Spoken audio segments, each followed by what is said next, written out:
Greetings, fellow fans. You're tuned into Cowya Harry. Presenting to you today, what if Harry Potter fell into the Upside DOWN and had to team up with 11 to escape? Show some love by liking and subscribing. Enjoy the story ahead. Chapter 1. The space between the Department of Mysteries was quieter than it had any right to be. Harry Potter stood at the end of a corridor he'd never seen before, his wand casting a thin beam of light across walls that seemed to breathe. 3 months since Voldemort. 3 months since the Battle of Hogwarts, since Fred and Tonks and Remus and 50 others had been buried in earth still scorched from curse of fire. 3 months since Harry had died in the Forbidden Forest and come back, and now here he was, alone in the bowels of the Ministry of Magic at 11:30 on a Tuesday night. Because sleep was impossible and work was the only thing that shut his brain up. He'd taken the position with the unspeakables almost as a joke. Kingsley had offered it over fire whiskey, half smiling, saying something about how Harry had already seen more of the Department of Mysteries than most employees who'd worked there for decades. Harry had laughed. Then he'd said yes because what else was he going to do?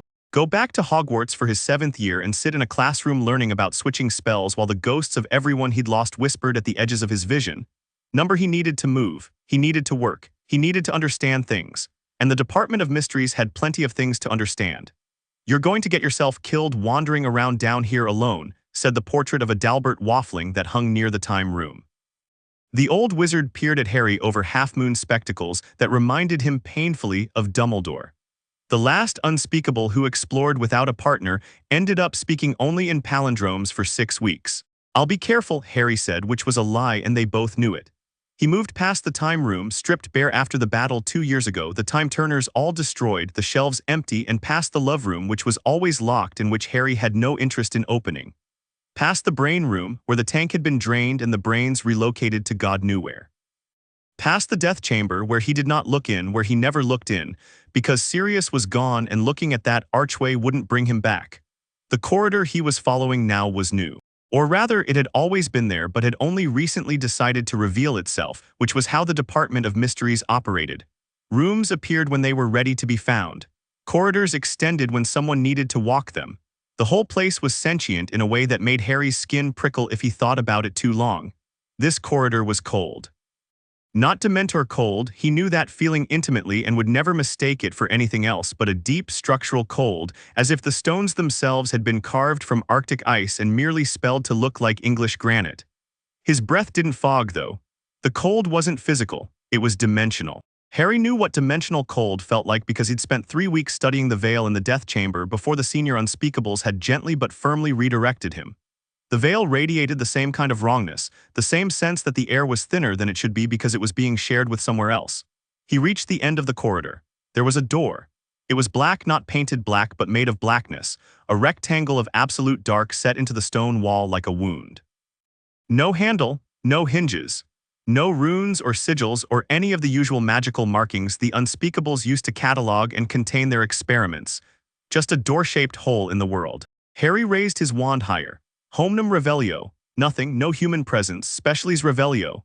The spell hit the door and vanished, not reflected, not absorbed, vanished as if it had passed through the door and kept going, traveling into some space beyond where magic went but didn't come back. Harry should have left. He should have documented the door's location, filed a report, and come back with a team.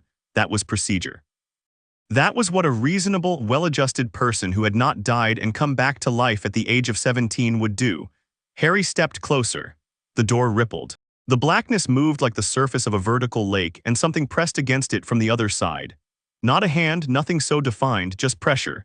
Something vast leaning against the membrane between here and there, testing its strength. Harry didn't step back. He'd faced Voldemort in a graveyard at 14. He'd walked into the Forbidden Forest to die.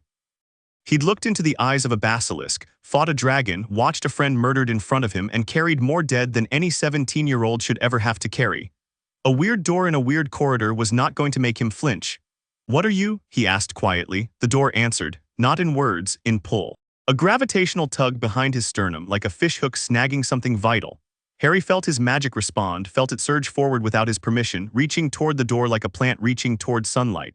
His wand hand rose of its own accord, holly and phoenix feather humming with resonance. "No," Harry said firmly, clamping down on his magic with the mental discipline that 3 months of unspeakable training had sharpened. "We're not doing that." The pull intensified. His feet slid an inch forward on the stone floor. Harry planted himself. drew his magic inward, wrapped it tight around his core the way the unspeakables had taught him, not suppressing it but containing it, making himself a closed circuit instead of a broadcast signal. The pull eased, the door's surface stilled, then something hit it from the other side, hard, the entire corridor shook. Dust rained from the ceiling and Harry threw up a shield charm instinctively, the silvery dome springing to life around him as the door bulged inward, the blackness stretching like rubber, forming a shape, almost a face, almost a mouth. The door exploded. Not outward, inward. The blackness collapsed into itself like a drain opening, and the suction was immediate and absolute. Harry's shield charm held for exactly 1.5 seconds, long enough for him to think, oh, this was stupid, before the gravitational force exceeded anything his shield was designed to handle and he was ripped off his feet and pulled through. The transit was not like apparition. Apparition was uncomfortable but quick, a rubber tube sensation, a pop of displaced air, and you were somewhere else. This was like being unmade. Harry felt himself stretched across an impossible distance, his body becoming information, becoming light, becoming a signal transmitted across a gap between realities that shouldn't have been crossable. His magic flared wildly, wrapping around him in a cocoon of golden light that he hadn't consciously summoned, and for a moment, a long, terrible moment, he was nowhere at all. Then he hit the ground. Hard, the air smelled wrong. That was the first thing Harry noticed as he lay face down in something that was not dirt but felt like it, too soft, too damp, with a texture like cold flesh. He pushed himself up, spitting out a mouthful of something that tasted like ash and copper, and looked around. He was outdoors, or what passed for outdoors, in a place that clearly had never seen a sun. The sky above him was a roiling mass of dark cloud, shot through with veins of reddish lightning that pulsed with a biological rhythm, not flashing randomly but beating like a heart. The ground beneath him was covered in a substance that was part soil, part organic growth, dark tendrils and root-like structures that spread in every direction, covering what looked like it had once been a road. To his left, the rusted skeleton of a car sat half-consumed by the growth, its windshield cracked and clouded with some kind of internal fog. To his right, a house, or the ghost of a house, stood with its walls intact but its surfaces coated in the same dark organic matter, as if something had eaten the paint and siding and replaced them with itself. It looked like a small American town that had been dead for a very long time and had started to decompose. Harry got to his feet. His wand was still in his hand. He'd gripped it so hard during the transit that his knuckles ached. He checked himself, all limbs present, no bleeding, robes intact though covered in the dark residue from the ground. His glasses were cracked along the right lens. He tapped them with his wand. Reparo, the crack sealed. He turned in a slow circle. No door behind him, no portal, no rift, no visible passage back, just the dead town stretching in every direction under a sky that breathed. Right, Harry said aloud, because hearing his own voice made this feel slightly less like a nightmare. Right, okay, new dimension, hostile environment, no visible exit, could be worse. He wasn't sure how, but the optimism was reflexive. Point me, he said, holding his wand flat on his palm. The 4-point spell should orient him to magnetic north, give him some basic navigation. His wand spun once, twice, 3 times, and then stopped, pointing not horizontally but down, directly into the ground. Harry stared at it. That's not ideal. He tried again, same result. Whatever passed for magnetic north in this place was below him, or the spell was responding to something else entirely, some massive source of energy deep underground that was overwhelming the directional charm. Harry pocketed the wand's result as a data point, something big, underground, magnetic, or magical, or both, and started walking. Staying still in an unfamiliar, hostile environment was a death sentence. He'd learned that in the Forest of Dean, in the hunt for Horcruxes, in every terrible situation he'd survived by moving instead of freezing. The town was eerily detailed in its decay. He passed a mailbox with the name Henderson on it, the letters barely visible under the organic growth. A bicycle lay on its side in a driveway, its tires flat and its chain rusted to nothing. A street sign at the corner read Maple Street, though one of the screws had come loose and it hung at an angle. Everything was coated in the dark, vine-like substance that seemed to be the dominant life form here, if you could call it life. It pulsed faintly, rhythmically, in sync with the lightning above. Harry walked for 10 minutes before the first creature found him. He heard it before he saw it. A chittering sound, wet and rapid, like someone shuffling a deck of cards made of meat. It came from inside the Henderson house, from behind a front door that hung half open on corroded hinges. Harry stopped, raised his wand. The thing that came through the doorway was roughly the size of a large dog but shaped nothing like one. Its body was low and segmented like an insect's, but its skin, if it was skin, was the same dark, glistening substance that covered everything in this place. It had no face. Where a face should have been, there was a flower-like arrangement of flesh that opened and closed in petal-shaped segments, revealing concentric rings of teeth that went down and down into a throat that seemed far too deep for the creature's body. It oriented on Harry immediately. The flower face pointed directly at him and the chittering intensified, becoming a shriek that vibrated in his teeth. Harry didn't hesitate. Stupefy, the stunning spell hit the creature square in its open face and did nothing. The red light splashed against its flesh and dissipated like water on hot stone. The creature lunged. Harry sidestepped, Quidditch reflexes never lost, worth more than any spell in a moment like this, and the thing sailed past him, hitting the ground and immediately skittering around for another pass. It was fast, faster than it had any right to be. Impedimenta. The impediment jinx caught it mid-lunge, and this time something happened. The creature slowed, its limbs moving through invisible treacle, but only for a second. It shook off the jinx with a full-body convulsion and came at him again. Harry's mind raced. Stunning didn't work, impediment was temporary. The creature was magic-resistant, or at least resistant to the lower-level spells. Fine. Reducto. The blasting curse hit the creature and blew it apart. Not cleanly, the thing exploded in a shower of dark matter and a smell that nearly made Harry gag, but decisively. Bits of it splattered against the house, against the street, against Harry's robes. The chittering stopped. Harry took a breath, then another. Then he heard more chittering, from the houses on both sides of the street, from behind him, from the dark spaces between the buildings where the organic growth was thickest, a lot more. Oh, brilliant, Harry muttered. They came in a wave, 8, 10, a dozen of the things, pouring out of doorways and windows and gaps in the ground like a nest of spiders disturbed.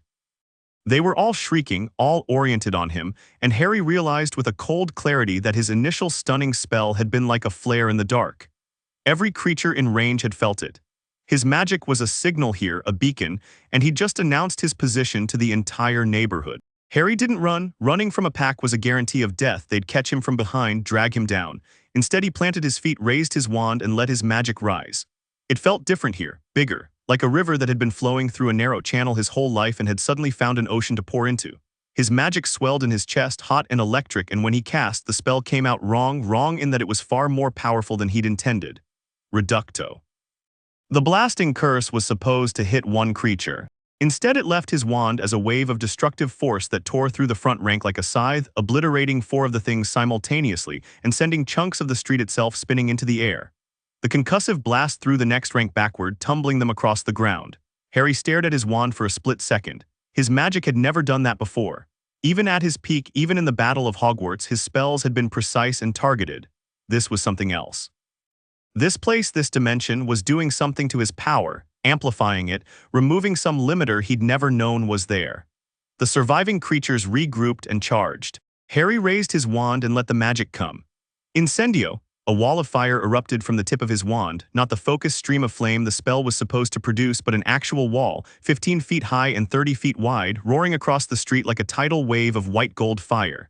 The creatures ran directly into it because they were too close to stop and too stupid to know what fire meant. They burned fast. The organic growth on the street caught too, blackening and curling, and for a moment the entire block was an inferno. Harry held the spell for 3 seconds and then released it. The fire died as quickly as it had come, leaving a scorched strip of clean ground 20 yards wide. Nothing moved in the blackened zone. The creatures were gone. His heart was hammering. His wand arm tingled with residual energy. He could feel his magic settling, dropping from that impossible peak back to something approaching normal, but even normal felt more than it had in his own world. The air here was saturated with some kind of energy that his magic was feeding on, like plugging a lamp designed for British voltage into an American socket and discovering it glowed brighter instead of burning out. He needed to be careful. Not of the creatures those he could handle, but of himself. Unchecked power was dangerous.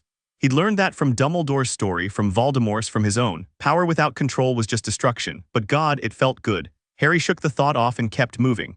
The street opened onto a wider road that had probably been a main street once. He could see the shapes of shops and businesses under the organic growth, a gas station, what might have been a cinema. The sign was too covered to read. He walked down the center of the road because the sidewalks were thick with growth, and he didn't trust what might be nesting in it. He tried other spells as he walked, testing. Lumos produced a light so bright it was almost painful to look at, a miniature sun that threw hard shadows for 100 yards in every direction. He dialed it back to a reasonable glow. Accio didn't work at all. There was nothing to summon or nothing that would respond. Expecto Patronum was the one he was most nervous about, because if it didn't work here he'd know that happiness, or at least the magical concept of it, didn't exist in this dimension. He thought of Ron and Hermione. He thought of sitting in the Gryffindor common room on a winter night with the fire going and nowhere to be and no one trying to kill him. He thought of Ginny's laugh. Expecto Patronum. Prongs exploded from his wand, and he meant exploded.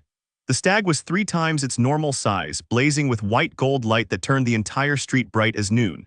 It tossed its massive antlers and charged down the road, and everywhere its light touched, the organic growth recoiled.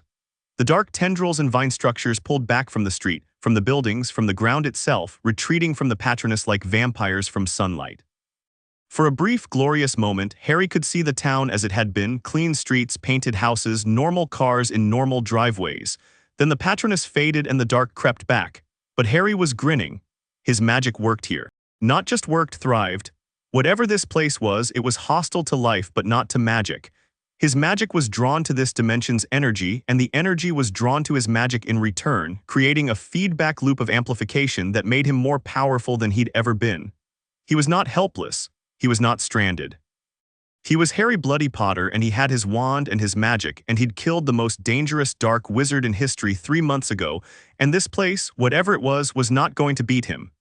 Now he just needed to find a way home. He kept walking.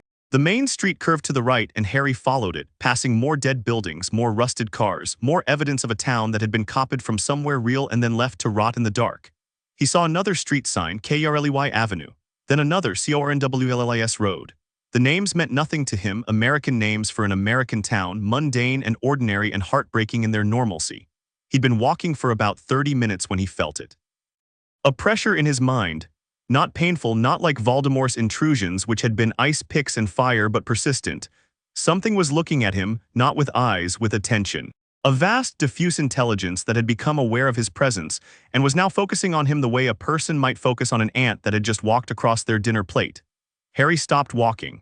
He closed his eyes and reached for his occlumency, never his strongest skill, but 3 months of unspeakable training had improved it significantly. He built his mental walls layer by layer, brick by brick, and pushed back against the attention. It withdrew. Not entirely, he could still feel it at the edges, circling, probing, but it backed off from his direct consciousness. Whatever was watching him was intelligent enough to recognize resistance and patient enough to wait. Harry opened his eyes. He was breathing harder than he wanted to be. "I know you're there," he said to the empty street. "I'm not afraid of you." The lightning in the sky pulsed, once, twice, like a reply. Harry kept walking. The feeling of being watched didn't fade, but it didn't intensify either. It became background noise, like the hum of the organic growth and the distant rumbling of whatever weather system powered this place's approximation of a sky. Harry filed it under problems to deal with later and focused on the immediate. Finding shelter, finding information, finding a way out. He was examining a building that might have been a library. The shape was right, and he could see the outline of large windows under the growth when the wall next to him exploded. Not from a creature. From something that hit it from the other side with enormous force, sending chunks of brick and dark matter spraying across the street. Harry threw up a shield charm and the debris bounced off harmlessly, but he was already moving, spinning to face the threat, wand up and a curse on his lips. A girl came through the hole in the wall. She was his age, maybe younger, with a shaved head that was starting to grow out into a short, messy crop of brown hair. She was wearing a dark jacket over a flannel shirt, jeans, and boots that had seen better days. Her nose was bleeding, a thin stream of red that ran down over her lips and dripped off her chin. Her eyes were dark and wide and absolutely furious. She saw Harry and her hand came up, not holding a wand, just her bare hand, palm out, fingers extended, and Harry felt a force slam into his shield charm like a freight train. The charm held, but barely.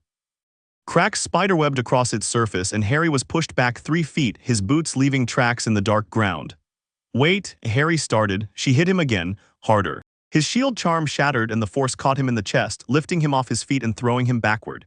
He hit the rusted car behind him with a crunch of metal and his vision went white for a second. When it cleared, she was standing over him, hands still raised, eyes blazing, blood on her face. "Who are you?" she said, not a question, a demand. Her voice was raw, hoarse, as if she'd been screaming or hadn't spoken in days. She had an American accent. "You're not from here, you're wrong here." "Who are you?" Harry picked himself up. His back ached where he'd hit the car and he could feel a bruise forming, but nothing was broken. His wand was still in his hand. He could have retaliated, the magic was right there, surging ready, but something about this girl stopped him. She was powerful, obviously terrifyingly powerful, but she wasn't a monster. She was a person, a scared, angry, bleeding person in a place that no person should ever be. "My name's Harry Potter," he said. "I'm a wizard. I fell through a door about an hour ago and I have no idea where I am. Are you going to hit me again or can we have an actual conversation?" She stared at him. The hand didn't lower. "A wizard," she repeated flat. "Right." Harry raised his wand slowly, deliberately, showing her what he was doing, and conjured a glass of water out of thin air. Not a useful spell, just a visible one. The glass materialized in the space between them, hanging there, filled with perfectly clear water, defying gravity and common sense. The girl's eyes went to the glass, then back to Harry, the hand lowered about an inch. "I don't know what this place is," Harry said. "But I know it's dangerous, and I know I don't belong here, and I'm guessing you don't either, because you look like someone who's been fighting for her life and you're bleeding from the nose, which where I come from usually means you've been pushing yourself too hard magically. So, I'm Harry. Who are you?" She was quiet for a long moment. The glass of water still hung in the air between them. Finally, she reached out and took it, drank half of it in one go, wiped her mouth with the back of her hand, smearing blood across her cheek. 11, she said. Harry blinked. "That's a number. It's my name." "Okay, 11, nice to meet you. Can you tell me where we are?" Her eyes hardened. She finished the water and let the glass drop. It shattered on the dark ground. "The upside down," she said. "And if you're smart, you'll be scared." "I killed a dark wizard who could stop death itself 3 months ago," Harry said mildly. "I've been scared before, didn't help much." Something shifted in her expression. Not quite respect, too early for that, but recognition, the look of one fighter appraising another. "You killed something?" she asked. "Someone? Long story, what's the short version of yours?" 11 glanced over her shoulder, back at the hole she'd made in the library wall. Harry could hear chittering in the distance, more creatures drawn by the noise of their confrontation. "The short version," she said, "is that this place is alive, it has a mind, and it's been opening doors into other worlds, my world. Yours, apparently. I came here to close them." She looked back at him. "I've been here for 3 days, 3 days, alone in this." Harry looked at her, really looked, and saw the exhaustion behind the fury. The dark circles under her eyes, the slight tremor in her raised hand. She'd been fighting for 3 days straight in a place that wanted her dead, and she was still standing, still dangerous, still looking at him like she'd put him through another wall if he gave her a reason. He liked her immediately. "Right," Harry said. "2 questions. First, the doors, are they like a black rectangle, no handle?"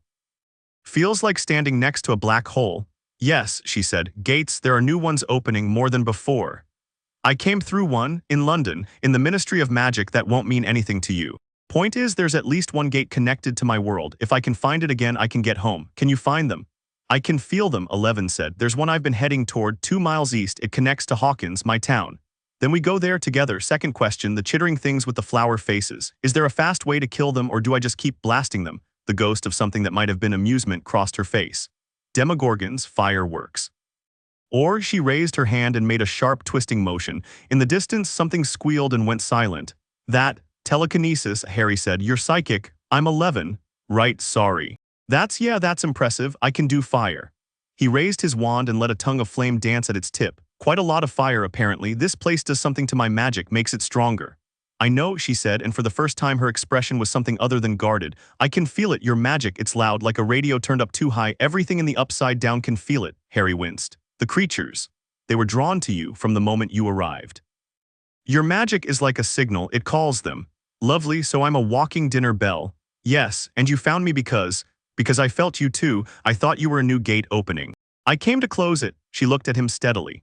"Instead I found you. Sorry to disappoint. You haven't yet." The chittering was getting louder, closer. Harry could see movement at the far end of the street, dark shapes flowing between buildings, drawn inexorably toward the 2 sources of power standing in the open like a pair of signal flares. "East, you said." Harry turned to face the approaching swarm. 2 miles. "Yes." "Then we move. I'll handle the ones in front. Can you watch our backs?" 11 looked at him again with that appraising expression.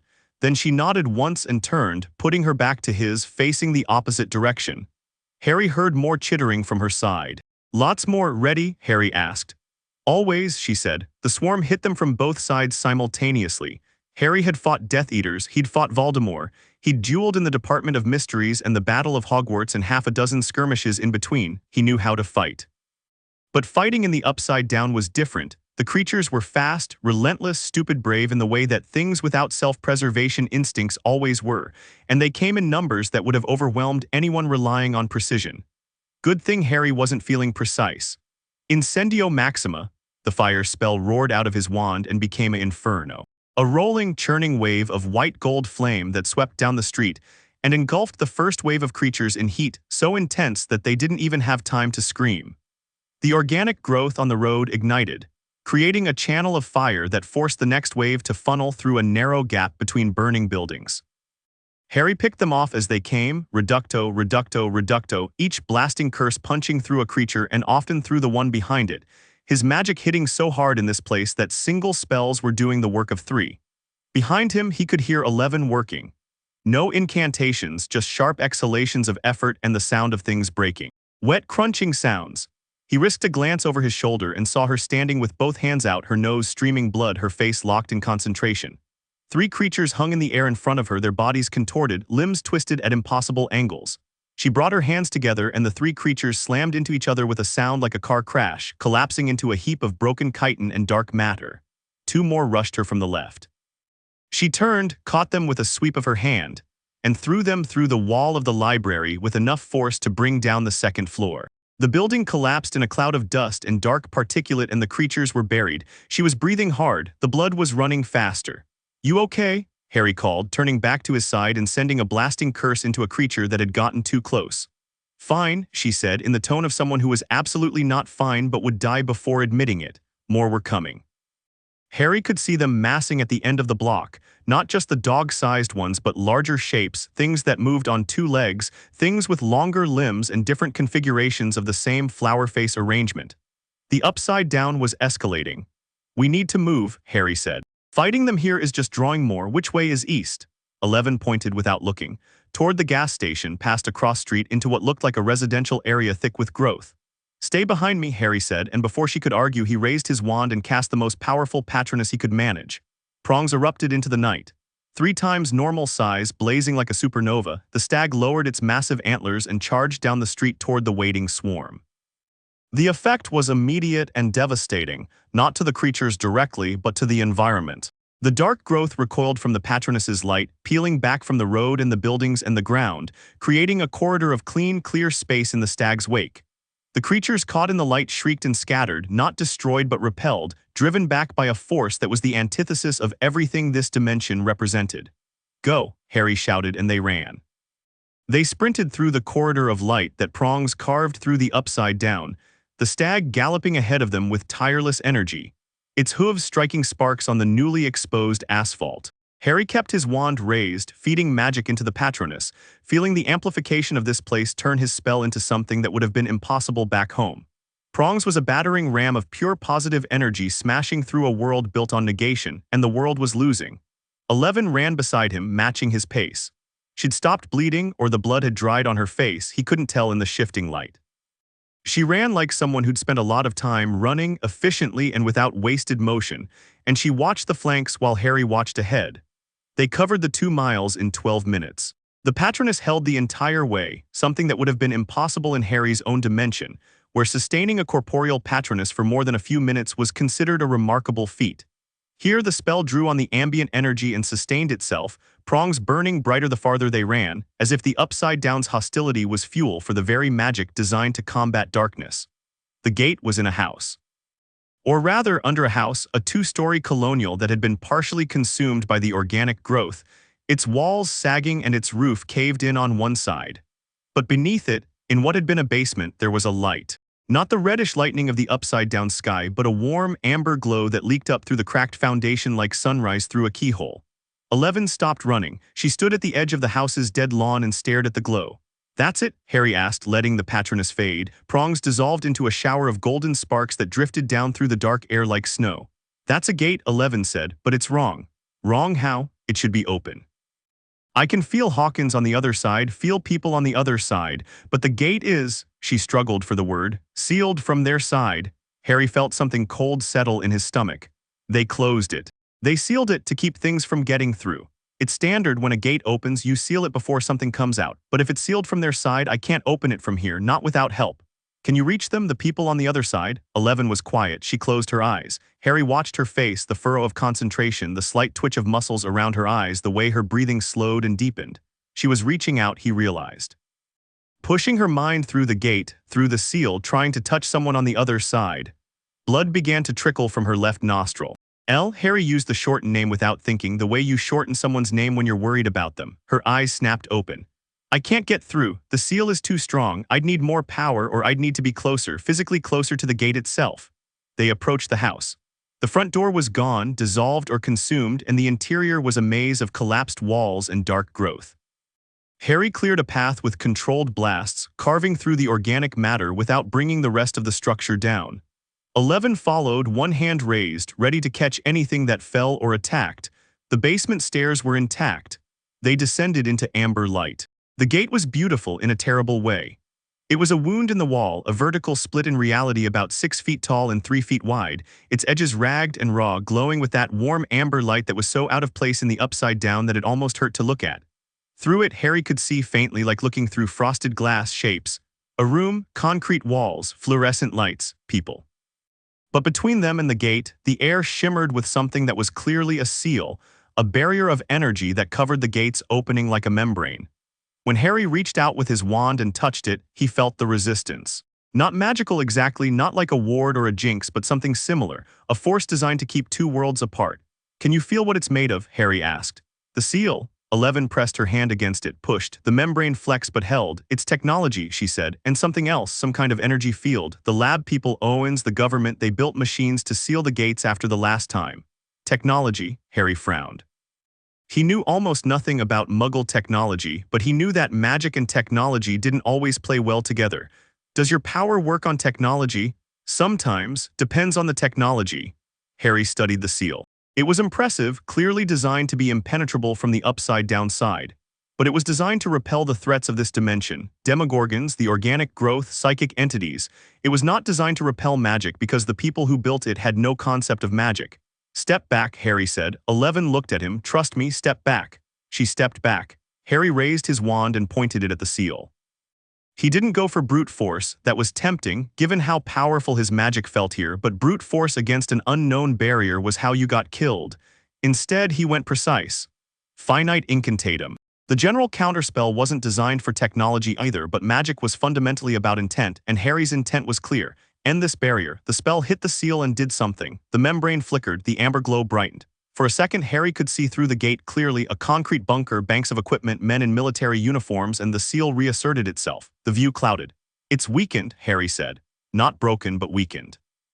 The seal has gaps now. It's not designed to handle magical interference. If you push through while I hit it again, together, 11 said. It wasn't a question. Harry raised his wand. 11 raised her hand. They stood side by side in front of the sealed gate, and Harry had the strangest sensation, a feeling of alignment, of rightness, as if his magic and her power were two instruments in the same key waiting to play the same note. On 3, he said. 1, 2, the house above them shook. Dust and debris rained from the basement ceiling. Something hit the structure with tremendous force, not a demogorgon, something much larger. The walls cracked. The amber light of the gate flickered. And then a sound filled the basement, not the chittering of creatures, not the rumble of the environment, a voice. Deep and vast and coming from everywhere at once, from the walls, the floor, the ceiling, the organic growth, the air itself. A voice that spoke with the calm authority of something that had been thinking for a very long time and had finally decided to introduce itself. Harry Potter. Harry went still. Beside him, 11 had gone rigid, her face draining of color. You know that voice, Harry said quietly. The Mind Flayer, she whispered. But it's never spoken before. I have been waiting for you, the voice continued. It was conversational, almost pleasant, with an undertone of something vast and patient and utterly inhuman. Longer than you know. Across more worlds than you can imagine. Your magic called to me through the dark, Harry Potter, and I answered. The door you found was not an accident, it was an invitation. Harry kept his wand raised. His mind was racing, but his hand was steady. He'd heard villain speeches before. Voldemort had loved the sound of his own voice. The trick was to not let the words get inside you.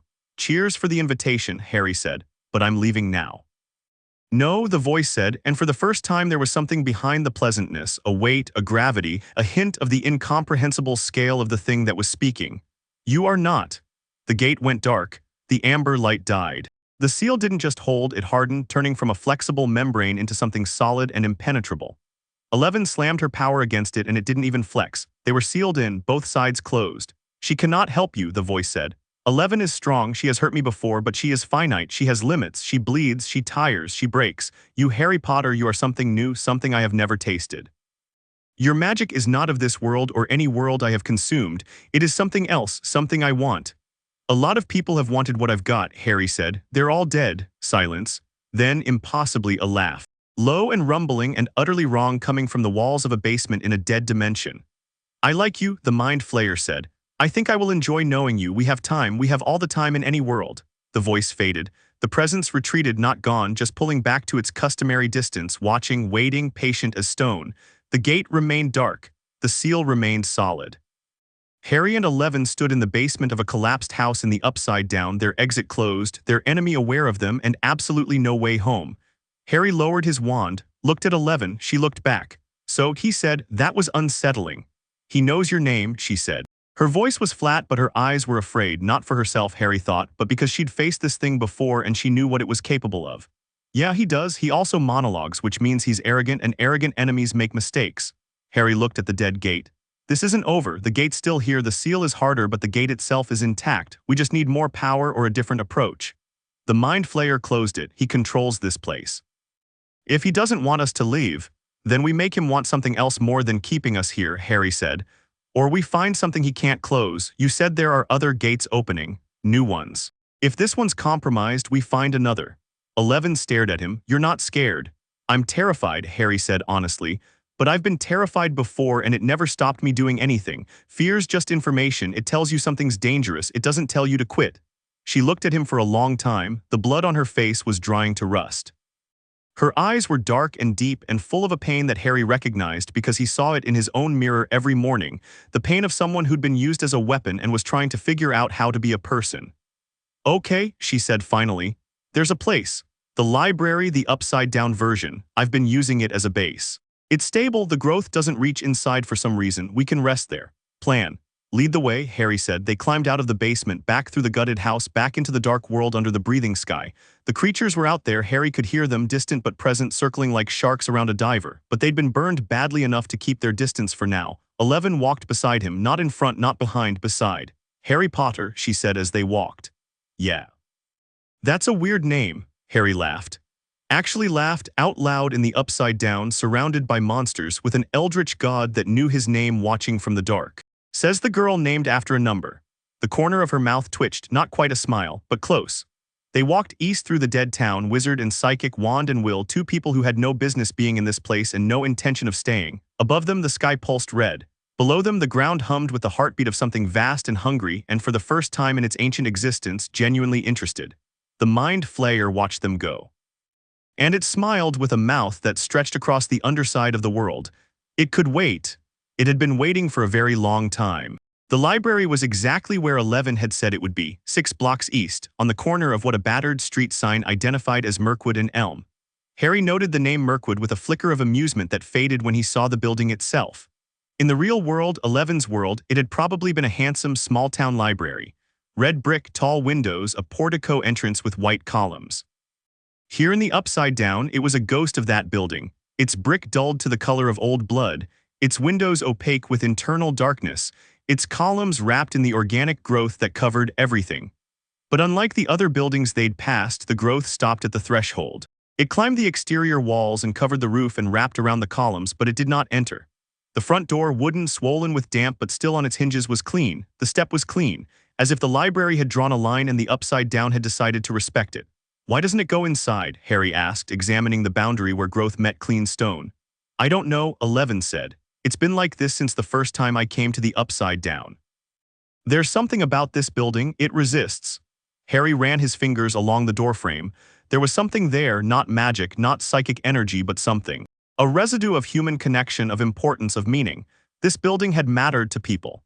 In Eleven's world, real people had come here, loved it, invested it with the accumulated weight of a community's relationship with knowledge and stories and shared space. And that weight, that human significance, translated into protection here in a dimension that was the antithesis of human connection. Books, Harry murmured. Stories, knowledge. This place is protected by the same thing my Patronus is made of, positive human experience. The Upside Down can't touch it. Eleven looked at him with an expression he couldn't read. Then she pushed open the door. Inside, the library was dark but intact. Bookshelves stood in orderly rows, their contents fuzzy with dust but present. Tables and chairs sat in the reading area undisturbed. A checkout desk occupied the center of the main floor, its computer monitor dead and dark but otherwise untouched. The air was stale and cold but breathable, not thick with the spore-laden atmosphere of the Upside Down outside. Harry cast a warming charm, the air around them heated to a comfortable temperature within seconds, and then a soft lumos that he anchored to the ceiling, creating a gentle glow that filled the main floor without the aggressive brightness his magic kept defaulting to. 11 watched him do this without comment. She'd clearly been living here. There was a nest of blankets and what looked like a sleeping bag behind the checkout desk, along with a few cans of food, a flashlight, and a walkie-talkie that sat silent and dark. "Does the walkie work?" Harry asked. "Number not from here. The upside down interferes with radio signals. I brought it because..." She stopped. Habit. Because it connected her to someone, Harry thought. A tether to her world, even when it didn't function. He understood that better than she could know. His hand went to his pocket, where the Marauder's map sat folded and useless. A map of a castle in another dimension, no good here, but he'd sooner lose his arm than leave it behind. "We should rest," 11 said. She sat on the floor behind the checkout desk in her nest of blankets and drew her knees up. The dried blood on her face made her look younger and more vulnerable than she probably wanted to appear. The Demogorgons don't come out in the same numbers for a few hours after a big fight. Something about regrouping. We have maybe 4 hours.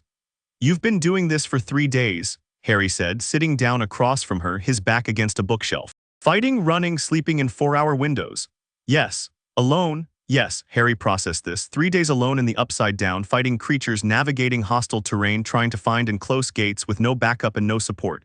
And she'd walked up to him and thrown him into a car without hesitation. This girl was made of steel and fury and something harder than both. "Why alone?" he asked. "You said there are people on the other side of the gate, people in Hawkins. Why didn't they come with you?" 11 was quiet for a long moment. She picked at the edge of a blanket, not looking at him. "Because I told them not to," she said. "Why?" "Because people who come here with me get hurt or die, and I'm tired of..." She stopped, swallowed. "I'm tired of that." Harry said nothing for a moment. The warm light he'd created cast soft shadows across the library's interior. Outside, the chittering of distant creatures was barely audible through the walls. "I get that," he said. She looked up. "I do," he continued. "I lost people, a lot of people. Because of me, because they were near me, because they chose to fight beside me, because a monster wanted me and they got in the way. I tried to go alone too. At the end, I walked into a forest alone to die because I thought that was the only way to stop more people from dying because of me."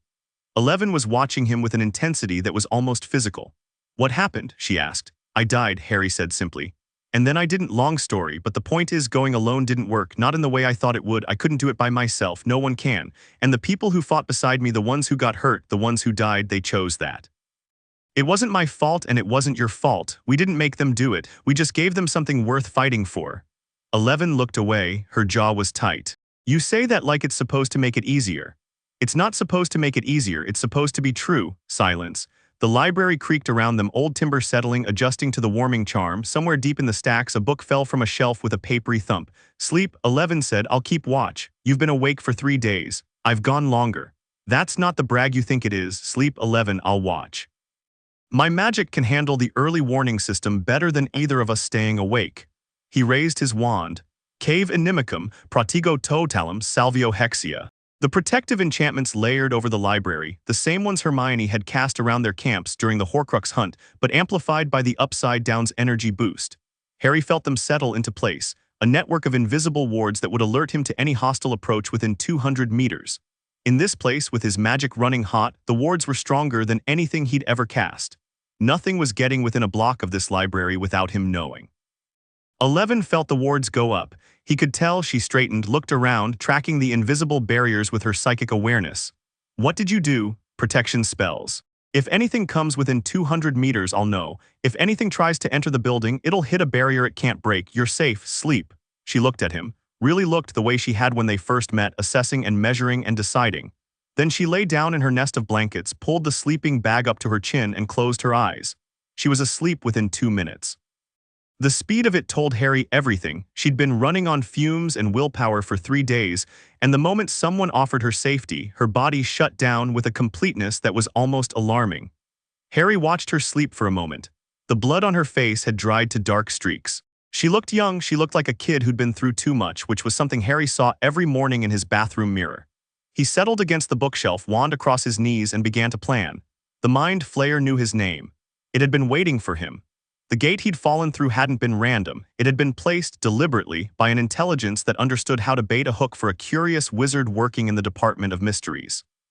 That meant the Mind Flayer had knowledge of his world, or at least enough knowledge to create a lure. It wanted his magic. It couldn't replicate magic, and it was smart enough to be patient about acquiring it. The sealed gate was their most direct route out, but the Mind Flayer had closed it. Other gates existed. 11 had said new ones were opening. They needed to find one the Mind Flayer hadn't sealed, or find a way to break a seal that combined technology and whatever reality-bending control the Mind Flayer exerted over the Upside Down. Or, and this was the thought that interested Harry most, they needed to make the Mind Flayer open a gate itself. Because the Mind Flayer, for all its power, wanted something, and wanting something meant having a weakness.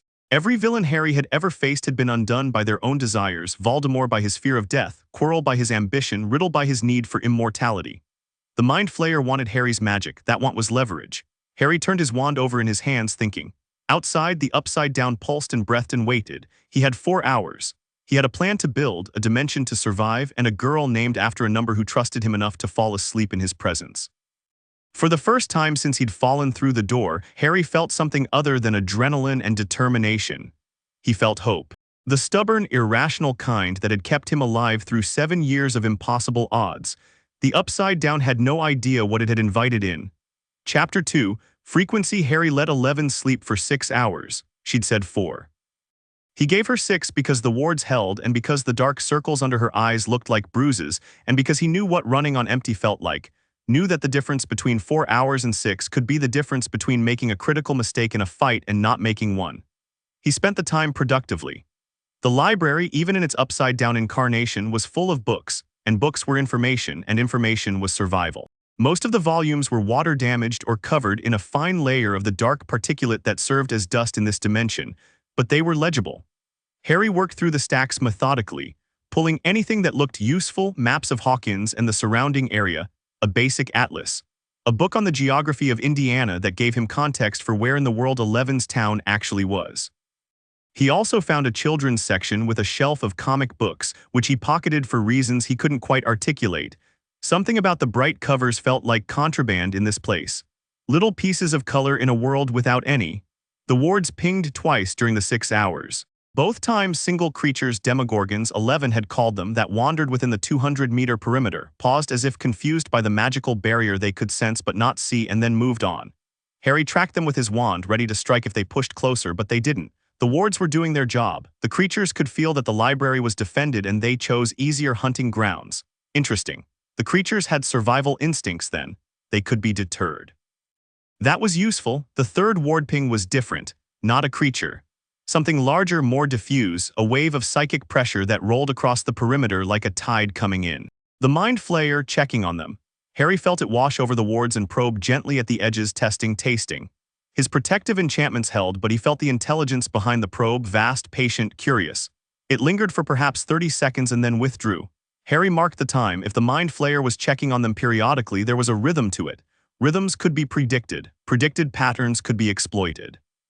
11 woke with a gasp and a hand thrust out, palm first, toward a threat that wasn't there. The air in front of her hand rippled with psychic force, not a full blast, just a reflex, the defensive twitch of someone who'd trained herself to wake up fighting. Easy, Harry said from across the room. He was sitting at one of the reading tables, the map of Hawkins spread in front of him, annotated with his own notes in conjured ink. Just me, you're safe, nothing came near us. 11 sat up, blinking. She looked around the library as if reminding herself where she was, then looked at Harry, then at the soft magical light still glowing on the ceiling, then at the map on the table. 6 hours, she said, not a question, you needed it. I said 4, you needed 6. And my wards held, so there was no reason to wake you. How do you feel? She touched her face, felt the dried blood, and grimaced. Harry flicked his wand, a wordless turgia, and the blood vanished from her skin, cleaned away as if it had never been there. 11 flinched at the sensation and then stared at him. What was that? Cleaning charm? Sorry, should have warned you. I've got no manners, my friends tell me that constantly. She touched her face again, feeling the clean skin. Something flickered in her expression, surprise maybe, or the disorientation of being cared for in a small, practical way by someone she'd met hours ago. Thank you, she said quietly. Come look at this, Harry gestured to the map. 11 crossed the library floor. She moved quietly, he noticed, out of habit rather than conscious effort, and sat in the chair across from him. The map showed Hawkins, Indiana in careful cartographic detail. Harry had annotated it with a dozen marks in red ink, circles, arrows, question marks. I've been thinking about the gates, Harry said. You told me there are new ones opening, multiple gates, right? Not just the one under the house. Yes. At least 4 that I know of. I've felt them. 2 in Hawkins, the one we saw, and 1 somewhere near the school. 2 more outside town, maybe more that I couldn't pinpoint. And the Mind Flayer can seal them. He closed the one we tried. He controls the Upside Down. It's his, she paused, searching for the word. His body, kind of. The Upside Down is an extension of him, or he's an extension of it. It's complicated. So the gates are like wounds in his body, Harry said. And he can heal them, close them up. But he can't stop new ones from forming, can he? If he could, he would. New gates are a vulnerability. They let people in, people like you who have hurt him before. Eleven's eyes sharpened. She was following his logic, he could see it, running ahead of him even because she knew this enemy better than he did. The gates are opening because something is destabilizing the barrier between our dimensions, she said. That started before I came through. The gates opened and then I came to close them. But if the Mind Flayer wanted you here, if he opened the gate you fell through on purpose, then he can open gates but maybe not control where they open, or he can open them into specific worlds but not specific locations. The gate I came through was in the Ministry of Magic, the most magically saturated building in Britain. He aimed for magic and got the Department of Mysteries. Harry tapped the map. What if the gates that are opening aren't random? What if they're opening at points where the barrier between dimensions is already thin, places where something traumatic happened or where a lot of energy was concentrated? Hawkins' lab, 11 said immediately. That's where the original gate was, where I opened it. You opened the original gate. When I was 12, they made me the people at the lab. They pushed me to use my powers and I tore a hole between worlds. Her voice was steady but flat, the way people spoke about trauma they'd processed enough to discuss but not enough to feel nothing about. It was my fault. It wasn't your fault, someone made you do it, that's their fault, not yours. She looked at him with that expression again, the one he couldn't quite read. Recognition maybe, the shock of being understood without having to explain. The lab, Harry said, steering them back to strategy because he could feel the conversation tilting toward a place that needed more than 4 minutes of discussion to navigate properly. Where is it relative to the town? 11 pointed to a spot on the map south of the main residential area. Here, but it's been closed for years, shut down. They moved everything to a new facility underground near the school. And that's where the sealed gate is, the one with the technology keeping it shut. Yes, the new facility. But there's another gate near the lab, the old lab. I felt it 3 days ago when I first came through. It was weak, just starting to form. Would the Mind Flayer have sealed that one yet? 11 considered. Maybe not, it was barely there when I felt it, more like a crack than a gate. He might not have noticed it yet, or he might not think it's worth closing because it's too small for anything to pass through. Too small for a person to pass through, Harry said. But what about a signal? Could you push a message through a crack even if you can't fit a body through? 11's eyes widened, she understood. If I can reach the old lab, she said slowly, and if the crack is still there and still unsealed, I might be able to make contact with the other side, with Hawkins, with my friends. And if your friends know you're here and know the situation, they can work on opening a gate from their side, one the Mind Flayer hasn't sealed because it doesn't exist yet. A new gate deliberately opened in a location we control. That's 11 shook her head. That's dangerous. Opening a gate deliberately is what caused all of this in the first place. Opening a gate accidentally caused this. Opening one deliberately, with control, with a plan to close it immediately after, that's different. We're not trying to create a permanent connection between worlds. We just need a door that's open long enough to step through. 11 was thinking. Harry could practically see the calculations running behind her eyes, risk assessment, power requirements, tactical considerations. I'd need to contact Mike, she said, or Dustin or anyone who can get to Owens. Owens has the equipment. He could open a gate if he had the right coordinates and enough power. Then that's the plan.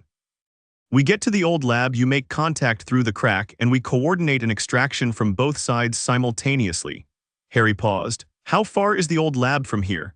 5 miles, maybe 6. Through the woods, through the upside-down version of the woods. Yes, with the Demogorgons and whatever else is out there. Yes, and maybe worse, the Demogorgons are there like animals, predators, but there are other things, creatures the Mind Flayer has made, Demobats, smaller flying, they swarm, and there might be, she hesitated, there might be someone else. Someone. Vecna, the name came out of her like a stone dropping into water. Henry Creel, one, he was like me from the lab. An experiment, but he's not human anymore. He lives in the upside down, he serves the Mind Flayer, or the Mind Flayer serves him, I was never sure which. Is he going to be a problem? He's always a problem, he's powerful. He can get inside your mind, show you things, make you see things that aren't real. He killed my friends, he almost killed me. Last time I fought him, I barely won. Harry absorbed this. A psychic entity that could invade minds and create illusions. essentially a combination of legilimency and a boggart with the power level cranked up to maximum. Dangerous, certainly. But Harry had faced mental intrusion before. Voldemort had lived inside his head for years. If he shows up, we deal with him, Harry said, together. My occlumency isn't perfect, but it's decent, and between your psychic abilities and my magic, a mind invader is going to have a harder time than he expects. You don't understand. Vecna is strong, scary, has a personal grudge against you and wants to destroy the world. I've fought that guy before, El. Different face, same song. The Dark Lord who thinks he's above everyone, who uses fear as a weapon, who's built an identity around being the most powerful thing in the room. I spent 7 years fighting that exact person and I won. Harry met her eyes. I'm not dismissing the threat. I'm telling you I've beaten this kind of threat before and I can do it again. Especially with you beside me. 11 studied him.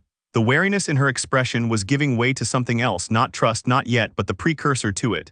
The willingness to consider that trust might be possible. You really killed a Dark Lord, she said. Voldemort, darkest wizard in a century. Murdered my parents when I was a baby, tried to kill me 7 separate times over 17 years, built an army of fanatics, tortured and killed hundreds of people, and made himself functionally immortal by splitting his soul into pieces and hiding them in objects. How did you beat him? Found the soul pieces, destroyed them one by one. Then faced him and he killed me with a curse that should have been unblockable, except it hit the piece of his own soul that was living inside my head instead of hitting me. I came back. He didn't know I would. I used the element of surprise and his own arrogance to finish him. 11 was staring at him. He put his soul inside you, accidentally, when he killed my parents. A piece broke off and latched onto the nearest living thing, which was me. I carried it for 16 years without knowing. Yeah, they were quiet for a moment. 2 people sitting in a dead library in a dead dimension, trading war stories like veterans at a bar, finding in each other the particular understanding that only comes from surviving things that should have killed you. Okay, 11 said. We go to the lab, I make contact, we get out. We get out, Harry agreed. They prepared to leave. Harry reinforced the wards around the library. If they needed to fall back, he wanted a safe point to retreat to, and 11 gathered her meager supplies. The flashlight, the useless walkie-talkie, a can of beans she tucked into her jacket pocket. Harry watched her do this and then opened his own jacket. I've got something better, he said, and reached into the inside pocket of his robes. The pocket was enchanted. Hermione had done it, an undetectable extension charm, the same magic she'd used on her beaded bag during the Horcrux hunt. Harry's pocket contained, among other things, 3 days' worth of food, sandwiches, chocolate, apples. He'd gotten into the habit of carrying provisions after the Horcrux hunt taught him that hunger was the real enemy. A bottle of water that refilled itself, a first aid kit, 2 extra wands backups acquired through the Unspeakable program, and his invisibility cloak. He pulled out a sandwich, ham and cheese, slightly squashed, and offered it to 11. She took it, looked at the pocket it had come from, looked at him. Magic pocket, Harry said, bigger on the inside. She grasped for a reference, like a clown car, Harry laughed. Yeah, exactly like a clown car. 11 ate the sandwich in about 90 seconds. Harry gave her another one and an apple and a chocolate bar. She ate all of it with the focused efficiency of someone who'd been surviving on canned beans for 3 days and had just discovered that real food still existed. When we get out of here, Harry said, I'm buying you an actual meal. When we get out of here, 11 said through a mouthful of chocolate, I'm eating everything. It was the closest thing to a joke she'd made. Harry grinned. They left the library 20 minutes later. Harry went first, wand out, scanning the street in both directions. The Upside Down was doing its usual routine, dark sky, red lightning, organic growth pulsing on every surface. No creatures in immediate view, but the chittering was always there in the background, a constant reminder that the ecosystem was active and hungry. South, 11 said, pointing down a street that led out of the town center toward what looked like woods, or the Upside Down's version of woods, which was real trees coated and threaded through with the dark organic growth, creating a canopy so dense that even the reddish lightning couldn't penetrate it. They moved fast. Harry set the pace, not running, but a brisk walk that covered ground efficiently without exhausting them. He kept his wand low, a faint lumos at the tip casting just enough light to see the path without advertising their position to everything in a mile radius. Last night, Harry said as they walked, when we fought together. When we were standing side by side hitting the sealed gate, did you feel something? What kind of something? When I cast and you pushed at the same time, there was a moment where it felt like our powers were in sync, like they were resonating with each other, amplifying. 11 was quiet for several steps. I felt it, she said. When your magic hit the seal, I felt it through my own power, like a vibration, like 2 notes that are almost the same pitch. Exactly, resonance. In my world, magical resonance is a known phenomenon. It's why wands have cores from the same creature sometimes produce connected effects, why certain spells work better when cast by multiple wizards in concert. But that's wizard-to-wizard resonance. What happened between us was wizard to psychic, different power sources, same frequency. You think we can use that? I think we already did. The seal on the gate, I couldn't break it alone, you couldn't break it alone, but together we weakened it in seconds. If the Mind Flayer hadn't intervened, I think we would have broken through. Our powers aren't just additive, they're multiplicative. When we sync up, the output is greater than the sum of the parts. 11 considered this as they reached the tree line and passed from open street to dark forest. The trees closed around them like walls, the canopy cutting off even the dim light of the upside-down sky. Harry's lumos was the only illumination, a small warm star in an ocean of black. In the lab, 11 said, they tried to make us work together, the other numbers, other children with abilities like mine, but it never worked the way they wanted. Our powers interfered with each other, created static. Like two radios on the same frequency, they don't amplify, they cancel out.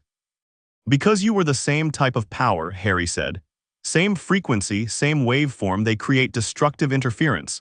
But my magic isn't the same type as your power. It's a completely different waveform, different frequency. When two different frequencies align, they don't cancel, they harmonize. How do you know so much about frequencies? I don't really, I'm making it up as I go, but the theory feels right, doesn't it? She almost smiled. It feels right. The forest was quiet for the first mile. Unsettlingly quiet, no chittering, no rustling, no sound at all except their footsteps on the dark ground and the faint creak of trees that might have been wind or might have been something else entirely. Harry kept his senses sharp, his wards pinging outward in regular pulses like sonar, but nothing triggered them.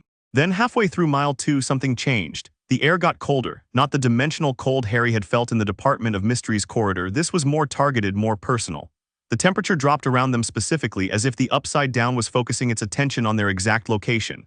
Stop, 11 said. Harry stopped. She was standing rigid, her head tilted slightly, listening to something he couldn't hear. Demobats, she said, above us, in the canopy, lots of them. As Harry looked up, his lumos didn't reach the canopy, it was too high, the trees in this dimension grown to grotesque heights, their branches interlocking into a ceiling of dark wood and darker growth. But he could hear it now that she'd pointed it out, a faint, leathery rustling like 1,000 umbrellas opening and closing in sequence. How many is lots? Hundreds. Are they coming for us? Not yet, they're roosting, they haven't noticed us. She paused. Your light, turn it off. Harry extinguished the lumos. Darkness swallowed them whole, absolute, disorienting darkness without even starlight to break it. Harry reached out instinctively and found 11's arm. She didn't pull away. They hunt by vibration, she whispered. Sound and movement, if we're quiet and slow, we can pass under them. And if they wake up, then we run and you set everything on fire. Solid plan B. They moved through the dark forest in silence, Harry's hand on 11's arm for guidance. She could navigate without light, whether by psychic awareness or by familiarity with the Upside Down's geography or some combination of both. They placed each foot carefully, avoiding the Dreitwig crunch of ground debris, breathing shallowly, moving like ghosts through a graveyard. The rustling above them was constant. Harry could feel the presence of the swarm now. Hundreds of small, malevolent creatures hanging overhead, sleeping or resting or whatever passed for rest in a dimension that didn't seem to have day or night cycles. His magic hummed under his skin, ready to explode outward at the first sign of attack, and he had to actively restrain it, keep the closed-circuit containment the unspeakables had taught him, prevent his power from broadcasting itself like the beacon it naturally was in this place. They were 3/4 through the swarm when it happened. Not a sound from them, not a misstep. Something else, the Mind Flayer's probe, the same psychic sweep Harry had felt at the library hours earlier. It rolled through the forest like a wave, passing over everything, and when it touched Harry, it lit up his magical signature like a spotlight. The rustling stopped. Silence. Then a single shriek from somewhere above, a piercing, bat-like cry that was answered by another, then 100 more, and suddenly the canopy was alive, the entire ceiling of the forest moving, opening, a mass of leathery wings and needle teeth and small vicious bodies dropping toward them like a living avalanche. Run, Harry shouted, and all pretense of stealth was gone. He cast as he ran. Not fire, not yet, not with the entire canopy likely to go up and trap them in a forest fire, but light, blazing, searing light. Lumos Maxima. The spell detonated like a flashbang, a burst of white-gold radiance that filled the forest and hit the descending swarm like a physical force. Demobats shrieked and scattered, blinded, their echolocations scrambled by the intensity of the magical light. It bought them 5 seconds. Harry and 11 sprinted through the brief window of confusion, dodging between trees, leaping over root structures. covering ground at a pace that would have impressed any Quidditch coach. Harry kept casting Lumos Maxima at intervals, burst after burst of light that disoriented the swarm and kept them from coordinating their attack. But there were hundreds of them, and they were fast, and they were adapting. The third burst of light scattered fewer of them than the first. The fourth, fewer still. They were adjusting to the frequency, learning to navigate around it, and the ones that got through were deadly, small but vicious, diving at Harry and 11 with mouths that were mostly teeth. One latched onto Harry's left arm. He felt teeth puncture through his robe and into flesh, and he snarled, grabbing the thing with his wand hand and blasting it point-blank with a stunning spell that actually worked on the smaller creature. It went rigid and fell away, but his arm was bleeding and 2 more were incoming. 11 caught them. A sharp gesture and the 2 Demobats crumpled in midair, their bodies compacting like crushed cans, and she flung them aside without breaking stride. 3 more came from the left, and she swatted them out of the air with a sweep of her hand, casual and brutal, like someone brushing away flies. But the swarm was closing in. The canopy was emptying and the air was filling with wings and teeth, and that piercing shriek multiplied by hundreds. Individual kills weren't going to cut it. They needed area denial. Harry shouted over the din. Together like the gate, she understood instantly. She reached out and grabbed his free hand, his left hand, the bleeding one, and the moment their skin touched, Harry felt it again. The resonance. His magic surged, met her psychic energy, and the 2 forces locked into alignment like puzzle pieces snapping together. The effect was immediate and staggering. Power flooded through both of them, not Harry's alone, not 11's alone, but something new, something combined, a frequency that neither could produce independently. Harry felt his magic swell to a level that would have terrified him if he'd had time to think about it, and he could feel 11's gasp as she experienced the same amplification on her end. Harry raised his wand. 11 raised her free hand. They pointed at the sky in unison and released everything.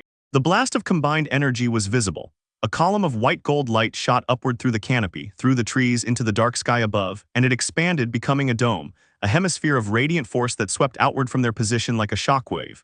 Demobats caught in the expansion simply ceased to exist, not killed, not destroyed, just unmade by a force that was antithetical to their very composition. The dark organic growth on the trees within 50 meters blackened and crumbled. The ground beneath their feet cracked, and for a moment, just a moment, real grass was visible underneath. The dome expanded to 100 meters, 200, 300. The entire section of forest was scoured clean, every Demobat in range obliterated, every trace of the Upside Down's organic growth stripped away. For a brief, surreal moment, Harry and 11 stood in a pocket of normalcy, real trees, real ground, real air, surrounded on all sides by the alien landscape of the Upside Down, like an island of the real world cut and pasted into a nightmare. Then the energy faded. Their hands separated. The Upside Down began creeping back in at the edges, the growth starting its slow reclamation. But the Demobats were gone, every last one. Harry was breathing hard. His hand tingled where it had touched 11's, a pins-and needle sensation that faded slowly. His arm was still bleeding from the bite, but the pain was distant, manageable. 11 was staring at her own hand. Blood was trickling from both nostrils, but her expression wasn't pained, it was stunned. She looked at Harry. "What was that?" she said. "That," Harry said, also stunned, "was what happens when we sync up." "That was I've never," she shook her head. "I've never felt anything like that, that much power. I could feel everything, every creature in the forest, every vine. Every particle of this place, and I could have unmade all of it, the whole dimension." "Yeah," Harry said, "I felt that too." They stood in the clearing they'd made, surrounded by real trees that were already starting to darken as the growth crept back, and looked at each other with the shared understanding that they had just discovered something enormous. Something the Mind Flayer probably didn't know about yet. Something that changed the equation entirely. "We need to be careful with that," Harry said. "Careful. That level of power, if we use it recklessly, we could do as much damage as the Mind Flayer. We could tear holes between dimensions by accident. We need to be precise. Controlled. Use it like a scalpel, not a bomb." 11 nodded slowly. "But if we need a bomb, then we have one. The biggest one in any dimension, apparently." Harry healed his arm with a quick episky, the bite closed, the skin knitting together cleanly, and they kept moving. The forest was quiet now, truly quiet, the swarm destroyed and nothing else brave enough to fill the vacuum they'd created. They made good time, covering the remaining miles at a steady jog, and the trees began to thin as they approached the far edge of the wood. The lab emerged from the forest like a tomb. A sprawling complex of concrete and steel, multi-storied, surrounded by what had once been a security fence, and was now a frame of rusted metal posts with no wire between them. In the real world, it had probably been imposing, a government facility with all the sterile authority that implied. Here in the Upside Down, it was a ruin. The concrete walls were intact but coated in the organic growth, the windows dark and hollow, the parking lot a field of rusted vehicle carcasses. A sign near the gate read HAWKINS National Laboratory in letters that were barely visible under the overgrowth. "This is where they made you," Harry said. It wasn't a question. "This is where they kept me," 11 corrected. "They didn't make me, I was born, they just," she stopped. "They used me." Harry thought of a cupboard under the stairs, of bars on a window, of an aunt and uncle who'd spent a decade trying to stamp out the thing that made him different. "I understand," he said, "more than you'd think." They approached the lab cautiously. Harry's wards pinged outward, scanning no creatures in the immediate vicinity, but the building itself had a strange energy signature. Not hostile exactly. Residual, the psychic equivalent of an echo, a place where so much power had been used and so much pain had been inflicted that the walls themselves had absorbed it. 11 led the way inside. Through the main entrance, a set of double doors that she opened with a flick of her hand, the rusted locks snapping like twigs, and into a lobby that was vast and empty and dark. Harry's lumos pushed back the shadows, revealing institutional architecture, linoleum floors, drop ceilings, fluorescent light fixtures that would never light again. Corridors branched off in multiple directions. "The gate room was in the basement," 11 said. "Sublevel 3, that's where I opened the first one. That's where the barrier is thinnest. The crack you felt, is it still there?" She closed her eyes, concentrated. The blood at her nostrils was drying from the earlier exertion, but a fresh drop emerged. "Yes," she breathed, "faint, but there, deeper than sublevel 3, beneath the gate room, in the rock itself." "Then we go down." The stairs were functional, concrete and steel, built to government specifications, sturdy enough to survive even the upside-down slow consumption. They descended in silence, Harry's light leading the way past sublevel 1, offices, file rooms, mundane bureaucratic spaces, past sublevel 2, labs, equipment rooms, things that made Harry think uncomfortably of the Department of Mysteries, and into sublevel 3. The gate room was unmistakable. A massive circular chamber with a high ceiling and reinforced walls, clearly designed to contain something enormous. In the center of the floor, a depression, a crater really marked where the original gate had been. The concrete around it was scorched and warped, the steel reinforcing bars exposed and twisted like broken fingers. Whatever had happened here had involved forces that made the chamber's engineering look like a child's sandcastle. "This is where I opened it," 11 said. She stood at the edge of the crater and looked down. Her voice was even, but her hands were fists at her sides. "I was 12. They brought me down here and told me to reach out with my mind to find something on the other side. And I did. I found the Demogorgon, and when I touched it, the gate opened." Harry stood beside her and looked into the crater. The concrete at the bottom was cracked, fractured into a web of fissures that glowed faintly, not with the amber light of an active gate, but with something cooler, bluer, more subtle. The crack 11 had felt. A hairline fracture in the barrier between dimensions, too small for anything physical to pass through but potentially wide enough for a psychic signal. "Can you reach through that?" Harry asked. 11 knelt at the edge of the crater and extended her hand toward the cracks. She closed her eyes. The air around her shimmered. Harry could feel her power gathering, focusing, becoming a needle instead of a hammer. She was trying to thread her consciousness through a gap measured in fractions of an inch across the barrier between two realities to touch the mind of someone on the other side. Harry watched. The seconds stretched. 11's face was a mask of concentration, her brow furrowed, her lips pressed tight. Blood began to flow from her nose, first the left nostril, then the right, then both steadily. Her breath came in short, controlled bursts. "I can feel," she whispered. "The other side, Hawkins, real Hawkins, but the crack is too narrow. I can sense them, but I can't push through enough to communicate. It's like trying to shout through a wall. They might hear something, but they won't understand." Harry knelt beside her. "What if I widen the crack, not with brute force, with precision? A spell to weaken the barrier at the fracture point, just enough to give you more bandwidth. Won't that attract attention?" "The Mind Flayer, we're 3 levels underground in a building that's already saturated with residual psychic energy. The background noise here is enormous. If I'm careful, really careful, I can slip a spell in under the noise floor." 11 opened her eyes and looked at him. "You can be that precise. Watch me." Harry raised his wand and pointed it at the crack in the crater floor. He didn't use a standard spell, nothing with an incantation, nothing with a defined magical signature that the Mind Flayer might recognize.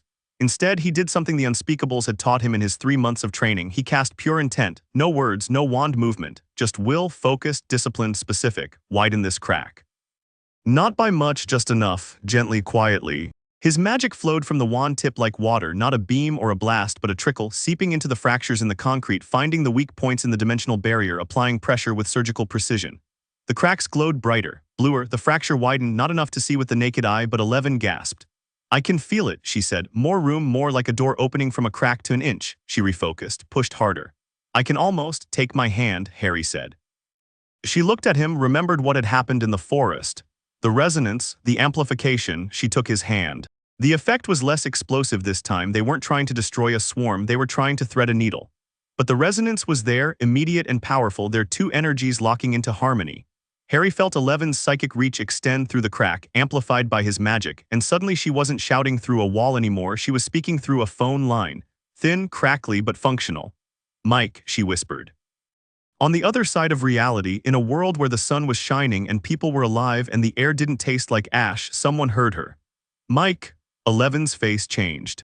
The concentration was still there, but something else broke through, relief, longing, the raw ache of someone reaching for the person they needed most. Harry felt it through their connected hands, a wash of emotion so intense that it made his chest tight.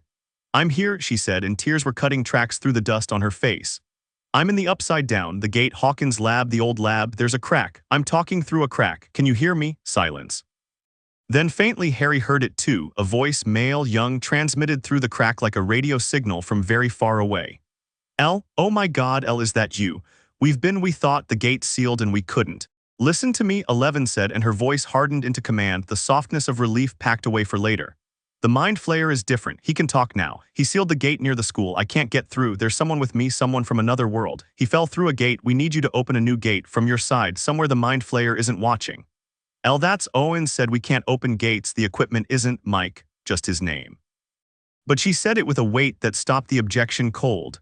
Find a way, talk to Owens, talk to Dustin, Dustin will figure it out. I need a gate open from your side, somewhere we agree on, at a time we agree on. The old lab, sublevel 3, that's where the barrier is thinnest. How long can you? Not long, the crack is small, this is everything I have. Okay, El, I love you, we're coming, I promise we're coming. I know, she said, 24 hours, we'll be at the old lab in 24 hours, open the gate then, sublevel 3. 24 hours, got it. El, the connection failed. The crack in the floor dimmed, not closed, but narrowed back to its original width, the dimensional barrier reasserting itself. Harry's magic receded and their hands separated. 11 swayed and Harry caught her arm, steadying her. She was shaking. Not with weakness, with the aftermath of emotional intensity. She wiped her face with her sleeve, smearing blood and tears together, and took a breath that was ragged at the edges. That was Mike, she said unnecessarily. I gathered, boyfriend? Yes, she said it simply, without elaboration or embarrassment. He sounds like he loves you. He does, she paused. He's going to try, he'll get the others. Dustin is smart, really smart. If anyone can figure out how to open a gate from their side, it's him. 24 hours, Harry said. That's our window. We need to survive in this place for 24 more hours and then be here in this room when they open the gate. The Mind Flayer will know, if they open a gate, he'll feel it, he'll try to stop us. Then we make sure he's too busy to stop us, or too distracted, or too far away. Harry was thinking fast, the tactical part of his brain, the part that had planned the break-in at Gringotts, the escape from the Ministry, the defense of Hogwarts, spinning up to speed. The Mind Flayer can't be everywhere at once, can he? He's vast, but he's still one intelligence. If we give him multiple threats to deal with simultaneously, he controls the creatures, the Demogorgons, the Demobats, the everything. If he sends them all at us, he won't. Because we're going to give him a reason not to. Harry smiled, and it was not a nice smile. It was the smile of someone who had spent 7 years outmaneuvering a genius-level dark wizard and had gotten very, very good at it. How many of those gates did you say were opening? 4, 5, at least 4. And the Mind Flayer doesn't want gates open, right? They're vulnerabilities, wounds in his body. Right. So what happens if, instead of trying to close them, we start opening them wider?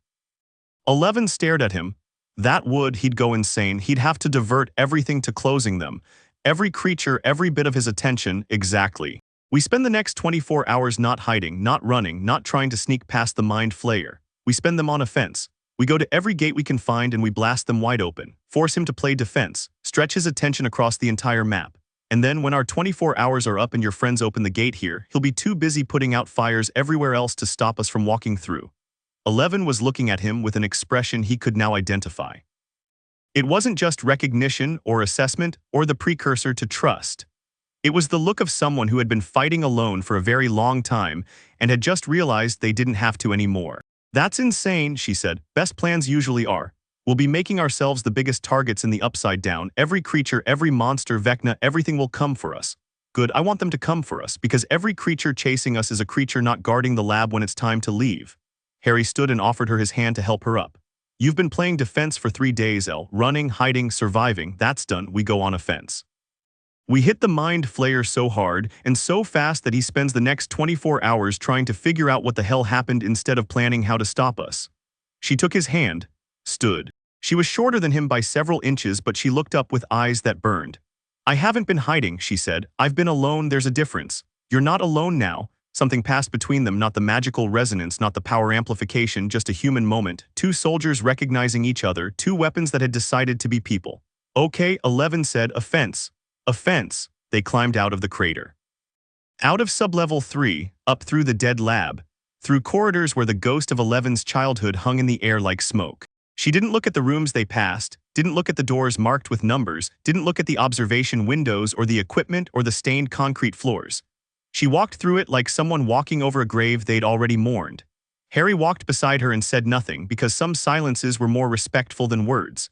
They emerged from the lab into the Upside Down's perpetual twilight. The forest stretched around them, already regrown from the devastation they'd caused with their combined power, the Upside Down healing itself, the organic growth reclaiming what they'd stripped away. But the clearing around the lab was still relatively open, and Harry could see in multiple directions. The nearest gate, he said. Where? 11 closed her eyes briefly. When she opened them, she pointed northeast, 3 miles near a quarry. I felt it on my first day, a new one opening slowly. I don't think the Mind Flayer has sealed it yet. Then that's our first target. We go there, we blast it open, and the moment the Mind Flayer reacts, we move to the next one. Hit and run. Keep moving, keep hitting, never give him time to pin us down. And the resonance, 11 said, when we sync up, we use it, sparingly. The big stuff, the dome, what we did in the forest, that's our nuclear option. For the gates, I think we can work in tandem without physical contact. You push with your power, I push with my magic, and we alternate, hit from 2 different angles so the gate can't stabilize. Save the direct resonance for when we really need it. When Vecna comes. If Vecna comes, he'll come, 11 said with certainty. He always comes. Then we'll be ready. They set off northeast, moving through the forest at a jog. The trees were thicker here, the canopy denser, but there were no demobats. Their swarm had been annihilated and nothing had replaced it yet. The ground was uneven, root structures creating a treacherous obstacle course that would have been impossible to navigate without light.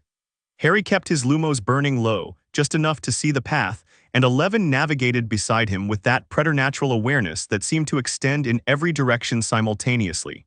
They covered 3 miles in just under 30 minutes. The forest thinned as they approached the quarry, a massive open pit in the earth, its walls steep and bare, its floor flooded with dark water that reflected the red lightning above like a pool of blood. In the real world, it had probably been a limestone quarry. Here, it was a wound in the landscape, deep and raw. And at the bottom, on the surface of the dark water, light, not amber this time. This light was cool, blue-white, flickering like static on a television screen. It came from a point about 20 feet above the water's surface, a vertical distortion in the air like heat shimmer, except the shimmer was tearing, pulling apart in slow motion, revealing glimpses of something beyond. Through the tear, Harry could see sky, blue sky, clouds, sunlight. Another world, he breathed. Not mine, 11 said, staring at the tear. Different, I can feel it. This gate doesn't connect to Hawkins, it connects to somewhere else. My world? I don't know, maybe I can't tell from here. Harry felt the pull, the same gravitational tug he'd felt in the Department of Mysteries, the same fishhook sensation behind his sternum. His magic was reaching toward the gate, yearning for it, and he had to clamp down hard to prevent himself from being drawn in. Right, he said, shaking off the pull. We're not going through it, we're opening it wider, making the Mind Flayer deal with it. Ready? Ready. Harry raised his wand and 11 raised her hand, and they attacked the gate from 2 angles simultaneously. Harry hit it with a blasting curse, not to destroy but to expand. His intent focused on widening the tear, pulling it open like a wound being stretched. The spell hit the gate's edge and the tear shuddered, widening by inches. The blue-white light intensified. The glimpse of sky became a view, a landscape, green hills under sunshine, a place that was achingly normal. 11 pushed from the other side, her telekinetic force gripping the gate's edges like hands pulling apart a curtain, applying steady, relentless pressure. The tear widened further. A foot, 2 feet, 3, the Mind Flayer noticed. The ground shook, the dark water in the quarry churned. A sound filled the air, not the voice from the basement but something more primal, a vibration that Harry felt in his bones, the Upside Down itself reacting to the violation. He's coming, 11 said through gritted teeth. Keep pushing. Harry doubled down. He cast spell after spell into the gate, not the same spell repeated but a sequence, each one attacking the dimensional barrier from a different angle. blasting curse to weaken it, severing charm to cut it, expansion charm to widen it. The gate tore open another foot, then another, the rip in reality now 10 feet wide and growing, blue-white light pouring through like a searchlight. Creatures boiled out of the forest. Not demogorgons, something new. Larger, bipedal, with long limbs and the same flower face arrangement, but on bodies that were vaguely humanoid, 8 feet tall and fast. They came from every direction, converging on the quarry, shrieking and howling. "I've got them," 11 shouted. She pivoted, releasing the gate to face the incoming horde, and her power hit the lead creature like a truck. It flew backward, ragdolling through the air, crashing into the ones behind it. She swept her arms wide, and a wave of force flattened the next rank, snapping trees and sending creatures tumbling. Harry kept working the gate, pouring magic into it, stretching it wider and wider. The dimensional barrier was fighting back, trying to heal, trying to close, like flesh trying to knit around a wound. But his magic was stronger here, amplified by the Upside Down's energy, and the gate kept growing. 15 feet wide. 20. Then the Mind Flayer's attention arrived. Not physically, the Mind Flayer didn't have a body in the conventional sense. But its will arrived, a crushing psychic weight that slammed down on the quarry like a giant's fist. Harry felt it hit his occlumency shields and he staggered, his concentration on the gate breaking. The tear stopped growing, started to shrink. "No you don't," Harry snarled, and he did something he'd never done before. He split his focus, maintaining his occlumency shields with one part of his mind while continuing to cast with another. It was like juggling chainsaws while running, but the unspeakable training held and his magic held and the gate held. The Mind Flayer pushed harder. The psychic pressure was immense. Not the conversational presence from the basement, but raw, grinding force, an intelligence that encompassed an entire dimension trying to close a wound in its own body.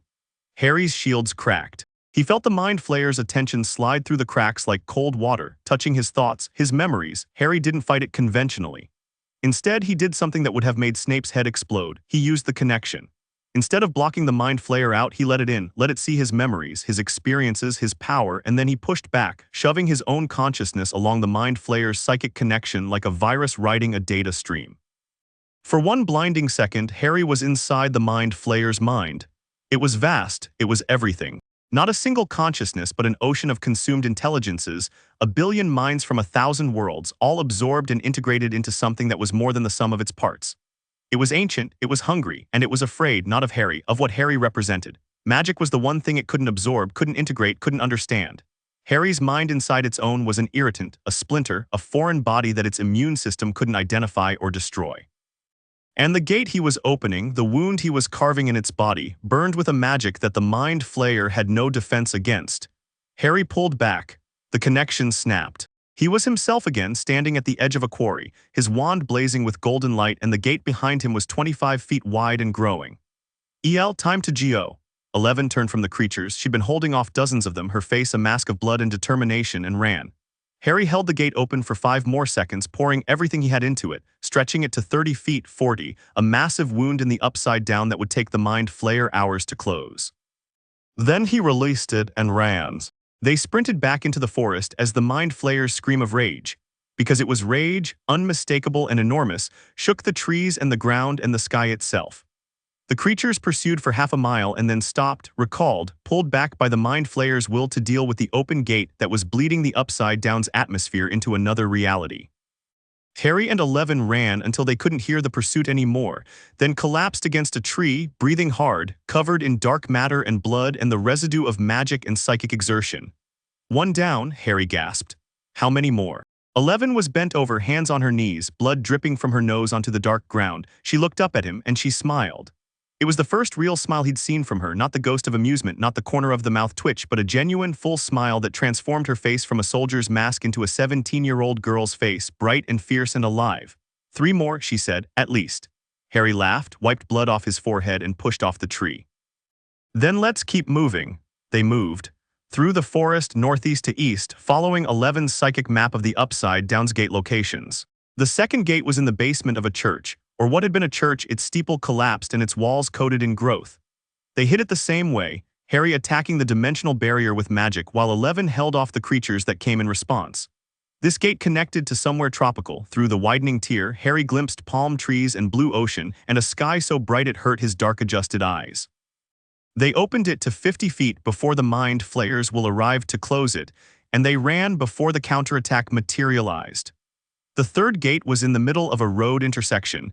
hanging in the air like a wound in the atmosphere itself. This one was already larger than the others. Whatever had caused it to open had done most of the work already, and Harry and Eleven merely needed to prevent it from closing.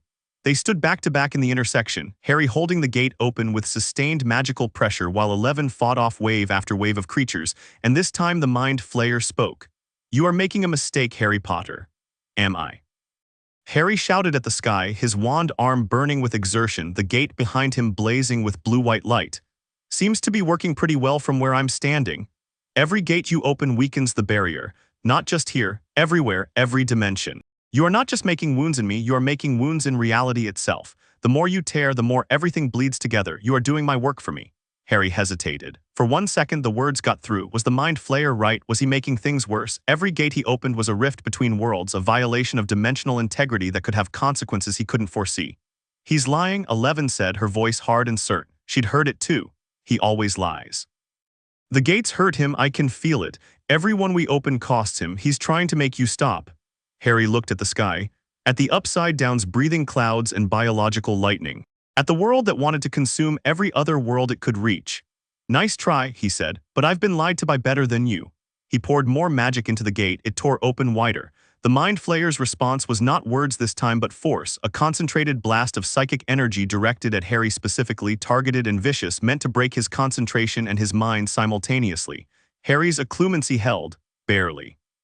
He felt the shields bend, felt the Mind Flayer's intelligence pressing against his mental walls like water against a dam, searching for cracks, for weaknesses, for the memories and fears and doubts that could be exploited. It found Sirius falling through the veil. It found Fred's body in the Great Hall. It found Remus and Tonks lying side by side. It found the walk into the Forbidden Forest and the choice to die. Harry let it find them. Let the Mind Flayer see the worst moments of his life, the deepest wounds, the scars that would never fully heal. And then he showed it what came after. He showed it standing up. Every time. After every loss, every defeat, every moment of despair. He showed it getting up and fighting, and refusing to stop and choosing hope over surrender and love over fear and life over death. He showed it the thing that made Harry Potter impossible to break. Not power, not magic, not destiny, but the simple, stubborn, irrational refusal to stay down. The Mind Flayer recoiled. Not because it was hurt, psychic entities didn't feel pain the way humans did, but because it encountered something it genuinely didn't understand. An intelligence that had consumed billions of minds had never encountered one that treated its own suffering as fuel rather than weakness.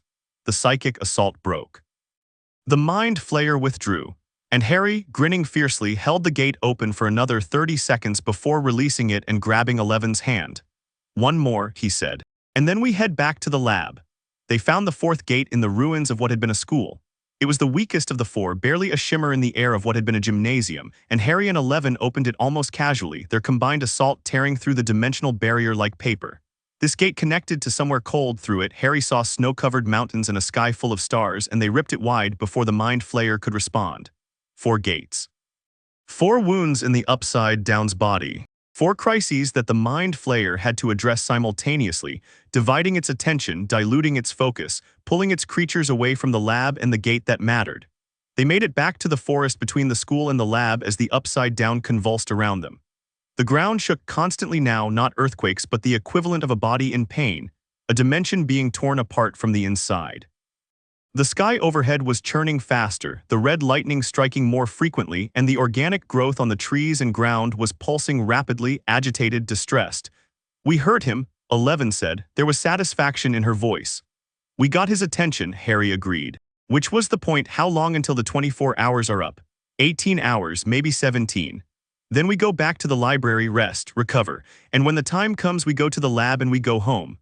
They walked through the convulsing forest, wizard and psychic, toward the temporary safety of the building that the Upside Down couldn't touch.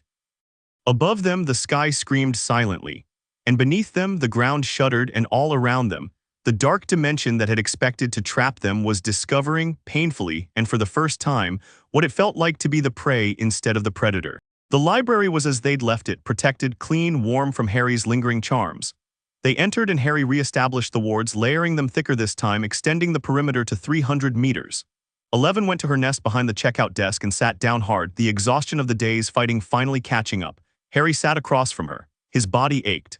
His magic felt stretched, not depleted exactly, but extended like a muscle worked to its limit. He needed rest too, they both did. Harry, 11 said, yeah. When the Mind Flayer attacked your mind at the intersection, you showed it something. I felt it through our connection, through the resonance. I couldn't see what it was, but I felt what it meant. What did you show it? Harry was quiet for a moment. I showed it why I don't give up. What is that? Honestly, I'm not sure. It's not any one thing. It's not bravery or power or some grand destiny. It's just I've been knocked down a lot, and every time I had a choice, stay down or get up. And every time I got up, not because I'm special, because the people I love are worth getting up for. 11 was looking at him the way she did when she was processing something that resonated, when his words hit a frequency inside her that vibrated in sympathy. The people you love, she repeated. Yeah, my friends. My family, the family I chose, not the one I was born into, the people who do the same for me. He paused. Mike, your friends, the ones who are working to get you out right now, that's why you don't give up either. 11 was quiet for a long time. Outside, the upside down raged. Inside, the library held them in its pocket of warmth and stillness. I used to think my power made me a weapon, she said. That's what the lab taught me, that I existed to be used. And then I met Mike and the others and they taught me I was a person. But sometimes, in places like this, doing things like this, I feel like a weapon again. Like the person part is just a costume I wear between fights. That's not true, Harry said. And I'll tell you how I know. A weapon doesn't care about the people waiting for it on the other side of a gate. A weapon doesn't cry when it hears someone's voice through a crack in reality. A weapon doesn't smile when it finds out there are more enemies to fight because the fight means the people they love are safer. You smiled, Elle. Back at the quarry when I said there were 3 more gates, you smiled. Because every gate we opened was a step closer to getting home to the people who love you. Weapons don't do that. She looked away, her jaw was tight. Harry thought he'd overstepped, pushed too far too fast into territory that wasn't his to enter with someone he'd known for less than a day. Then she looked back. Her eyes were bright but her voice was steady. You're annoying, she said, and you talk too much. I've been told, but you're not wrong, Harry smiled. I've been told that too. They slept in shifts. Harry took the first watch, 4 hours, then woke 11 and slept for 4 himself. When he woke, the upside down was still raging outside, the sky pulsing faster, the ground still trembling, the organic growth visibly agitated, but the library held. Their island of calm in the storm, they ate. Harry produced more food from his enchanted pocket, apples, chocolate, sandwiches that were getting increasingly squashed, and 11 ate with the same focused efficiency as before. Harry conjured water to supplement the self-refilling bottle and they drank, and for a few minutes they were just 2 teenagers having a meal in a library, which was the most normal thing either of them had done in a very long time. 12 hours, 11 said, checking the time by some internal clock that Harry didn't question. 12 hours until Mike opens the gate. If he can figure out how, he will. Dustin will help. Dustin can figure out anything. Sounds like my friend Hermione. Smartest person I've ever met. She once brewed an illegal potion in a bathroom when she was 12 to help us infiltrate the bad guy's common room. Common room? We went to a school, a magic school, Hogwarts, houses like teams sort of. Each house had a common room. The bad guys were in a house called Slytherin and we needed information from one of their students, so Hermione brewed Polyjuice Potion, a potion that transforms you into someone else, and we snuck in disguised as Slytherin students. When you were 12? Yeah, that's insane. That was a quiet year, relatively speaking. Harry grinned. The year before that, when I was 11, I fought a troll, played a life-size chess game that nearly killed my best friend, walked through enchanted fire, and confronted a dark wizard who was living on the back of my teacher's head. 11 stared at him. On the back of his head, under a turban, it was a whole thing. Your school sounds terrible. It was the best place I'd ever been, Harry said, and meant it absolutely. 11 shook her head slowly. Your world is weird. Says the girl from the dimension with the murder flowers. She almost laughed. The sound was startled out of her, barely more than a sharp exhale, but it was real. Harry counted it as a victory. They spent the remaining hours preparing. Harry rechecked his supplies, maintained the wards, and practiced the precise casting he'd been using on the gates, the intent-based magic that bypassed incantations and operated purely on willpower. 11 meditated, which looked like sitting very still with her eyes closed and blood occasionally trickling from her nose, and which was apparently her equivalent of stretching before a marathon. With 6 hours to go, Harry brought up the thing they hadn't discussed. The Mind Flayer said something in the basement when it first spoke. It said it had been waiting for me, that the gate I fell through was an invitation, not an accident. 11 opened her eyes. I remember. If that's true, if it deliberately lured me here, then it has a plan. It wants my magic for something specific, and it's smart enough to bait a trap, which means it's smart enough to anticipate our countermoves. You think it knows about the crack in the lab, about Mike? I think we have to assume it might. The Mind Flayer has been evolving. You said it's never spoken before, which means it's developed new capabilities. If it can speak, it can think at a higher level than it used to. It might have anticipated that we'd contact the other side. It might be letting us think the plan is working. Eleven's expression hardened. Then what do? We do everything we planned, but we also prepare for the possibility that it's a trap. When we get to the lab, we don't just wait for the gate to open. We set up defenses, layers of them, magical wards, your psychic barriers, physical barriers if we can manage them. We make that gate room a fortress. And if the Mind Flayer comes for us, if it sends everything it has, we hold until the gate opens and then we go through, no matter what. No matter what, 11 repeated. No matter what. They looked at each other across the space of the library. Two people who had no reason to trust each other except that they did, who had no reason to believe they'd survive except that they refused to believe otherwise. 6 hours, 11 said. 6 hours, Harry agreed. The wait began, and somewhere in the vast, wounded darkness of the Upside Down, the Mind Flayer nursed its torn boundaries and watched and waited and planned. It had anticipated their every move so far, the gates, the contact, the plan to escape through the lab. But it had not anticipated them. Not together. Not the resonance, not the amplification, not the thing that happened when a wizard's magic and a psychic's power found the same frequency. That was the variable it hadn't accounted for. And variables in the Mind Flayer's considerable experience were the most dangerous things in any equation. Chapter 3. The cartography of scars. The last 6 hours before the gate were supposed to be quiet. They weren't. Harry was sitting against a bookshelf, eyes closed but not sleeping, running through defensive spell configurations in his mind the way a chess player runs through opening gambits, when 11 sat up sharply from her nest of blankets. Her eyes were open and blank, not the focused blankness of concentration, but the hollow blankness of someone seeing something that wasn't in the room. Something's coming, she said.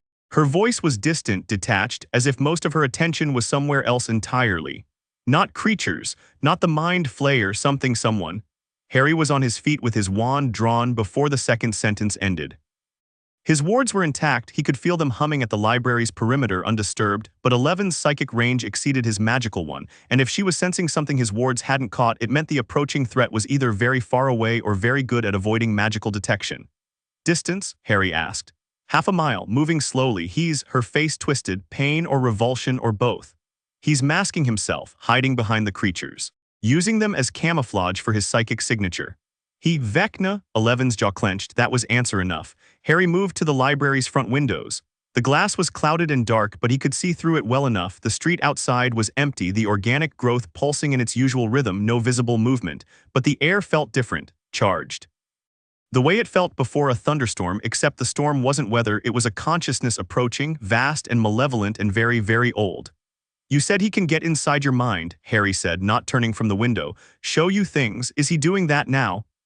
He's not trying to get in, he's just approaching. He wants to talk.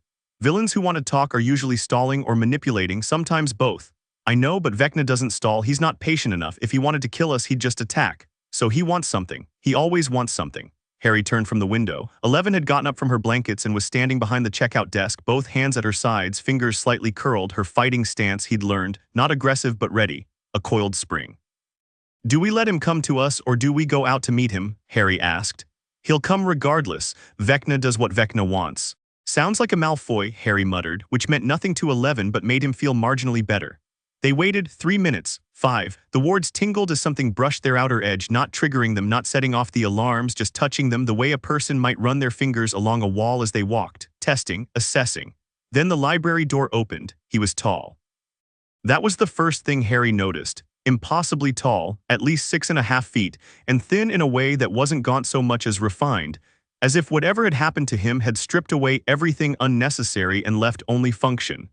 His skin was wrong.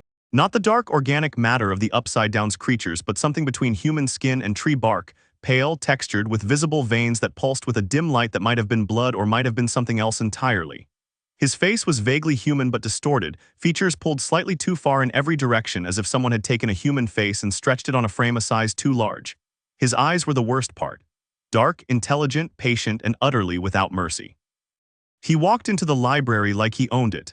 Past the checkout desk, between the bookshelves, into the reading area where Harry and 11 stood. He moved with a strange grace, fluid, unhurried, each step precise. He was wearing something that might once have been clothing but was now part of him, the same bark-like texture as his skin melded to his body. He stopped 10 feet away, looked at 11, looked at Harry, and smiled. It was the smile of a man who had once been human and remembered how smiles worked but had long since forgotten why people used them for anything other than showing teeth. 11, he said. His voice was deep, resonant, cultured, the voice of someone who had spent a lot of time thinking and very little time talking, and had consequently developed an extreme precision with words. You look tired. Henry, 11 said, her voice was flat iron. I prefer one if we're using lab designations or Vecna if we're being theatrical. His eyes moved to Harry, studied him, the smile didn't waver. And you're the wizard, the one the Mind Flayer has been salivating over. I must say, you're younger than I expected. I get that a lot, Harry said. His wand was at his side, not raised, not pointed, just present. Ready, you're Vecna. The one who likes to get inside people's heads and show them their worst fears. I've met your type before, you're not as scary as you think you are. Vecna's smile widened by a fraction. Confidence, how refreshing. Last people I encountered in the Upside Down tended more toward screaming. Yeah, well, I had a rough childhood, screaming gets old. Vecna tilted his head, the motion was bird-like, predatory rather than curious. You've been busy, Harry Potter. 4 gates torn open in, what, 6 hours? 7, the Mind Flayer is quite upset. I haven't seen it this agitated since 11 here closed the Mother Gate 3 years ago. You've made an impression. That was the idea. Was it? Vecna moved closer. Not aggressively, casually, the way someone moves through their own house. He trailed a hand along a bookshelf and the books his fingers touched darkened, their covers curling, their pages aging decades in seconds. Because from where I stand, what you've done is make the Mind Flayer desperate, and a desperate Mind Flayer is considerably more dangerous than a patient one. That sounds like concern, 11 said. Since when do you care what the Mind Flayer does? Vecna's eyes snapped to her, the smile vanished. Since it stopped being what I made it. The statement hung in the air. Harry saw 11 react, a tiny flinch quickly suppressed. You made the Mind Flayer? Harry asked. Created it, shaped it. Gave it form and purpose. Vecna spoke with the measured cadence of someone who had rehearsed this speech many times or at least thought about it obsessively. When I first came to the Upside Down, it was formless, a dimension of raw potential with no guiding intelligence. I gave it one. I connected to the hive mind, the collective consciousness of every creature in this place, and I imposed my will on it. I became the Mind Flayer. Or rather, the Mind Flayer became an extension of me. Became, Harry said, catching the tense, past tense. Vecna's expression shifted, not anger exactly, something closer to discomfort, the look of someone acknowledging a truth they'd rather not. The Mind Flayer has been growing, evolving. Every world it touches, every consciousness it absorbs, it becomes more intelligent, more autonomous, more itself. What was once my instrument has become something independent, something that no longer requires my direction, something that has, in recent months, begun to develop its own agenda. An agenda that doesn't include you, Harry said. An agenda that views me as a tool rather than a master. The irony is not lost on me. Vecna's voice carried a bitterness that was almost human. I built the Mind Flayer to be the weapon that would reshape reality according to my vision. Instead, it has reshaped itself, and its vision is far less curated than mine. Your vision was genocide, 11 said, her voice cutting. You wanted to destroy the world, kill everyone, turn everything into this. She gestured at the library, at the Upside Down outside, at the decay and the dark and the death. I wanted to order the world, Vecna corrected with a flash of genuine irritation. To strip away the chaos and the noise and the meaningless proliferation of human mediocrity and replace it with something structured, something clean, something that operated according to a single guiding intelligence instead of 7 billion competing ones. That's the same thing. It is not. Destruction is purposeless. What I envisioned was transformation, but the distinction is, I admit, academic at this point. Vecna's eyes went to Harry. Because the Mind Flayer doesn't want transformation or destruction. The Mind Flayer wants consumption. Every world, every reality, every consciousness absorbed, integrated, made part of itself, not destroyed, not transformed, eaten. And your magic, Harry Potter, is the key that unlocks the feast. Harry felt the temperature in the library drop. Not physical temperature, the wards kept that stable, but something deeper, a chill of understanding. Explain, he said. Vecna moved to one of the reading tables and sat on its edge. A gesture so human that it was jarring from something that looked like a nightmare. The Mind Flayer has been reaching across dimensions for years, opening gates, touching other realities, but every world it touches, it can only reach through the Upside Down, through this dimension which serves as a nexus, a crossroads, and the Upside Down has limits. The barrier between dimensions isn't just a wall, it's a fundamental property of reality. You can poke holes in it, but you can't dissolve it, not with psychic power. He looked at 11, not with the Upside Down's natural energy. He looked at Harry. But with magic, true magic, the kind you carry, the barrier can be unmade entirely. Not holes, not gates, a complete dissolution of dimensional boundaries, every world connected, every reality open, and the Mind Flayer with its ability to absorb and integrate would flow through all of them simultaneously, not invasion, not conquest, just expansion, infinite unstoppable expansion across every world that exists. Silence, Harry processed this. The Mind Flayer didn't want to use his magic as a weapon. It wanted to use his magic as a solvent, to dissolve the barriers between dimensions and turn the multiverse into a single, connected space that the Mind Flayer could consume at leisure. That's why it lured me here, Harry said. That's why it opened the gate in the Department of Mysteries. It needs a wizard's magic to dissolve the dimensional barriers. Not just any wizard, you specifically. The Mind Flayer has been probing your reality for some time, feeling the magical signatures that bleed through the barrier. Most wizards' magic is contained, structured, bound by rules and traditions and limitations. Yours is different. You died and came back, Harry Potter. You carried a piece of an alien soul inside you for 16 years. Your magic has been through things that no magical tradition accounts for, and it has come out the other side unbound. You are not a normal wizard, you are a wizard without a ceiling, and that is exactly what the Mind Flayer needs. Harry looked at 11. She was listening with an expression of controlled fury, jaw set, eyes hard, hands clenched. She'd known Vecna was dangerous, she'd known the Mind Flayer was evolving, but this, the scope of it, the specific targeting of Harry, the plan to dissolve reality itself, this was new. Why are you telling us this? Harry asked Vecna. Out of the goodness of your heart. I don't think you have one, Vecna laughed. It was a dry, humorless sound. I'm telling you this because the Mind Flayer's plan terrifies me. Not on your behalf, I assure you, I have no investment in the survival of humanity or any other species. But the Mind Flayer's expansion would consume me as well. I am part of this dimension, connected to the hive mind. If the Mind Flayer dissolves the dimensional barriers and expands across all realities, I don't become a god in a multiverse. I become another absorbed consciousness in an ocean of them. Another voice in the chorus. Another mind eaten by the thing I created. So you're here because you're scared, 11 said. There was something sharp and satisfied in her voice. The great Vecna Henry Creel, #1, scared of his own creation. Vecna's eyes went cold. I am here because I am a pragmatist, and pragmatism dictates that the enemy of my enemy, however temporarily, deserves a conversation. You want to work together, Harry said. I want to offer you information in exchange for a consideration. What consideration? When you destroy the Mind Flayer, and I know that's your endgame, whether you've articulated it yet or not, I want to survive. I want to retain my connection to the Upside Down, my power, my autonomy. The Mind Flayer goes, I remain. Absolutely not, 11 said immediately. You murdered my friends, you tried to end the world. I am offering you the means to defeat an enemy that neither of you can defeat alone. The Mind Flayer has evolved beyond anything I anticipated, beyond anything 11 has faced before. Without my knowledge of its structure, its weaknesses, its internal architecture, you will lose, you will be captured. Harry's magic will be harvested, the dimensional barriers will dissolve, and every world in existence will be consumed. That is not a prediction. It is a certainty. The Mind Flayer is too vast and too intelligent to defeat with brute force alone, no matter how powerful your little resonance trick might be. Harry kept his face neutral, but his mind was racing. Vecna was a monster. That was clear from 11's reaction, from his own read of the creature, from everything he'd seen and heard. Vecna was a mass murderer, a psychopath, and an architect of dimensional-scale destruction who was now trying to position himself as an ally because his own creation had outgrown his control. But he was also right. Harry had been inside the Mind Flayer's mind for one blinding second at the quarry. He'd felt the scale of it, the billions of absorbed consciousnesses, the vast intelligence, the patience that came from being effectively immortal. The Mind Flayer was not a problem that could be solved with firepower alone. It required understanding, architecture, a map of the enemy's weaknesses, and Vecna had that map. What information? Harry asked. 11 turned on him. You can't seriously be. I'm listening, not agreeing, listening, there's a difference. Harry looked at Vecna. What do you know that we don't? Vecna stood from the table. He raised one hand, long fingers, bark-like skin, and made a gesture in the air. The space between them shimmered and an image formed.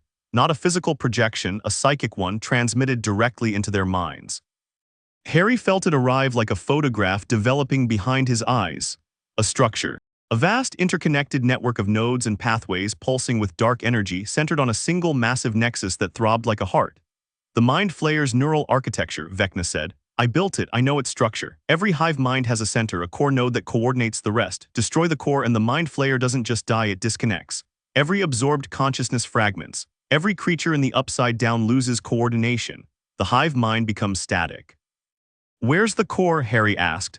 Deep, below the surface of the Upside Down, below even the substrata that your gates touch. There is a place, I call it the Nexus, where the Mind Flayer's original consciousness resides. The seed from which I grew it. That seed has been growing, evolving, becoming autonomous, but it is still there, still the center, everything radiates from it.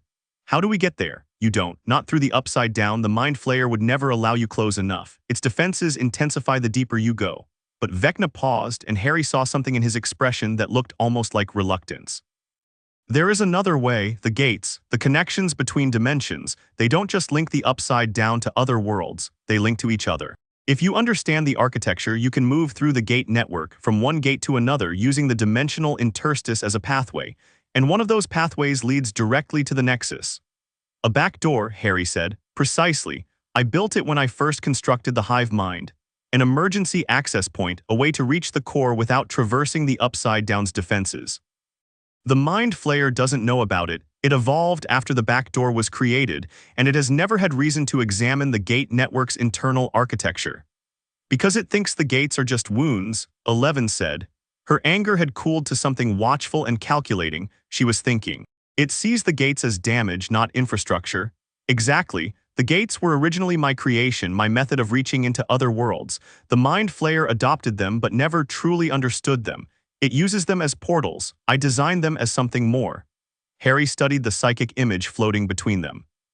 The neural architecture of the Mind Flayer was complex but not incomprehensible. It followed patterns he recognized from magical theory, from the way dark artifacts connected to their creators, from the structure of Horcruxes. A central soul piece connected to external vessels through bonds of dark energy. Destroy the center, and the vessels lose their animation. He'd done this before 7 times. He'd found and destroyed pieces of a dark wizard's fragmented soul, hunting them across Britain, and each destruction had weakened the whole until the center was vulnerable. The Nexus, Harry said. What protects it? If we get through the back door, what's waiting? The core consciousness itself, the original Mind Flayer, the intelligence I implanted before it grew beyond me. It is powerful but limited. When I created it, it was a fraction of what it is now. If you can reach it before the greater Mind Flayer realizes what you're doing, you'll face an enemy that is dangerous but not invincible. How dangerous? Vecna's smile returned, cold and sharp. It killed 4 of my predecessors in the lab. Before I reshaped it, before I gave it the hive mind structure, the raw intelligence of the Upside Down was responsible for the deaths of 4 powerful psychics who attempted to contact it. It is not to be underestimated, but it was roughly equivalent in power to a single strong psychic, or a single powerful wizard. Or both, Harry said, or both. Harry looked at 11. She was staring at Vecna with an expression that mixed hatred and calculation in equal measure. She didn't trust him, she would never trust him, but she was smart enough to recognize useful information when she heard it. Harry said, your call. She blinked. Looked at him, my call. You know this enemy, you know this place, you know him. Harry nodded at Vecna. I trust your judgment. If you think this is a trap, we walk away and find another way. 11 was quiet for a moment. She looked at Vecna, really looked at him with the penetrating gaze of someone who had spent her childhood being studied and had learned to study right back. If you're lying, she said, I will kill you, not fight you, not defeat you. Kill you, permanently, I know how. I've done it before. You beat me, Vecna corrected. You didn't kill me, because I wasn't trying to. Next time I will be. Something passed across Vecna's distorted face. Not fear. Harry didn't think Vecna was capable of fear in the human sense, but acknowledgement. Recognition that the girl he'd once tried to destroy had become something he couldn't afford to dismiss. I am not lying, Vecna said. I gain nothing from your failure and lose everything from the Mind Flayer's success. Our interests are aligned, however unpleasantly. Tell us about the back door, 11 said. Everything, how to find it, how to open it, how to navigate the gate network. Every detail, and then you leave. You don't follow us, you don't help. You stay away and deal with whatever part of this mess is yours to deal with. You don't want my assistance in the Nexus. I don't want you anywhere near us when we're vulnerable. You said it yourself, you're a pragmatist. The moment it's more pragmatic to betray us than help us, you will, so you give us the information and you go. Vecna considered this. Then he inclined his head, a gesture that was almost courtly, almost respectful. Very well. He spent the next 20 minutes explaining. The back door was accessible through the gate network. Specifically, through the interaction between 2 gates that were close enough geographically to create a resonance of their own. The gate at the old lab, the crack they'd contacted Mike through, and the gate at the school, the one they'd torn open in the gymnasium, were close enough. If both were active simultaneously, the dimensional interstice between them would form a pathway, a tunnel through the space between spaces that led past the Upside Down's defenses and directly to the Nexus. To access the pathway, they'd need to be at one gate while the other was active. When they'd torn open the school gate, they'd created a temporary connection. If it was reopened, or if a new gate was opened in the same location while they were at the lab gate, they could step sideways into the interstice. The pathway is unstable, Vecna warned. It wasn't designed for physical transit. I used it psychically, projecting my consciousness through it to reach the core. For physical bodies, it will be uncomfortable. We've done uncomfortable, Harry said. The pathway will try to collapse around you. The dimensional interstice is not a place, it's an absence, a gap between realities. Your magic and Eleven's power can sustain you, but the environment itself will resist your presence. How long is the transit? Seconds if you move quickly, minutes if you hesitate. Do not hesitate. And at the other end, the nexus, a space, not large, perhaps the size of this room. The core consciousness will be there. It will manifest physically. It always does when threatened. It will be, Vecna paused, choosing his words. It will try to be whatever frightens you most. That is its nature. The raw intelligence of the Upside Down feeds on fear. It shapes itself according to the fears of those who face it. A boggart, Harry said. Vecna looked at him blankly. Magical creature from my world takes the shape of your worst fear. I've been fighting those since I was 13. Something that might have been amusement crossed Vecna's distorted features. How convenient for you. I'm a lucky person, ask anyone. Vecna gave them the rest, the specific coordinates within the gate network, the psychic frequency they'd need to tune to in order to perceive the pathway, the signs that the interstice was stable enough to enter. Harry committed it to memory. 11 did the same. He could feel her absorbing the information with the intensity of someone who'd spent years being trained to process and retain complex data under pressure. When Vecna finished, he stood. The psychic image dissolved. The library felt smaller without it. One more thing, Vecna said, moving toward the door. The Mind Flayer knows you're planning to leave through the lab. It has been monitoring the crack since you used it. When your friends open the gate from their side, the Mind Flayer will be waiting. We know, Harry said. That's why we spent yesterday tearing open every other gate we could find to divide its attention. A clever strategy, but insufficient. The Mind Flayer has been consolidating. The gates you opened have been partially closed, not fully, not yet, but enough to free up resources. By the time your friends open the lab gate, the Mind Flayer will have creatures converging from every direction. Hundreds. Perhaps thousands. So we fight them. You fight them, I will be elsewhere. Vecna opened the library door. The Upside Down's dark air rushed in. I have my own preparations to make. The Mind Flayer and I are overdue for a renegotiation of terms. You're going to attack the Mind Flayer, 11 said. I'm going to remind it who built it. The outcome of that reminder will depend largely on whether you succeed in reaching the Nexus and destroying the core. If you do, the Mind Flayer's higher consciousness fragments, and what remains is the basic hive mind I originally created, which I can control. If you don't, he shrugged. Then I suppose we all become part of the chorus. He stepped through the door, paused, looked back. For what it's worth, 11, you've grown. When I first encountered you, you were a frightened child with power she couldn't control. Now you're something else entirely. I'm not certain what, but it's, he searched for the word. Noteworthy. Get out, 11 said. Vecna smiled his empty smile and walked into the dark. Within seconds he was gone, not just physically but psychically, his presence vanishing from Harry's wards and 11's awareness simultaneously, as if he'd folded himself into the Upside Down and become part of its fabric. The library door swung shut. Harry and 11 stood in the silence for a full minute before either spoke. I want to kill him, 11 said conversationally. After we use his information, Harry agreed, priorities. He's not wrong about the Mind Flayer. I felt it when we were at the quarry, the intelligence behind the attacks. It's not just reacting anymore. It's strategizing, planning. If it's been consolidating while we thought we were winning, then the 24-hour window isn't as clean as we hoped. The Mind Flayer will have forces at the lab when the gate opens.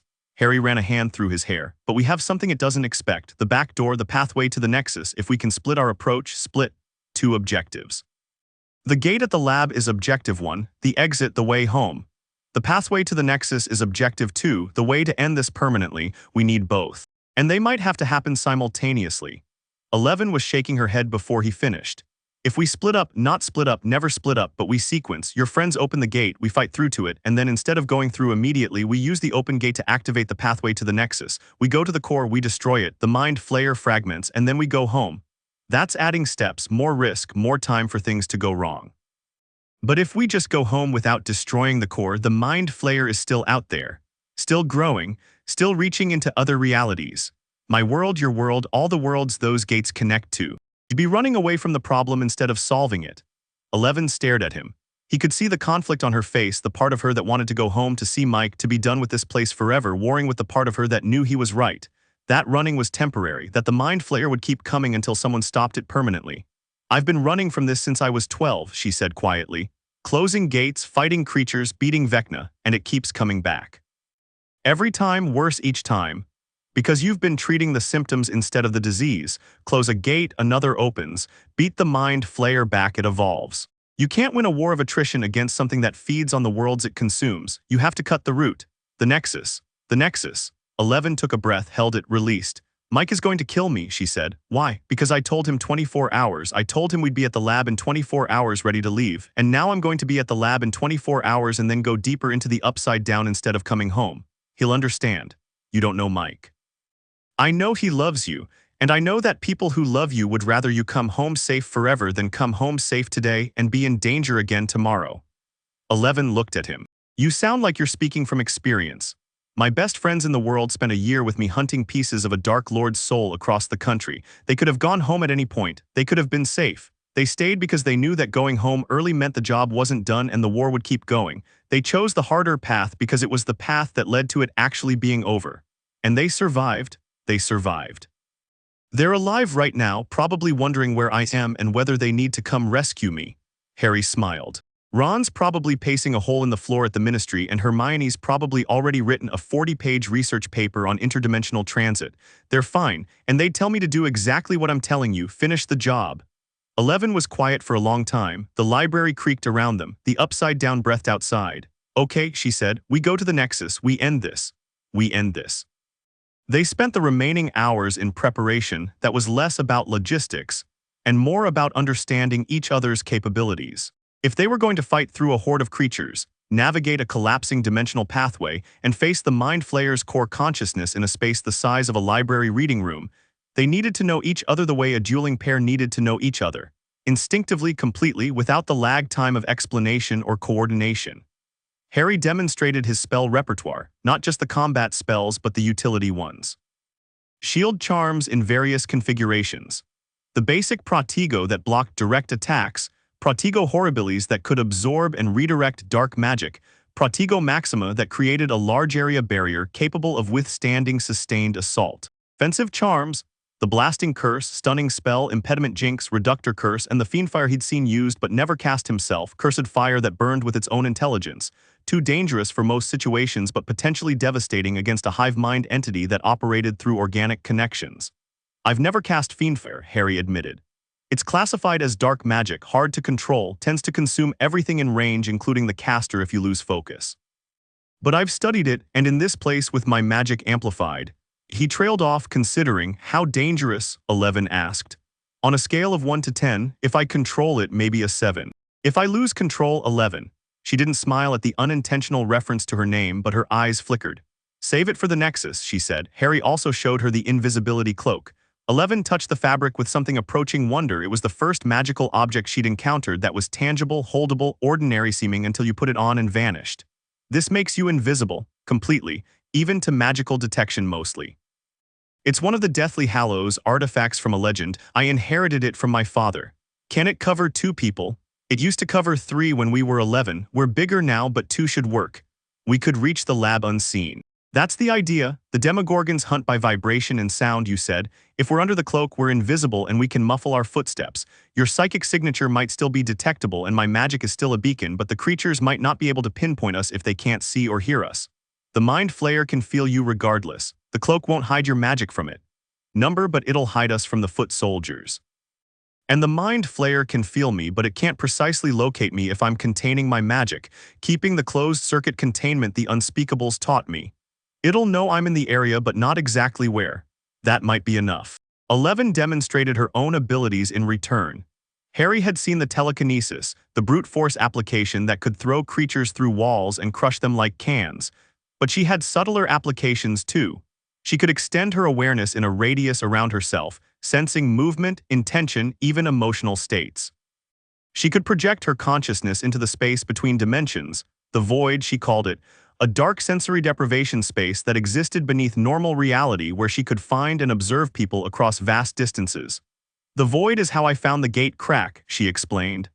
I go into the dark space and I can feel the weak points between dimensions. It's also how Vecna operates. He uses a similar technique to enter people's minds.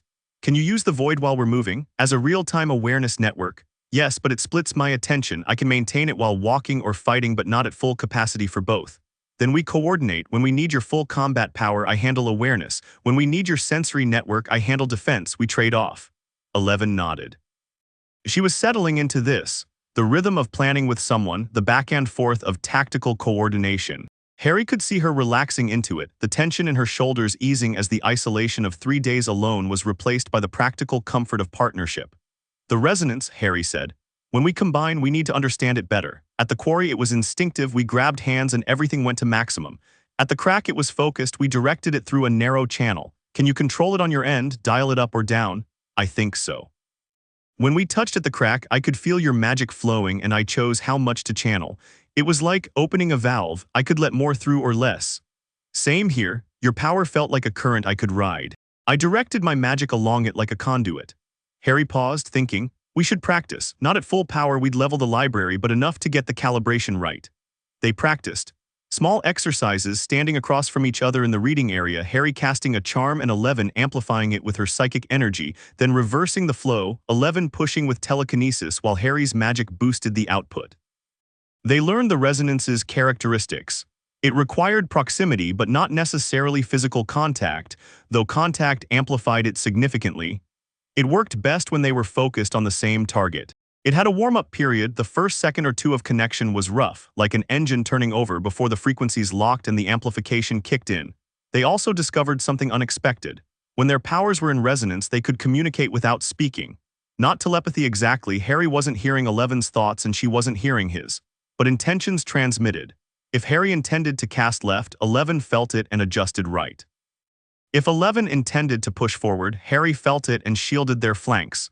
It was instinctive, immediate, and it turned them from two fighters working in parallel into a single coordinated unit. This is what the lab was trying to create, 11 said, after a particularly smooth exercise where they'd simultaneously lifted and rotated a heavy reading table without a word exchanged between them. Combined operations, multiple psychics working as one, they never managed it. Because they were trying to combine the same type of power, we're different enough to harmonize instead of interfere. Harry set the table down gently. In my world, there's a concept called twin cores, wands that share a magical source. When twin core wands duel each other, they create a connection called priori incantatum. The wands refuse to fight because they recognize each other as kin. What we're doing is the opposite. Our powers aren't kin, they're complementary. They don't recognize each other, they want each other. Want? In the magical sense, my magic reaches for your power the way it reaches for this dimension's energy. And your power reaches for my magic because it's, I don't know, because it's something you've never encountered before and your ability instinctively wants to interface with it. Interface, 11 repeated. Sorry, Hermione's rubbing off on me, I mean connect. I know what you mean, I can feel it right now, even when we're not actively combining. Your magic is there at the edge of my awareness. Like a sound I can always hear, not unpleasant. Just present. Same, your power has a, Harry searched for the right description. A texture like the difference between hearing a violin and hearing a cello. My magic is one instrument, yours is another. And when we play together, we're an orchestra. Harry looked at her, she looked at him. Something passed between them that wasn't the resonance but was adjacent to it. A human recognition. A mutual understanding that went beyond tactics and strategy into the territory of two people who had found, unexpectedly and in the worst possible circumstances, someone who understood them at a level no one else could. Harry said, when this is over, when we've destroyed the mind flayer and you've gone home and I've gone home, I'm going to find a way to stay in contact. Between dimensions, there has to be a way. Magic can do almost anything and your power can reach across realities. I'm not losing this. She looked at him steadily. You barely know me. I know enough. I know what it's like to carry power you didn't ask for. I know what it's like to be used as a weapon and to have to fight to be seen as a person.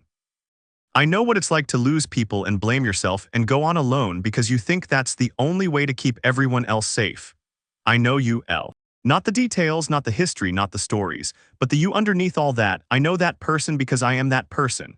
11 was quiet. Her eyes were bright but her face was composed. She had a remarkable ability to feel things deeply without letting them show, or rather she chose when and how to show them with a control that spoke to years of training in emotional suppression followed by years of learning to unsuppress selectively. You too, she said finally. I know you too. And when this is over, yes, we find a way. The moment settled between them like a stone dropping into still water. Harry checked his internal clock, 4 hours. They had 4 hours before Mike and the others would attempt to open the gate. Time to go, he said. They gathered their things. Harry packed away his supplies, checked his backup wand, still functional, still charged with the amplified magic of the Upside Down, and draped the invisibility cloak over his arm. 11 gathered her blankets, not to bring them, just to fold them neatly and leave them on the checkout desk, a gesture of order and farewell to the space that had sheltered her. Harry took down the wards around the library last. It felt wrong, like leaving a campfire unguarded, like abandoning a safe harbor. But they wouldn't be coming back. The library had served its purpose. They stepped outside. The Upside Down greeted them with its usual hostility, dark sky, red lightning, organic growth on everything. But the atmosphere had changed since yesterday. The air was thicker, charged with a tension that Harry's magical senses read as anticipation. The Mind Flayer was waiting. It knew something was coming. It didn't know exactly what. Harry's ward maintenance and 11's psychic containment had kept the specifics hidden, but it knew. Harry unfolded the invisibility cloak and held it up. Together, he said, stay close. 11 moved to his side. Harry threw the cloak over both of them. The world dimmed slightly. The cloak's inner surface filtered light, making everything look like it was being viewed through very clean glass, but they were invisible. Harry could feel the cloak's magic settling around them, bending light and attention away from their position. This is strange, 11 whispered. She was pressed close to him under the cloak. It was designed for one person and covering two required proximity that would have been awkward in any other context. I can feel the magic. It's like being wrapped in a silk made of misdirection. That's how a friend of mine described it. They moved. South through the town, past the dead buildings and rusted cars, toward the forest and the lab beyond it. Harry kept his magic tightly contained, the closed-circuit technique, his power wrapped around his core like a fist, radiating nothing. 11 did the same with her psychic energy, pulling it inward, becoming as small and quiet as she could. The Upside Down noticed their absence. Harry could feel the Dimension's attention sweeping the area around the library, searching for the two power signatures that had been there for hours and were now gone. The Mind Flayer's probes passed over them once, twice, 3 times, and each time the invisibility cloak's magic slid the attention away, like oil on water, not blocking the search but redirecting it. They reached the forest. Under the canopy, the darkness was almost complete. Even the Upside Down's dim ambient light couldn't penetrate the thick growth overhead. Harry navigated by memory and 11 navigated by psychic awareness, and between them they moved through the trees without stumbling, without sound, 2 ghosts drifting through a nightmare. Creatures were everywhere. Harry could hear them chittering in the dark, moving through the undergrowth, massing in groups that his contained magical senses could barely detect. The Mind Flayer had been consolidating, just as Vecna had warned. The scattered creatures from the gates they'd torn open had been recalled, gathered, organized. They were converging on the lab. He knows, 11 breathed. He's putting everything between us and the gate. Let him, we're invisible. And when we need to stop being invisible, we'll hit them so hard they'll wish we'd stayed hidden. They covered 4 of the 5 miles to the lab under the cloak. The forest thinned gradually, the trees becoming sparser, the undergrowth less dense, and the lab's massive concrete shape materialized from the gloom like a fortress emerging from fog. And between them and the lab, the army waited. Harry stopped at the tree line and looked out. The open ground around the lab, the parking lot, the access road, the dead lawn was covered in creatures. Not dozens, not hundreds, thousands. Demogorgons packed shoulder to shoulder, their flower faces pulsing in unison, their bodies coated in the dark organic growth that connected them to the hive mind. Among them, the larger bipedal variant stood like officers in a mob, their long limbs and greater height giving them oversight of the smaller creatures. And above, circling in the dark sky, clouds of demobats moved in patterns that were too organized to be random: patrol routes, search grids, aerial surveillance. The Mind Flayer had fortified the lab with everything it had. Well, Harry said quietly, looking at the army between them and their objective. That's a lot of monsters. Can you get us through? 11 asked. There was no fear in her voice, calculation, assessment. Harry studied the formation. The creatures were concentrated around the lab's entrances, main door, emergency exits, loading dock. The roof was covered in demobats. The surrounding ground was packed with demogorgons. There was no gap, no weak point, no path through that didn't involve going through hundreds of hostile creatures. But the creatures were facing outward. They were arranged as a perimeter defense, looking toward the forest, expecting an approach from the outside. They were not looking at the sky. They were not looking at each other. And they were not looking directly down. I have an idea, Harry said, but it's going to be loud. How loud? Very. The cloak gets us close. Then we drop it and hit them with everything at once, not to fight through them, but to go over them. I can fly. Fly. On a broomstick normally, but I don't have one, so we improvise. There's a spell, Ascendio, that launches you straight up. Vertically fast. If I cast it on both of us simultaneously, combined with a shield charm to protect us from the Demobats in the air, we can launch over the army and come down on the roof of the lab. From there, we blast through to the stairs and get down to sublevel 3 before they can regroup. Launch, 11 repeated, straight up, over an army, through a cloud of flying bat creatures and land on a roof. Yes, that's the plan. That's phase 1 of the plan. Phase 2 is we fight our way to the basement. Phase 3 is we hold the gate room until Mike opens the gate. Phase 4 is we enter the pathway to the Nexus. Phase 5 is we destroy the Mind Flayer's core. Phase 6 is we go home. 6 phases. I'm an overachiever. 11 looked at the army, then at Harry, then at the army again. Okay, but if we die, I'm blaming you. Fair enough. They crept forward under the cloak, leaving the tree line and crossing the open ground toward the perimeter of creatures. The nearest Demogorgons were 30 meters away, their flower faces pulsing, their bodies swaying slightly in the synchronized rhythm of the hive mind. Up close they smelled like wet earth and copper, the smell of the Upside Down concentrated into living forms. Harry and 11 stopped 20 meters from the perimeter, close enough. Any closer and the creatures might detect them through proximity alone. The cloak hid sight and muffled sound but couldn't mask body heat or the displacement of air. Harry pulled the cloak off and stowed it in his enchanted pocket. Ready? He whispered. 11 raised her hands, nodded. Harry raised his wand. He drew a breath, held it, felt his magic surge to readiness, the amplified, unbound power of a wizard in a dimension that wanted his magic more than anything, burning bright and hot and ready to be unleashed. And he let go of the containment. Every creature within a mile felt him at once. The Demogorgons nearest to them shrieked, an alarm call picked up and relayed across the army in a wave of sound that swept toward the lab like a siren. Flower faces turned. Bodies pivoted. The entire defensive perimeter began to reorient, thousands of creatures shifting from outward-facing to too slow. Now, Harry cast 3 spells simultaneously, a feat that would have been impossible in his own world but was merely extremely difficult here. Ascendio on himself, Ascendio on 11, and Pratigo Maxima in a dome above them. They shot skyward like rockets. The ground fell away 10 meters, 20, 30, the army of creatures shrinking below them to a dark mass of bodies and teeth. The Demobats in the air reacted instantly, diving toward the ascending targets, but they hit the shield charm dome and bounced off, their teeth and claws scraping uselessly against the magical barrier. Harry and 11 rose to 50 meters, well above the lab's roofline, and Harry cut the Ascendio at the apex. For one crystalline moment, they hung in the dark air at the top of the arc, the entire Upside Down spread below them. The lab, the army, the forest, the dead town in the distance, and the vast dark landscape stretching to every horizon under a sky that pulsed red and alive.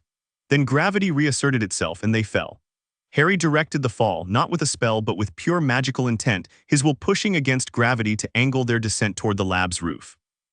11 helped, her telekinesis wrapping around both of them, adjusting their trajectory with micro-corrections that a spell couldn't match. They fell at an angle steep but controlled, a powered dive rather than a freefall. The roof came up fast.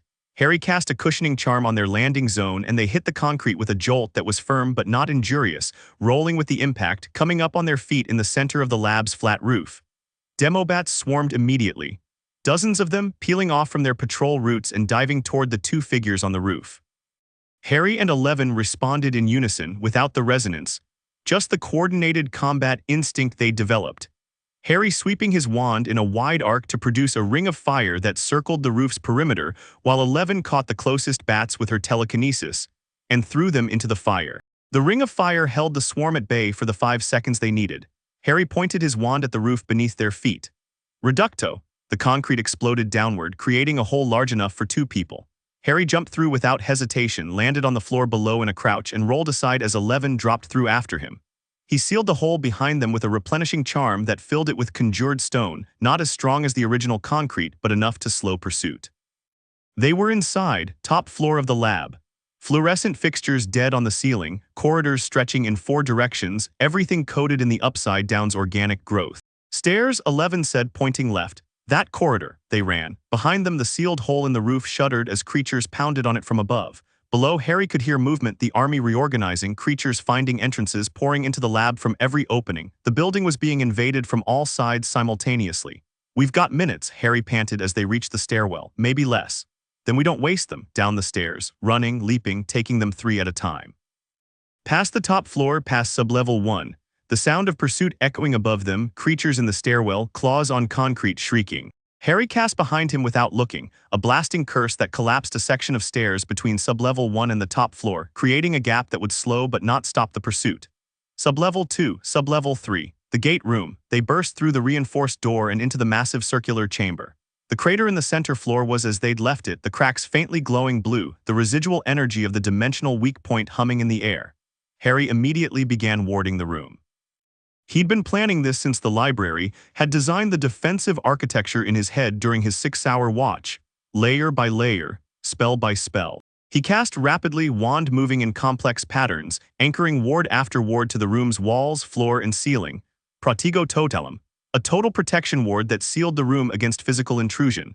Salvio Hexia, a ward against magical and psychic attack, specifically tuned to the Mind Flayer's energy signature based on what Harry had felt during their brief psychic contact.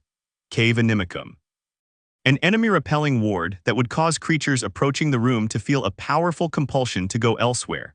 Protego Horribilis, a ward specifically designed to absorb and redirect dark energy, the closest thing Harry had to a direct defense against the Upside Down's corrupting influence. And finally, improvised from his unspeakable training, a ward with no name that he'd invented on the spot, designed to use the resonance between his magic and the dimensional energy of this place to create a barrier that was powered by the Upside Down itself.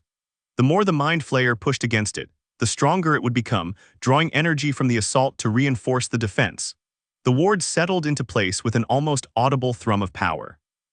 The gate room was now the most heavily defended space in the Upside Down, wrapped in 7 layers of magical protection that would hold against anything short of the Mind Flayer's full, concentrated attention. "How long?" 11 asked. She was standing at the crater's edge, facing the sealed door, hands raised, ready to fight if anything got through. Harry checked his internal clock, synced it with the timeline they'd established through the crack.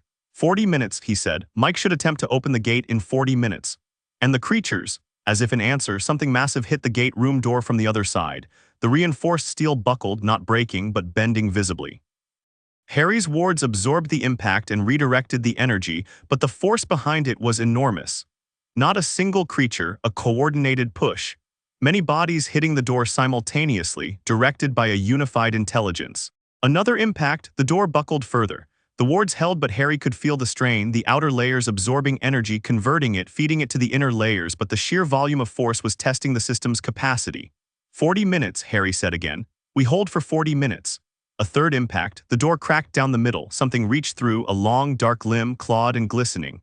11 gestured sharply and the limb snapped. The creature screamed and pulled the broken limb back through. 40 minutes, 11 said. We can do that. The assault began in earnest. Creatures hit the door in waves, each wave stronger than the last. The Mind Flayer was throwing everything at the gate room, demogorgons, the larger bipedal variants, and things Harry hadn't seen before.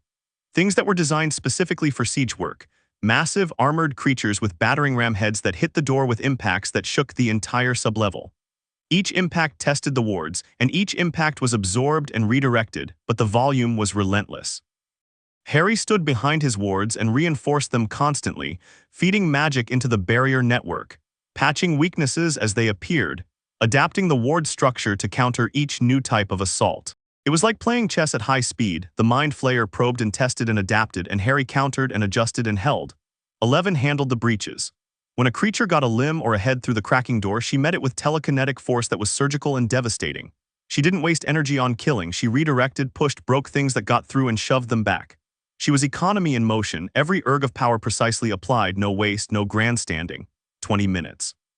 The door was barely holding, more whole than metal now. The reinforced steel peeled and torn like paper, with only the wards keeping the creatures on the other side from flooding in. Harry's ward system was straining. The self-reinforcing ward, the one that drew power from the assault, was working but not fast enough. The Mind Flayer's forces were hitting harder than the ward could convert, and the deficit was growing. Harry, 11 said, her voice was strained but controlled. The floor. He looked down. The organic growth, which had been minimal in the gate room, was spreading, creeping through the cracks in the floor, seeping through the fractures around the crater, climbing the walls. The Mind Flayer wasn't just attacking the door. It was attacking the room itself, growing its organic network through the building's infrastructure, trying to reach them from every direction simultaneously. Harry stomped on a tendril that reached for his boot and burned it with a focused incendio. But more were coming, dozens, hundreds of tendrils, thin as wires, pushing through every crack and seam in the concrete. The ward doesn't cover the floor properly, Harry said, angry at himself. I warded against physical and magical intrusion from outside, but the growth isn't either. It's organic, biological, it's slipping through the gaps. I can hold it, 11 said, and she knelt, pressed both hands to the floor and pushed. Her psychic energy radiated outward from the point of contact, sinking into the concrete, filling the cracks and seams and fractures. The tendrils halted, retreated. 11's power formed a secondary barrier beneath Harry's wards, a psychic floor that sealed the room from below. It cost her.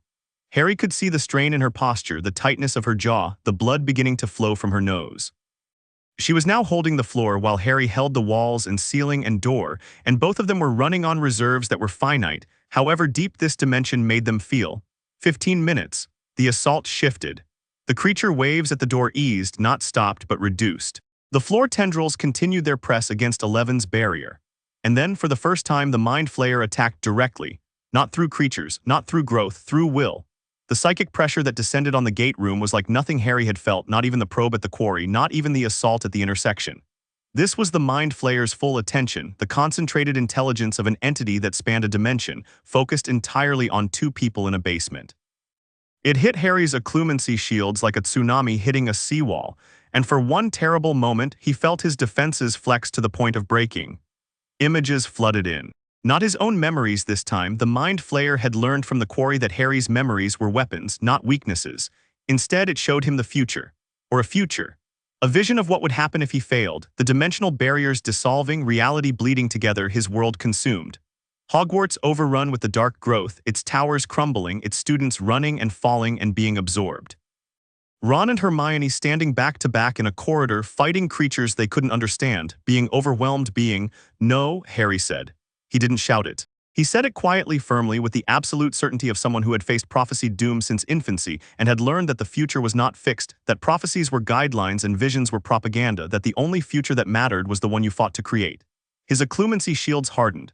The visions shattered. Harry pushed back, not with aggression but with clarity. He showed the Mind Flayer nothing. No memories, no fears, no hopes, just a wall of cold, clear intent. I am here. I am holding, you cannot break me. The Mind Flayer pressed harder. Harry held. 10 minutes. 11 screamed. Harry spun. She was on her knees, hands still pressed to the floor, but her back was arched and her face was contorted in pain. The Mind Flayer had split its attack, half against Harry's mental shields, half against 11's psychic barriers. And 11, already straining to hold the floor, didn't have the reserves to fight a direct psychic assault at the same time. Harry made a decision in the space between heartbeats. He dropped his occlumency shields, all of them, deliberately, completely, and reached for 11's hand. The resonance ignited. It was different this time, not a weapon, not a combined blast of destructive force. It was a shield. Harry's magic and 11's psychic power merged into a single unified barrier that encompassed both of them, a dome of harmonized energy that protected their minds, their bodies, the room, the floor, the walls, everything. The Mind Flayer's psychic assault hit the combined barrier and stopped. Not absorbed, not redirected. Just stopped like a wave hitting a cliff. Harry felt the Mind Flayer's surprise. It had never encountered this, a defense that grew stronger the harder you pushed against it, powered by two different energy sources in perfect harmony. The Mind Flayer pushed harder, the barrier held. It pushed with everything it had, the full, concentrated will of a dimension-spanning intelligence, and the barrier held. And then through the resonance, Harry felt something he hadn't expected. Fear. The Mind Flayer was afraid, not of Harry, not of 11, of what they were together, of the resonance itself. Because the resonance wasn't just combining their powers, it was creating something new, something that existed in neither dimension, something that the Mind Flayer couldn't absorb or integrate or understand. A frequency that its vast intelligence couldn't process, a note that didn't fit in its orchestra. The Mind Flayer withdrew, not gradually, abruptly, like a hand pulled from fire. The psychic pressure vanished. The creatures at the door paused, momentarily disconnected from the hive mind's direction. The tendrils in the floor went still, silence. Harry and 11 knelt together on the gate room floor, hands clasped, breathing hard, the resonance still humming between them like a tuning fork struck and still vibrating. It's scared of us, Harry said. It's actually scared of us. Good, 11 said. Blood covered the lower half of her face. Her eyes were fierce. It should be. 5 minutes, the assault resumed, but differently. The Mind Flayer had pulled back its direct psychic attack, apparently unwilling to engage the resonance again, and was relying entirely on creatures. The waves at the door intensified beyond anything previous. The door finally gave way, the metal tearing free of its frame, and Harry's wards were the only thing between them and a corridor packed wall-to-wall with demogorgons. The wards held. but they were straining. Without the self-reinforcing mechanism that the Mind Flayer's psychic assault had been powering, Harry's barriers were running on his magic alone, and even amplified by the Upside Down, his reserves were not infinite. The wards were being eroded slowly, steadily, like water wearing away stone. 3 minutes. "Come on, Mike," 11 whispered. She was staring at the crater, at the cracks in the floor, willing them to glow brighter, willing the gate to open, willing the people on the other side to hurry. 2 minutes. The wards cracked. The outer layer failed, Protego Totalum collapsing under sustained assault, and the creatures surged forward, hitting the next layer. Harry reinforced it desperately, pouring magic into the barrier, but the damage was cascading. The loss of the outer layer put more pressure on the inner layers, which began to degrade faster. 1 minute. The second layer failed. And the third, creatures were pressing through the doorway, held back by the remaining 4 layers but pushing, always pushing, the weight of thousands behind them. 30 seconds. Harry, 11 said, "The wards, I know." 20 seconds. "If the gate doesn't open, it will." 10 seconds. The 4th layer cracked. The 5th layer strained. Harry felt his magic reaching the bottom of the well, not empty but getting there, the reserves that had seemed boundless now showing their limits after 2 days of constant exertion. 5 seconds. The cracks in the crater floor blazed with light. Not blue amber, warm, bright, beautiful amber that flooded the gate room like sunrise. The dimensional barrier tore open with a sound like fabric ripping, and the gate was there. A 6-foot vertical split in reality, pouring light and warmth and the smell of fresh air into the Upside Down's darkness. Through the gate, Harry saw a concrete room, equipment, banks of monitors, men in uniform, and a group of teenagers standing in a cluster, their faces illuminated by the gate's glow, their expressions a mix of terror and hope. One of them, a dark-haired boy with wide eyes and a face that was all sharp angles and desperate determination, stepped forward. Mike." 11's voice broke on the name, just for a second. Then she pulled herself together and shouted, "Hold the gate. We need 2 minutes. 2L, we can barely hold it at all. The equipment is at maximum. You have to come through now. 2 minutes, Mike. I'll explain later. Hold it." Harry was already moving. The gate was open. Objective 1 achieved. Now for Objective 2, the pathway, he said. Vecna said it opens when 2 gates in proximity are both active. This gate is active. The school gate, is it still open? 11 closed her eyes, reached out, gasped. "It's the Mind Flayer closed it. It's sealed." Damn, Harry's mind raced. The pathway required 2 active gates in proximity. The lab gate was active. Mike was holding it open from the other side. But the second gate was sealed. They needed another option. Harry looked at the gate, at the dimensional barrier around it, at the cracks in the floor that had been their original communication channel, and he had an idea. The crack, the original fracture in the floor, it's still there underneath the gate. It's a second connection point, a different frequency, a different type of opening. If the gate is the front door, the crack is the back door, literally. The pathway connects through the crack. It connects through any 2 active dimensional weak points. The gate is one, the crack is another. They're in the same location but they operate on different frequencies. The gate is a full opening, the crack is a fracture. If I can widen the crack while the gate is active, the interstice forms, the pathway opens. Yes, do it. Harry pointed his wand at the cracks in the crater floor, the blue glowing fractures that ran beneath the amber gate, and cast. Pure intent, no incantation, just will, open, widen, connect. His magic drove into the cracks like a chisel, widening them, deepening them, creating space between the dimensions, not another gate but a channel, a pathway, the back door Vecna had described. The cracks blazed brighter. Blue light mixed with amber. The air above the crater shimmered and split. And suddenly there was a second opening, not vertical like the gate but horizontal, a pool of light in the crater floor looking down into a space that was neither the Upside Down nor the real world but somewhere between. The interstice. The pathway to the nexus. Harry looked down into it. It was like looking into deep water, darkness below, shot through with veins of light, stretching down and away into a distance that didn't correspond to physical space. At the far end, impossibly distant and yet somehow visible, a point of light pulsed with a rhythm he recognized. The Mind Flayer's heartbeat. That's it, Harry said. That's the way to the core. 11 stood beside him looking down, then she looked up at the gate at Mike's face through the amber light. The boy was visibly straining, one hand pressed to a console, the other reaching toward the gate as if he could pull 11 through by force of will. Go, 11 told Harry. He stared at her. What? Go the nexus, you go, I hold the gate, I hold the room. That's not the plan, we go together. The plan changed. Someone has to hold this room, or the Mind Flayer's creatures will flood through the gate into Hawkins. Someone has to keep Mike's gate open from this side. The equipment on his end won't hold without psychic support. And someone has to go to the nexus and destroy the core. That's 3 jobs, there's 2 of us. You're the one with the magic it can't absorb. You're the one who pushed back the Mind Flayer's psychic attack without even trying. You're the one whose power doesn't have a ceiling. She met his eyes and there was no doubt in hers. I hold the line, you end the war. Harry looked at 11, bloody, exhausted, standing in a crumbling room surrounded by an army of creatures with her boyfriend's voice echoing through a portal behind her, and saw someone who had spent her entire life being told she wasn't enough, who had fought and bled and nearly died a dozen times, who had come to the Upside Down alone because she didn't want anyone else to get hurt, and who was now choosing, calmly and rationally, to stay in the most dangerous place in any dimension so that Harry could do what needed to be done. You hold for 3 minutes, Harry said. That's how long Vecna said the transit takes. 3 minutes there, 3 minutes back, I'm fast. I'm strong, she said. Go. Harry grabbed her hand, one last squeeze, one last burst of resonance, a wordless transmission of I'm coming back for you, don't you dare die, and then he released her and jumped. He fell into the interstice. The world dissolved. The gate room vanished, 11's face, Mike's voice, the amber light, the army of creatures, all of it gone, replaced by the space between spaces.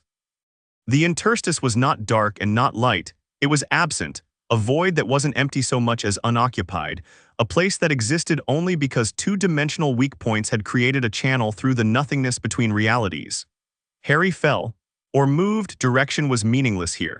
He aimed himself at the distant pulse of light, the Mind Flayer's heartbeat, and his magic carried him, wrapping around him like a current, pulling him through the void at a speed that had nothing to do with physics and everything to do with will. The interstice pressed in on him. Vecna had warned about this. The pathway would try to collapse, to close the gap between dimensions that it naturally wanted to fill. Harry felt the pressure from every direction simultaneously, the nothingness trying to crush him down to nothing, and he pushed back with raw magic, expanding his protective cocoon, maintaining the space around his body by sheer stubbornness. It hurt. Not physical pain, existential pain. The pain of being in a place where you didn't belong, where your very existence was an imposition on the fabric of reality. Harry gritted his teeth and kept moving. The pulse of light grew closer, brighter, more defined. He could see the nexus now, a chamber just as Vecna had described, roughly the size of the library reading room. It was made of the same dark organic material as the Upside Down but denser, older, more fundamental, the original tissue from which the entire dimension had grown. The walls pulsed with the heartbeat rhythm. The air, if it was air, was thick with energy that tasted like copper and lightning and the first day of winter. Harry emerged from the interstice and landed on the nexus floor. He straightened, raised his wand, looked around. The chamber was small and simple, no creatures, no defenses, no traps that he could see, just walls and floor and ceiling pulsing alive, the heart of the Mind Flayer beating all around him. And in the center of the chamber, waiting for him, a figure. It was not a monster. It was not a demogorgon or a creature or a tentacled horror. It was a person. Small, slight, with dark hair and round glasses and a lightning bolt scar on its forehead. It was Harry. Not a perfect copy, the details were wrong. The eyes were too dark, the scar too prominent, the expression too blank. But the shape, the posture, the size, it was Harry Potter looking at Harry Potter across a room at the heart of a nightmare. The copy opened its mouth and spoke in Harry's voice. You came. Vecna said you'd try to look like my worst fear, Harry said. His wand was steady, his heart was hammering, but his hand was not. This is what you came up with me? You are not afraid of monsters, the copy said. You are not afraid of death. You are not afraid of pain or loss or darkness. You have faced all of these and survived, but you are afraid of yourself, afraid of what you might become with power unchecked, afraid that the thing that makes you special is the thing that will destroy you, afraid that the Dark Lord you killed was not your opposite but your mirror. The words hit closer than Harry wanted to admit, but he'd had this argument before with himself in the small hours of the morning, in the weeks after Voldemort's death, when the adrenaline faded and the doubts crept in. Am I like him? Could I become him? Is power a path to corruption no matter who holds it? He'd settled it then. He could settle it now. You're right, Harry said. I am afraid of that. But being afraid of becoming a monster is the thing that keeps me from becoming one. Voldemort was never afraid. He never doubted. He was certain always that his power made him right. I'm not certain, I doubt. Fear, and that's the difference. He raised his wand and pointed it at the copy, at the core consciousness of the Mind Flayer, at the heart of the thing that wanted to eat every world in existence. You took the shape of my fear, Harry said. Bad choice. I've been dealing with my fears since I was 11. I know exactly what to do with them. The copy's expression changed. The blankness gave way to something else, anger or hunger, or the frustrated realization that the weapon it had chosen was ineffective. It shifted. The hairy shape dissolved, reformed, became something larger, darker, the room itself changed, the walls pressing in, the heartbeat accelerating, the mind flayer's core consciousness dropping the pretense of subtlety and bringing its full raw power to bear in a space where there was no army, no hive mind, no dimension to hide behind. Just it and Harry in a room with everything at stake. It manifested as shadow. Not darkness, shadow, the specific darkness cast by light, defined by what it was not rather than what it was. The shadow filled the chamber, pressed against Harry from every direction, trying to smother his magic, trying to reach into him and find the power it wanted so badly. Harry let his magic blaze. In the Upside Down, his power had been amplified. Here in the Nexus, at the dimensional crossroads where every reality met, his magic didn't just amplify, it transcended. He felt it expand beyond anything he'd experienced, beyond any limit he'd ever known. The Holly and Phoenix Feather wand in his hand was a conductor for energy that had no ceiling, and Harry, the boy who died and came back, the wizard whose magic had been unbound by death and resurrection, opened himself to it fully. Golden light filled the chamber, not a spell, just magic. Raw, unstructured, infinite magic pouring from Harry like water from a broken dam. The shadow recoiled. The mind flayer's core consciousness screamed, a psychic scream that Harry felt in his bones, and threw itself at him, all pretense of strategy abandoned, a cornered animal fighting for survival. Harry met it, not with a spell, not with a technique, with himself. He poured everything into the light, every memory, every love, every loss, every moment of getting up when he should have stayed down. He poured in Ron and Hermione and Ginny and Neville and Luna and every friend who'd ever stood beside him. He poured in his parents, who died so he could live. He poured in Sirius and Remus and Tonks and Fred and everyone who'd given everything. He poured in 11, fierce, bloody, unbreakable 11, standing in a crumbling room holding the line so he could be here. The light became a sun. The shadow burned. The mind flayer's core consciousness writhed and screamed and tried to flee and found that there was nowhere to go because the light was everywhere, filling every corner of the Nexus, pouring into every crack and seam of the chamber's organic walls, burning through the tissue that connected the core to the greater hive mind. Harry felt the connections severing. One by one and then in waves, the neural pathways that link the core to the mind flayer's body, to the creatures, to the dimension itself. Each severed connection was a snap of dark energy, a nerve being cut, and the mind flayer above, the vast intelligence that spanned the Upside Down, convulsed. The core was dying, not with drama, with silence. The shadow thinned, the heartbeat slowed. The walls of the Nexus dimmed, their pulse becoming erratic, losing rhythm, losing coherence. The intelligence that had consumed billions of minds and reached across realities and dreamed of infinite expansion was being unmade by a 17-year-old wizard standing in the heart of its own body with nothing but magic and stubbornness and love. The last connection severed. The core went dark. The heartbeat stopped. Harry stood in the dead chamber, breathing hard, his wand still raised, golden light still pouring from it in gradually diminishing waves. The Nexus was still. The walls were inert, dark organic material, nothing more. The air was just air. It was done. Harry turned toward the interstice opening, still there, still visible, a shimmer in the chamber wall that led back to the gate room. He could feel the pathway beginning to collapse. Without the mind flayer's neural network sustaining the upside-down structure, everything was destabilizing. He had seconds. He ran. Through the shimmer into the void, through the collapsing interstice that shook and compressed around him as the dimension it connected began to fragment. His magic wrapped around him in a protective shell, and he hurtled through the darkness at the speed of will, aimed at the amber light of the gate that was his way out. He burst from the interstice into the gate room. 11 was on her knees. Blood covered her face, her neck, the front of her jacket. The wards were gone, all of them failed, collapsed. Creatures had entered the room, but they were still. Every creature in the gate room was motionless. Standing frozen in place, their flower faces slack, their bodies rigid. Not dead, disconnected. The hive mind that directed them had lost its core, and without it they were empty, shells without a signal. Harry dropped beside her. She was conscious, but barely, her eyes unfocused, her breathing shallow. She'd held the room, she'd held the gate, she'd held Mike's gate open from this side while fighting off creatures that had breached every defense. For 3 minutes alone, she managed. It's done, the core is destroyed, the mind flayer it's gone, disconnected. The creatures are offline. Mike, the gate's still open. Harry looked at the amber portal. It was flickering, destabilizing along with everything else in the Upside Down. On the other side, Mike was shouting something, reaching through, his hand extended. Harry pulled 11 to her feet. She swayed. He caught her, got her arm over his shoulders, and walked them both toward the gate. Hold on, he said. Always, she whispered. They stepped through, light, warmth, air that tasted like nothing because nothing was exactly what air was supposed to taste like, fluorescent fixtures blazing overhead. Concrete walls that were just concrete walls, with no organic growth, no pulsing, no heartbeat, the hum of machinery, the sound of people shouting. Mike caught 11 as she came through the gate. Caught her and held her and said her name over and over in a voice that was breaking. Other people surrounded them, a girl with red hair in a wheelchair, a broad-shouldered young man with dark skin, a curly-haired boy who was talking a mile a minute into a radio. Older adults too, a large, gruff man with a mustache, a woman with kind eyes and worried hands. The gate behind them flickered and died. The amber light faded. The opening sealed. The upside down closed.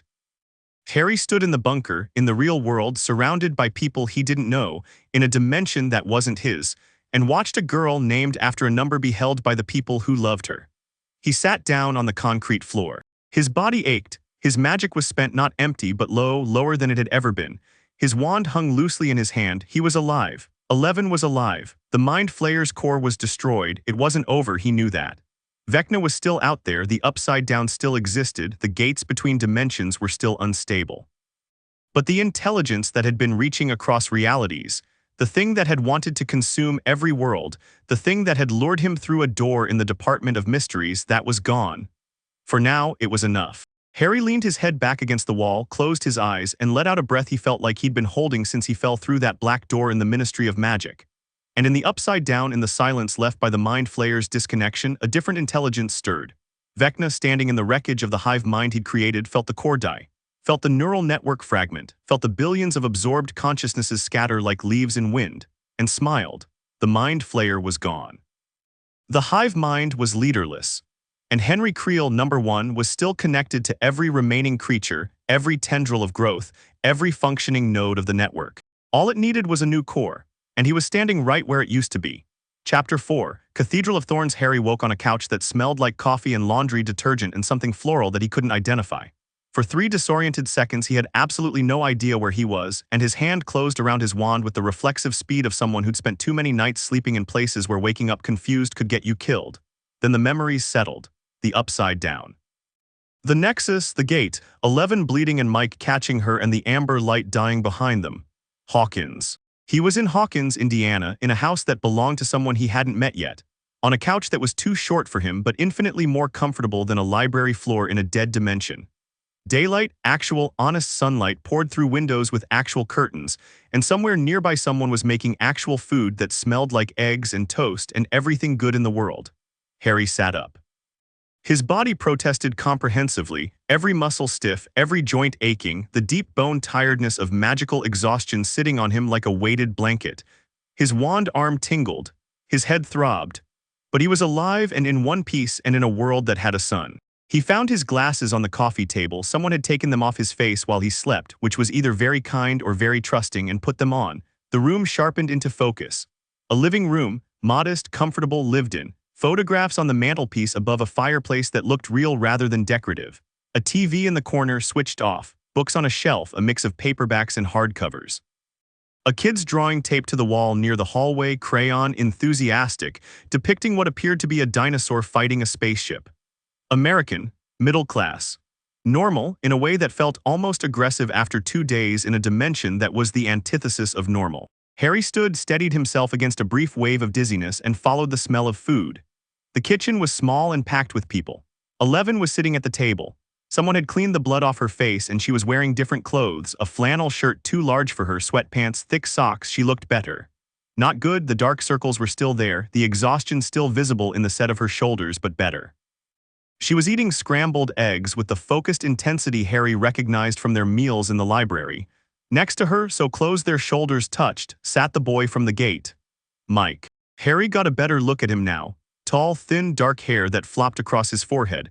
A face that was all sharp angles and anxious energy. He had one hand on the table and the other on 11's knee, as if physical contact was the only thing convincing him she was real.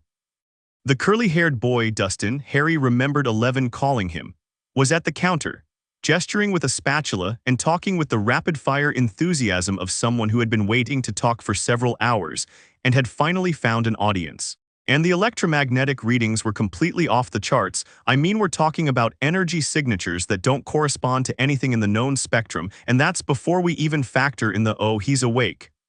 Every head in the kitchen turned to Harry. It was a bigger group than he'd registered last night. Dustin with his spatula. Mike and 11 at the table. The red-haired girl in the wheelchair, she was at the far end of the table, a mug of coffee in her hands, watching Harry with sharp, evaluating eyes. A young black man, muscular, with a calm steadiness about him that reminded Harry of Kingsley Shacklebolt. Another young man Harry hadn't noticed before, sandy-haired and broad-shouldered, standing by the refrigerator. And two adults. The big man with the mustache from the bunker, he was leaning against the kitchen counter, arms crossed, expression unreadable, and the woman with kind eyes who was currently holding a pot of coffee and looking at Harry with the particular warmth of a mother who had fed too many strays to be surprised by one more. Morning, Harry said. Afternoon, the big man corrected. His voice was deep and gravelly. You've been out for 14 hours. Jim, the woman said in a tone that carried the weight of a full sentence worth of be nice. I'm being nice, Joyce. I'm telling him the time. Harry looked at 11. She met his eyes and something passed between them, not the resonance, just the silent check-in of two people who'd survived something together. How are you feeling? 11 asked. Like I fell through a dimensional rift, fought an eldritch god, and then slept on a couch that's 6 inches too short, so about right. Harry looked at the rest of the room. I'm Harry, by the way, Harry Potter. Thanks for, he gestured vaguely at the house, the couch, the not being dead in another dimension, all of this. Joyce Byers, the woman said, setting down the coffee pot and extending a hand. Harry shook it. Her grip was firm and her eyes were kind but assessing, the eyes of someone who'd been through things and had learned to evaluate people quickly. This is my house, well, mine and Hopper's. The big man, Hopper, gave a nod that was barely perceptible. I'm Dustin Henderson. The curly-haired boy had abandoned his spatula and was crossing the kitchen with a hand extended and an expression of barely contained excitement.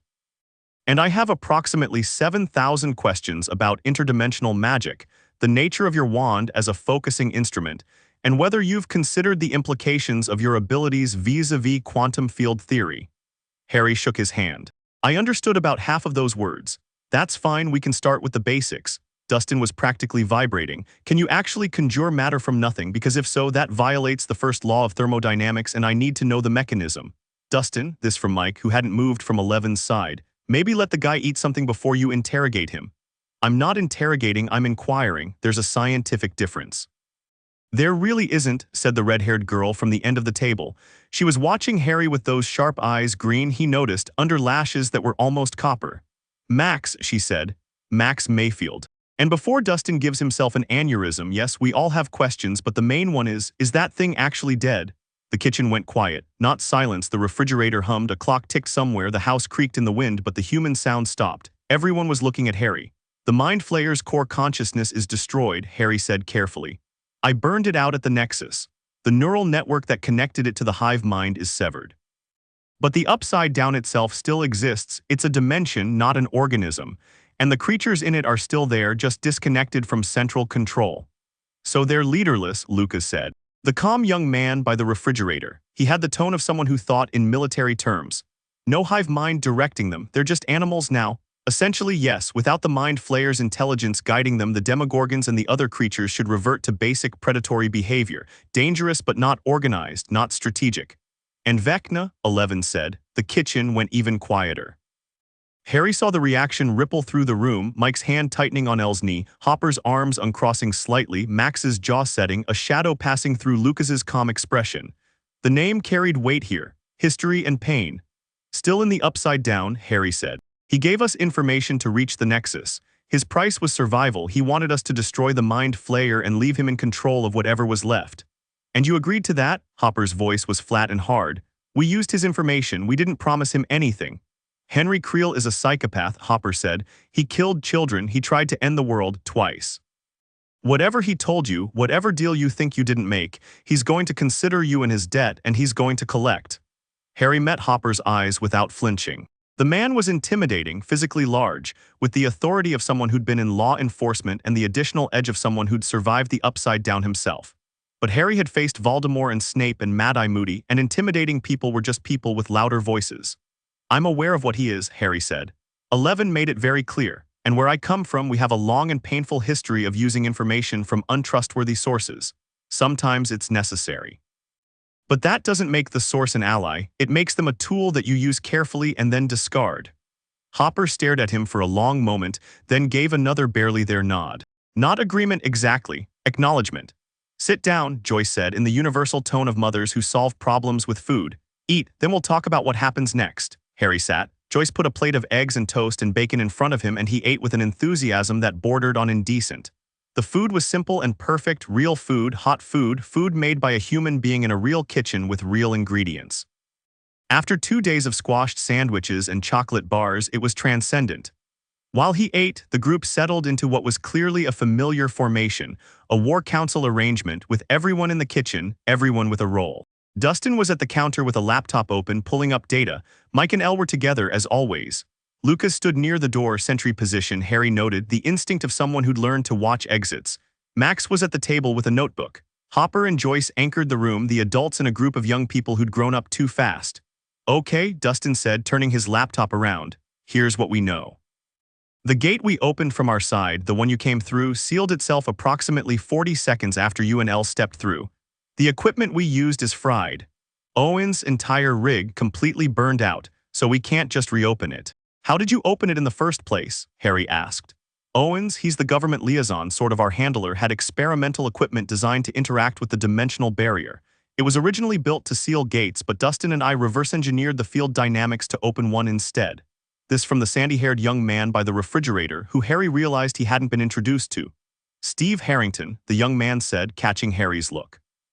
And when I say Dustin and I reverse-engineered, I mean Dustin did the science and I carried heavy things. You did great, Steve, Dustin said without looking up. The point is, Dustin continued, we can't open another gate right now. The equipment needs to be rebuilt, which Owens says will take weeks. So Harry, and I mean this with genuine scientific curiosity and not at all as pressure, how were you planning to get home? Harry paused mid-bite. He'd been so focused on survival and the mind flayer that the question of actually getting back to his own dimension had been filed under later. Later was now. My world is connected to the Upside Down, Harry said slowly, thinking it through. The gate I fell through in the Department of Mysteries was a direct link. The Upside Down is a nexus point, a crossroads between dimensions. So the path home goes through the Upside Down, which is currently Vecna's playground, Mike said. His voice was tight, he hadn't let go of Elle's knee. Vecna isn't my concern right now, I can handle Vecna. Harry said it simply, not as bravado but as fact. He'd felt his magic at the Nexus, the limitless potential of a wizard unbound by dimensional constraints. Vecna was powerful, but Vecna operated within rules that Harry's magic didn't recognize. You can handle Vecna, Hopper repeated, in the tone of someone who'd heard too many confident people say things like that before burying them. With respect, Harry said, I just destroyed the core consciousness of an entity that spanned an entire dimension. Vecna is a powerful psychic with delusions of godhood. I've killed one of those before. It wasn't pleasant, but I managed. He's not bragging, Eleven said quietly. Everyone looked at her. She was looking at Harry with that expression of absolute certainty that came from having fought beside someone and knowing, not believing, knowing what they were capable of. He can do what he says he can do, I've seen it. The room shifted. Not dramatically, no one stood up or made a declaration, but the dynamic changed. Eleven's endorsement carried weight that nothing else could because everyone in this room had seen what Eleven could do, and if she said Harry was the real thing, then Harry was the real thing. The problem isn't Vecna, Harry continued. The problem is navigation. The Upside Down mirrors your world, but my world isn't here. I need to find the specific gate or rift that connects to my dimension, and I have no idea where that is or how to look for it. The gate you fell through was in London, Dustin said. In some kind of government magic building, the Ministry of Magic, Department of Mysteries, sub-basement level. Dustin's eyes went wide. There's a Department of Mysteries. Like that's a real place in your world. It's where the British magical government keeps things it doesn't understand. That's the most incredible thing I've ever heard, and I've literally watched my friend go Super Saiyan on interdimensional monsters. Dustin, Mike said, focus. Right, okay, so the gate from your world opened in London, which is roughly 4,000 miles from Hawkins. In the Upside Down, geography mirrors the real world, so the corresponding gate in the Upside Down would be approximately 4,000 miles from where we are. Can he apparate? Lucas asked. He caught Harry's surprised look. Elle explained some of your abilities while you were sleeping. I can apparate, but only within a single dimension and only to places I've been before or can clearly visualize. I've never been to the Upside Down's version of London, assuming it even has one. The Upside Down mirrors this world, Eleven said. My world, not yours. It wouldn't have a London because London isn't part of its template.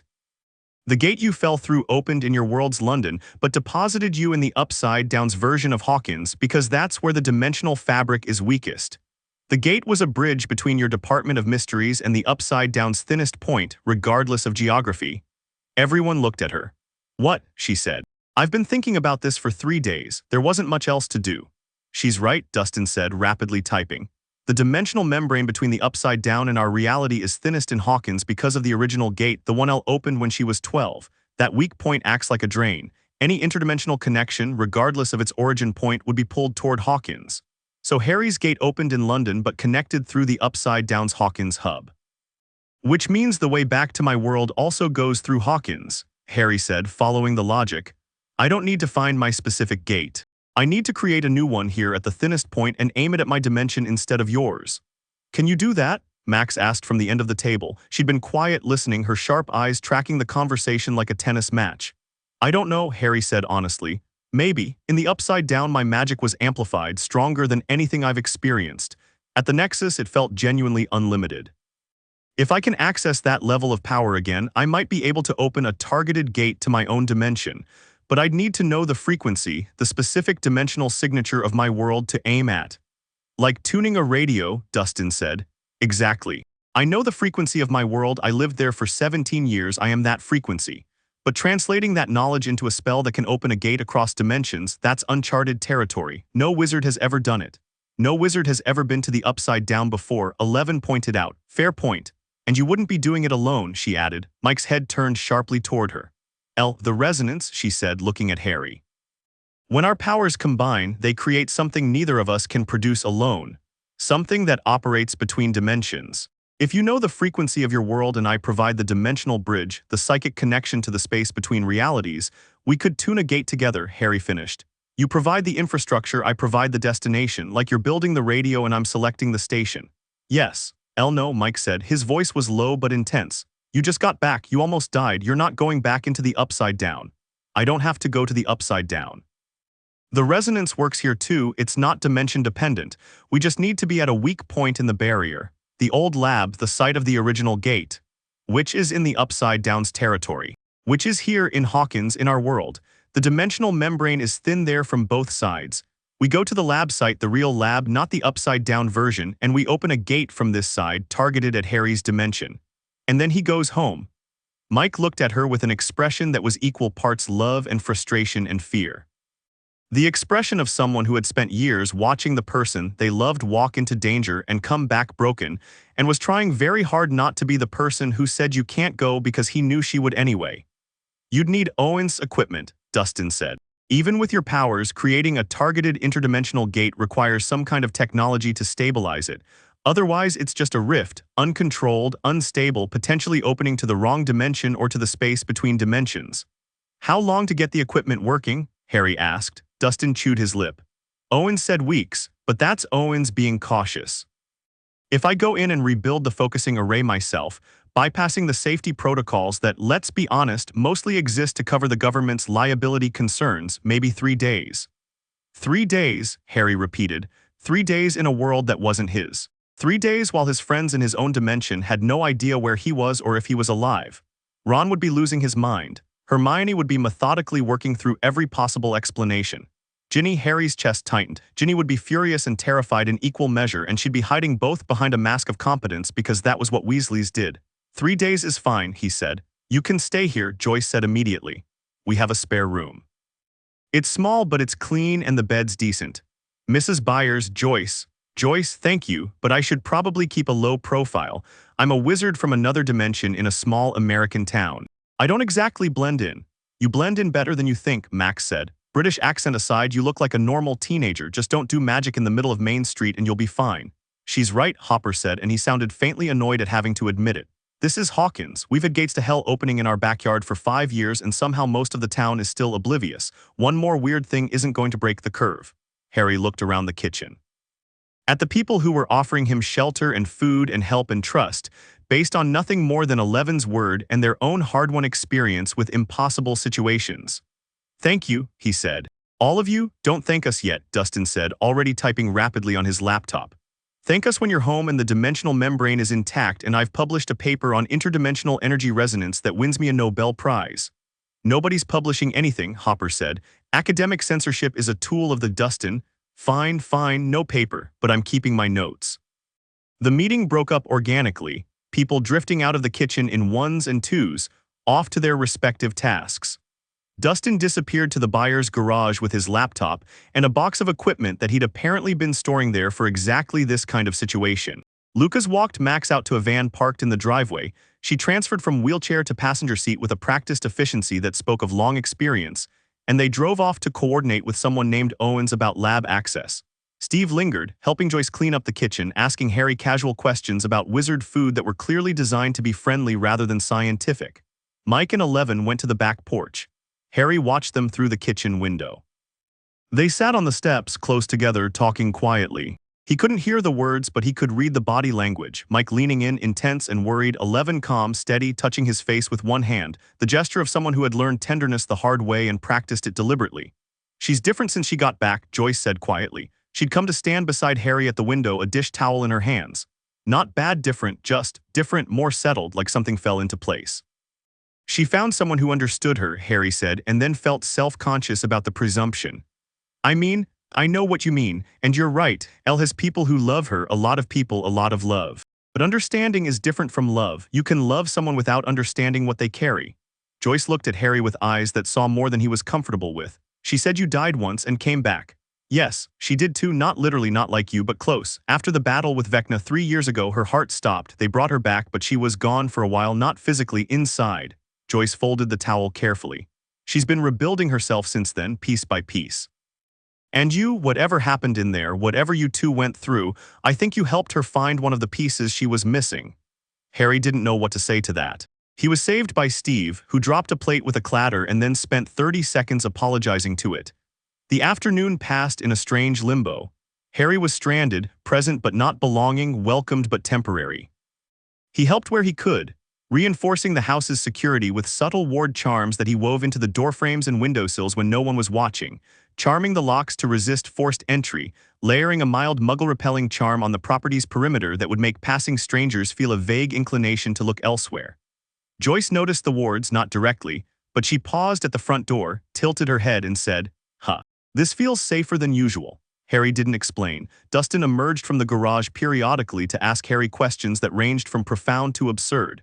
"Does magic obey conservation of energy?" Harry had no idea. "Is your wand a channel or an amplifier?" "Both," he thought. "Can you create a sustained electromagnetic field with a charm?" He could try. "What happens if you cast a spell at a microwave?" He wasn't going to find out in Joyce Byers' kitchen. By late afternoon, Harry found himself on the Byers' back porch alone. Eleven and Mike had gone inside, Mike to help Dustin, Eleven to sleep, because even after 14 hours of unconsciousness, she was still running a deficit that would take days to fill. The sun was low over the Indiana treeline, painting the sky in colors that were absurdly beautiful after 2 days under the Upside Down's biological lightning. Gold and orange and pink, layered across the horizon like a watercolor painting. Harry sat on the steps and breathed real air and watched the sun do something the Upside Down couldn't fake. "You're worried about your people, Hopper." The man had materialized behind Harry with a quietness that was impressive for someone his size. He sat on the porch steps, 3 feet to Harry's left, with a can of beer in one hand and the expression of someone who was going to say what he wanted to say regardless of whether Harry invited the conversation. "Yeah," Harry said, "girlfriend, wife, girlfriend, and best friends, and basically everyone I know." Harry rubbed his face. 3 months ago I defeated the most dangerous wizard in a century and I thought the hard part was over. I was supposed to be done. Done with monsters and dark lords and dimensions trying to eat me. I was going to be normal, or at least normal adjacent. Instead, I'm in Indiana. "Nothing wrong with Indiana," Hopper said mildly. "Nothing wrong at all. But it's not home." Hopper drank from his can, looked at the sunset. "I spent a year in the Upside Down. Did I tell you that?" Harry looked at him. After the Starcourt battle, our 3rd round with the Upside Down, I got pulled through a gate, ended up in Russia, then the Upside Down, then Russia again, a year of my life." He took another drink. "Joyce got me out, her and Murray, a friend of ours. They came to Russia, broke into a military prison and dragged me home. Took a year, but they did it. That's impressive." "That's Joyce. Point is, I spent that year thinking about the people I'd left behind. Joyce, the kids. Every day thinking about them, worrying about them, wondering if they were safe, if they thought I was dead, if they'd moved on." Hopper's voice was even controlled, but there was a depth underneath it that spoke of scars still tender. "You know what got me through?" "What?" "Knowing they were doing the same thing, worrying about me, looking for me, not giving up." He looked at Harry. "Your people aren't sitting around wondering if you're dead, kid. They're looking for you, guaranteed. And when you get back, when not if, they're going to be furious with you for disappearing, and then they're going to not let go of you for about a week. That's how it works." Harry felt something loosen in his chest. Not the worry wouldn't go until he was home, but the tension around it. The fear that he was forgotten, that his absence was a wound that wouldn't heal, that the people he loved had moved on, because what else could they do when someone fell through a door into another dimension and didn't come back? "Thank you," Harry said. "Don't mention it." Hopper finished his beer. "Literally, I have a reputation." They sat in silence and watched the sunset finish its work. The sky darkened through purple to deep blue. Stars emerged, real stars, fixed and familiar from 1,000 astronomy lessons at Hogwarts. Different constellations from what he'd see in Britain, shifted by latitude but recognizably the same sky. The same universe, just a different corner of it. Harry's fingers itched for his wand, not for defense, for connection. If he was in his own world, he could send a Patronus to Ron or Hermione, a messenger, a sign of life. But Patronus messages didn't cross dimensional boundaries. His stag couldn't gallop between realities, no matter how powerful the spell, could it? The thought lodged in his mind and wouldn't leave. His magic here in Eleven's world was normal. Not amplified the way it had been in the Upside Down, but standard, the way it functioned at home. The Upside Down's energy had boosted him, but this dimension's energy was neutral. He was running on his own reserves, which were recovering but not yet full. But the dimensional membrane between this world and others was thin here. 11 had said so. The original gate site, the old lab, was a permanent weak point, a place where the barrier between realities was scarred from repeated violation. If Harry could reach through that weak point, not with his body, not with a gate, but with a signal, he stood up. "Where are you going?" Hopper asked. "For a walk. I need to test something. It's dark. I know I work better in the dark." "That's not reassuring," Harry smiled. "I'll be careful." He left the porch and walked. Not far, just to the edge of the buyer's property, where the wards he'd placed hummed quietly in the evening air. He could feel the dimensional membrane here, not as thin as it would be at the lab, but present, a faint wrongness in the fabric of reality that spoke of proximity to something vast and alien. Harry raised his wand. Thought of Hermione, her face, her voice, the specific way she said his name when she was worried, which was most of the time. He poured every ounce of that connection into the spell. Expecto Patronum, prongs materialized. Normal size this time, not the amplified colossus from the Upside Down, just a regular stag made of silver light, tossing its antlers and looking at Harry with an expression that managed to be both noble and expectant. "Find Hermione Granger," Harry told the stag. "Tell her I'm alive, I'm in another dimension, I'm coming home, don't worry." The Patronus stared at him. Then it turned and galloped, not along the ground but upward into the sky, accelerating like a shooting star. Harry watched it rise, watched it hit the point where the dimensional membrane was thinnest, watched it flicker and vanish. Not fade, vanish. Passed through something, a barrier, a boundary, a door between worlds, and was gone. Harry stared at the empty sky. He had no idea if the message would reach Hermione. Patronus messengers had never been tested across dimensions. The stag might dissolve in the space between worlds. It might arrive garbled or corrupted. It might reach the wrong person or the wrong world entirely. But it might work. His magic had done impossible things before. And if there was one spell that could cross the uncrossable, it was the Patronus. The charm powered by love, by connection, by the bonds between people that no distance and no dimension could truly sever. "Please," Harry whispered to the sky. "Get there?" He went back inside. The house was settling into evening quiet, Dustin still in the garage, Steve having gone home, Hopper and Joyce in the living room. Harry found the spare bedroom Joyce had mentioned, small as promised, with a single bed and a window that overlooked the backyard. Clean sheets, a quilt that looked handmade, a bedside lamp with a yellow shade. He lay down and stared at the ceiling and thought about 3 days. 3 days until Dustin rebuilt the equipment. 3 days until 11 could help him open a targeted gate home. 3 days in a world that was real and solid and safe and absolutely not his. He slept. And for the first time in a long time, he didn't dream of the dead. The next morning, Harry woke to the sound of an argument, not a hostile argument, a passionate one. The kind of argument that happens between people who know each other well enough to disagree loudly without it meaning anything. Harry pulled on his clothes, pocketed his wand, and followed the noise to the living room. Dustin and Mike were squared off across the coffee table. 11 was on the couch, cross-legged, eating cereal and watching with an expression of mild amusement. Lucas was in the armchair, head in his hands, clearly having heard this argument before. "I'm telling you, the focusing array needs to be rebuilt from scratch," Dustin was saying, his hands describing frantic shapes in the air. "We can't just patch the existing hardware. The energy discharge fried the crystalline matrix at a molecular level. And I'm telling you, Owens isn't going to give you access to the lab for 3 days of unsupervised tinkering," Mike shot back. "He's government, he has protocols, he has people he answers to. He can't just let a civilian teenager rebuild classified experimental equipment because what? Because the safety of the multiverse depends on it. I think that's a pretty good justification, Mike.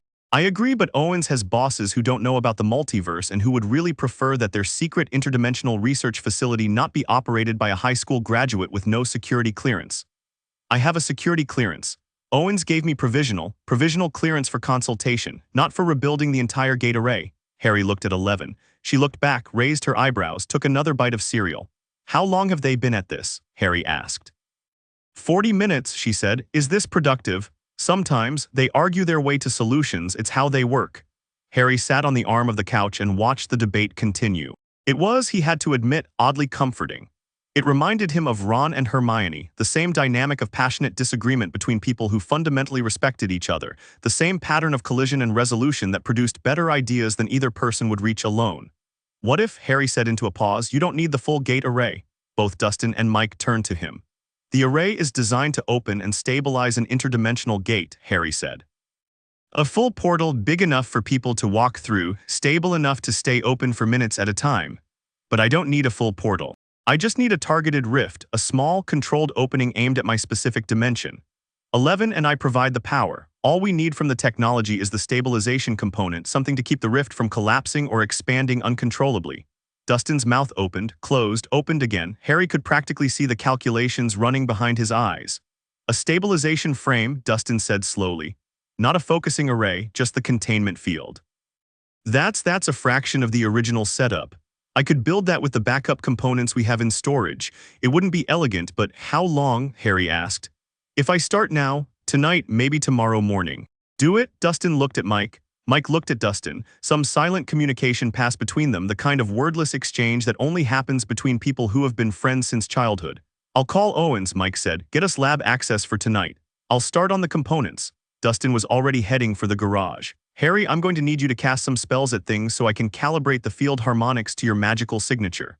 I can do that. And I'll need L2. I know what you need, 11 said. She set down her cereal bowl and stood. I'll be ready.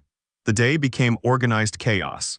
Dustin commandeered the buyer's garage as a workshop and began assembling something from components that he pulled from labeled storage bins with the efficiency of a surgeon selecting instruments.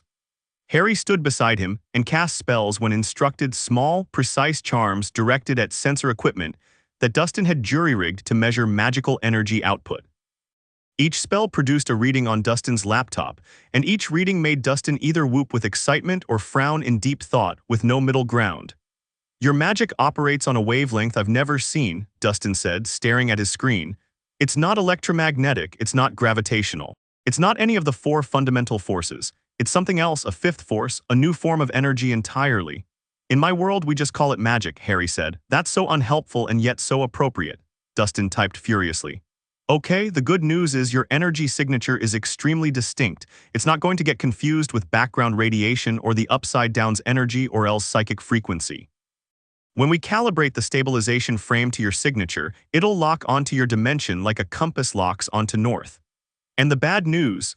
The energy output you'll need to open even a small rift is enormous, like the amount of energy released by a nuclear weapon enormous. Can you actually produce that much power?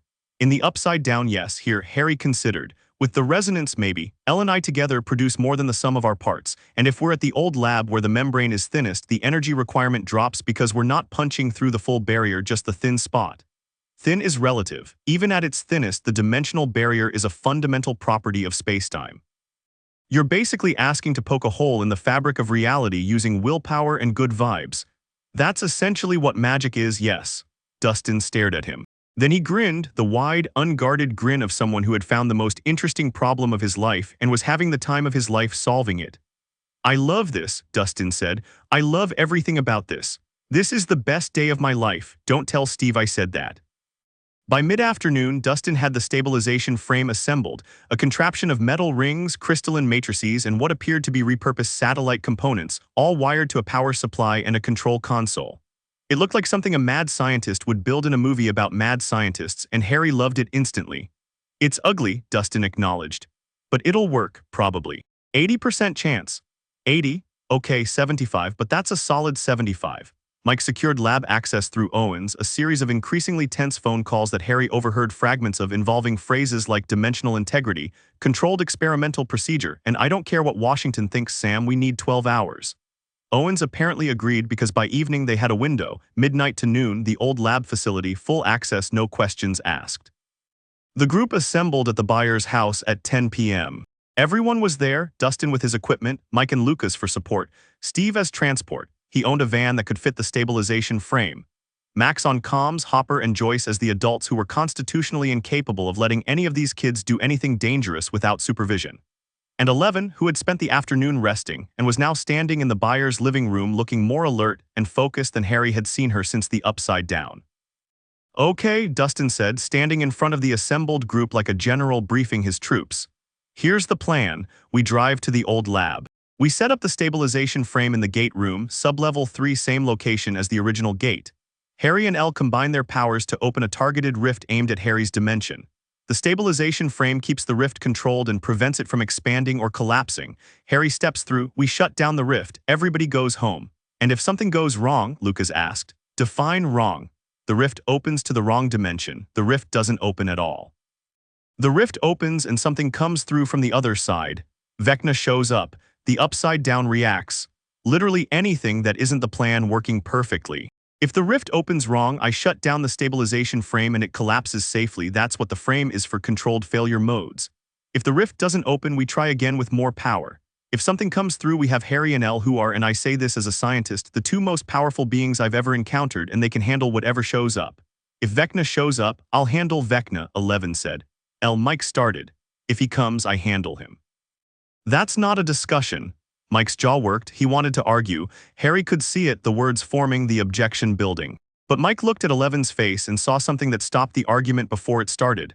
Not anger, certainty. The absolute, unshakable certainty of someone who had made peace with what they were and what they could do and what they were willing to risk. Mike closed his mouth, nodded. Okay, he said quietly, you handle Vecna.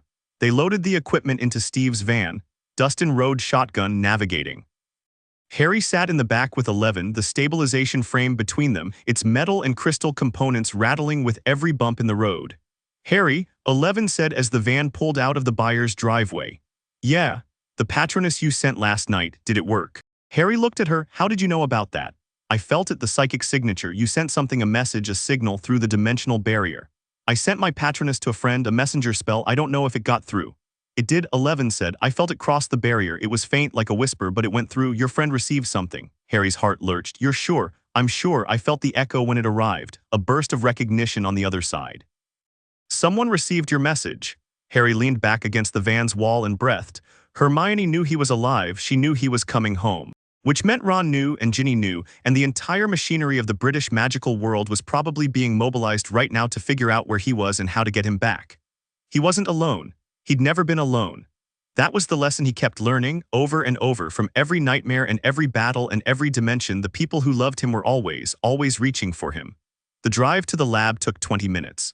The building was as Harry had expected from the upside-down version, a sprawling concrete facility surrounded by fences and warning signs, its windows dark, its parking lot empty except for a single black SUV that presumably belonged to Owens or his security detail.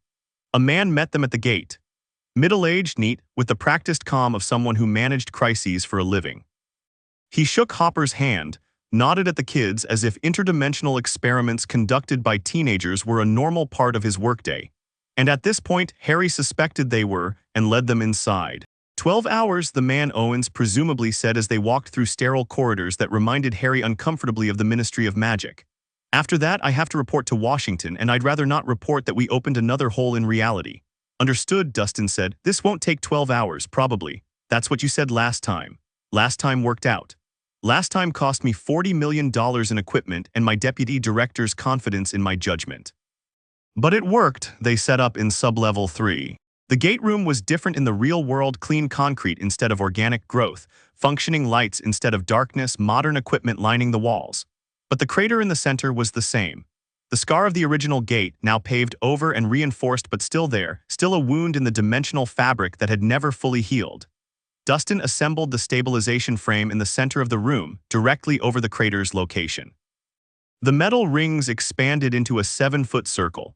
with the crystalline matrices positioned at cardinal points and the power supply humming quietly in the corner. He connected cables, ran diagnostics, argued with his laptop, and finally declared the system operational. 75%, he reminded them. You said that earlier and now I believe you less, Steve said from where he was standing by the door, holding a bat wrapped in nails as if interdimensional rifts might require hitting. Steve, the bat isn't going to help. The bat always helps. Harry and Eleven stood at the center of the stabilization frame.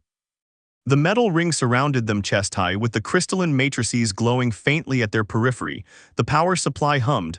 Ready? Harry asked. Eleven took his hand. The resonance began immediately, the warm hum of their combined energies, the frequency alignment, the sense of two instruments tuning to the same note. Harry felt his magic rise and Eleven's power rise to meet it, and where they met, the air shimmered. I'm going to reach for my dimension, Harry said. My world, my home, I need you to feel what I'm feeling and help me push it through the barrier. I'm ready. Harry closed his eyes. He thought of home, not Hogwarts, not the castle, not the magic home. The burrow, warm and chaotic, with Mrs. Weasley's cooking and Mr. Weasley's muggle artifacts, and too many people in too small a space and all of it perfect. Grimmauld Place dark and brooding, but the house Sirius left him, with Creature in the kitchen making better food every year. The Gryffindor common room, fire crackling, Hermione reading, Ron playing chess, Ginny tucked against Harry's side. He felt the frequency of his world, not as a number or a measurement, but as a feeling, a resonance deep in his magical core that vibrated at the specific pitch of reality as he knew it. The dimension where magic lived in wands and castles and the blood of certain families. The dimension where a boy had survived a killing curse and grown up to end a war and thought he was done with impossible things. He pushed that frequency through the resonance, through his connection with Eleven, into the space between dimensions, and felt it catch. There, Eleven breathed. I can feel it, your world, it's bright, it's so bright. That's the magic, Harry said. My world is saturated with it. Can you see it? Can you aim for it? I can feel it, like a voice calling from very far away. I'm reaching. The stabilization frame hummed louder. The crystalline matrices blazed. Dustin's laptop erupted in a cascade of readings, and he started talking fast, numbers and measurements that Harry barely processed. Eleven's nose began to bleed. Almost, she said through gritted teeth. The barrier it's thick here, but I can feel the thin spot, the scar from the original gate. If I push through there, Harry poured more magic into the resonance. He felt the combined power surge, felt it hammer against the dimensional barrier like a fist against a wall. The barrier flexed, bent, began to tear. The rift opened, not amber this time, not blue, golden. A vertical tier in the air within the stabilization frame, 3 feet tall and widening, pouring golden light into the concrete chamber. Through it, Harry could see a room, stone walls, flickering torchlight, a desk covered in papers and instruments. And standing at the desk, frozen in shock, a bushy-haired young woman with her wand drawn and her mouth open. Hermione Granger stared through the rift with an expression of total astonishment that lasted approximately 1.5 seconds before being replaced by an expression of furious relief. Harry James Potter, where the hell have you been? Another dimension, long story, is this? Am I looking at the Department of Mysteries? You're looking at my office. I've been working in the Department of Mysteries for 3 months trying to find you.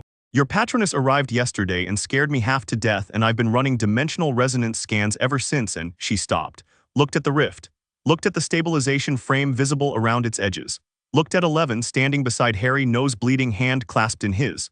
Who is that? A friend? Hermione, I need you to anchor the rift from your side. Can you feel it? The magical signature. Hermione's expression shifted from shock to focus with the speed that had made her the brightest witch of her age. She raised her wand, scanned the rift, and nodded sharply. I can feel it. The dimensional frequency is stable, but the rift itself is degrading. How are you holding it open? Combined magical psychic resonance stabilized by a technological containment field. That's theoretically impossible. And yet, Harry, the energy output I'm reading from this rift it's off any scale I have. What's powering it? Me and Eleven, and a lot of willpower. Hermione was already casting spells that Harry didn't recognize, complex incantations from the cutting edge of unspeakable research. The rift stabilized, its edges firming, the golden light steadying from a flicker to a steady glow. The opening widened to 4 feet. 5, 6. I can hold it for approximately 10 minutes, Hermione said, her voice crisp with the precision of someone operating at peak capacity. The magical anchor on my side is solid, but the dimensional barrier wants to close. Is anyone else coming through, or is it just you? Harry looked at Eleven, at the rift, at the golden light of his own world pouring through a hole in reality, warm and familiar and heartbreakingly close. Just me, he said. He turned to Eleven. She was still holding his hand. Blood on her face, power in her eyes, and something else. the look of someone saying goodbye to a person they might never see again. "Thank you," Harry said, and the words were completely inadequate for what he meant. "You too. I meant what I said about finding a way to stay in contact between dimensions. I'll figure it out. I know," she said. She squeezed his hand once hard and then let go. The resonance faded with the physical contact, a diminishing hum like a bell's vibration dying. Harry turned to the room. To Dustin, who was staring at the rift with an expression of transcendent wonder. To Mike, who had one arm around Eleven's shoulders and the other raised in a wave that was half goodbye and half salute. To Lucas, steady and solid. To Steve, still holding his bat. To Hopper and Joyce, standing together, the adults who'd held everything together when the world kept trying to fall apart. "Thank you," Harry said to all of them, "for the couch and the eggs and the not leaving me in another dimension." "Come back and visit," Dustin said. "I have 7,000 questions. I'll answer them all, I promise." Harry stepped to the edge of the rift. Golden light bathed his face. On the other side, Hermione was waiting, wand raised, anchoring the passage. Eyes bright with tears, she was absolutely refusing to cry because crying was for after the job was done. Harry looked back one more time, at 11.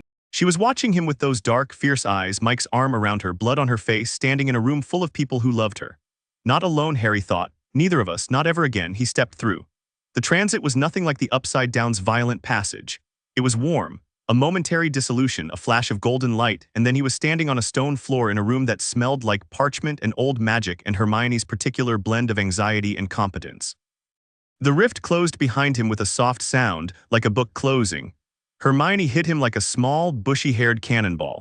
Her arms went around him and squeezed with a strength that was out of all proportion to her size, and her voice was muffled against his shoulder, but the words were clear enough. "Don't you ever do that again." "I'll try. You'd better do more than try." She pulled back, hands on his shoulders, examining him with clinical intensity. "You look terrible, you've lost weight, your magical aura is completely destabilized, and you smell like, what is that, sulfur? Another dimension, long story." "You keep saying that, I'm going to need the long version, every detail. Ron's been losing his mind, he's upstairs coordinating the search teams." "And Ginny, is she here?" "She's been sleeping in this office for 2 days waiting for you, she's in the next room." Harry didn't run, he walked. Through the office door, down the short corridor to the next room, a small chamber that had been converted into a makeshift bedroom with a camp bed and a blanket and a mug of cold tea on the desk and a girl with red hair asleep in the chair. Ginny woke when he entered. She had the same reflexive alertness as 11, the snap-awake readiness of someone who'd been through war and never fully lost the edge. Her eyes found him and went wide. "Hi," Harry said. Ginny stood up, crossed the room. Stopped a foot away and looked at him, really looked, the way she did when she was deciding whether to be angry or relieved. 3 months, she said. 3 months ago you said, and I quote, "I'm just going to pop down to the Department of Mysteries, won't be long." It was a bit longer than expected. You fell through a door into another dimension. Yes, and fought an interdimensional monster. Also yes. And made friends with a girl named after a number. That's a slightly reductive summary but technically accurate. Ginny's composure cracked. Not dramatically, a tremble in her lip, a brightness in her eyes, and then she closed the distance and kissed him hard, her hands fisted in the front of his robes, and Harry kissed her back in the world. His world, his dimension, his reality settled around him like a coat he'd forgotten he was wearing. He was home. 3 floors above them in the ministry atrium, an alarm began to sound. Not the standard security alarm, something else. Something deeper, more resonant, coming from the Department of Mysteries itself. Hermione appeared in the doorway, her face pale. "Harry," she said, "the rift you came through, it's sealed on our side. But the unspeakables are detecting residual dimensional instability. Something else came through when you did, not physical, psychic, an imprint, a signal." Harry felt the blood drain from his face. "What kind of signal? We don't know, but it's broadcasting from somewhere in the Department of Mysteries, a frequency we've never encountered before." Vecna. The thought hit Harry like ice water. Vecna had been in the Upside Down when the rift opened. Vecna, who had been consolidating control of the leaderless hive mind. Vecna, who had offered information in exchange for survival and had smiled that empty smile when they'd agreed. Vecna hadn't just given them information about the Nexus. He'd given them a plan that required opening gates, multiple gates, wide and sustained, and every gate they'd opened had been a window that Vecna could look through. And the final gate, the targeted rift to Harry's dimension, the one Vecna hadn't asked about but must have anticipated, that was the biggest window of all. A direct line to dimensions saturated with magic. The one thing Vecna wanted more than anything, access to a world of power without the mind flayer standing in his way. "Hermione," Harry said, his voice very calm and very controlled. Lock down the Department of Mysteries, everything, every room, every corridor, every experiment, seal it with everything we've got. Harry, what? There's something in the Upside Down, something that just inherited an entire dimension's worth of power. And I think we just gave it a map to our front door. Hermione moved, fast turning wand out, already casting communication charms, her voice sharp with authority as she contacted the unspeakable rapid response team. Harry heard alarms escalating, heard running footsteps, heard the organized chaos of a magical institution recognizing a threat and mobilizing. He turned to Ginny. She was looking at him with an expression that he knew well, the expression of someone who had just watched the person they loved come home and was already preparing for them to leave again.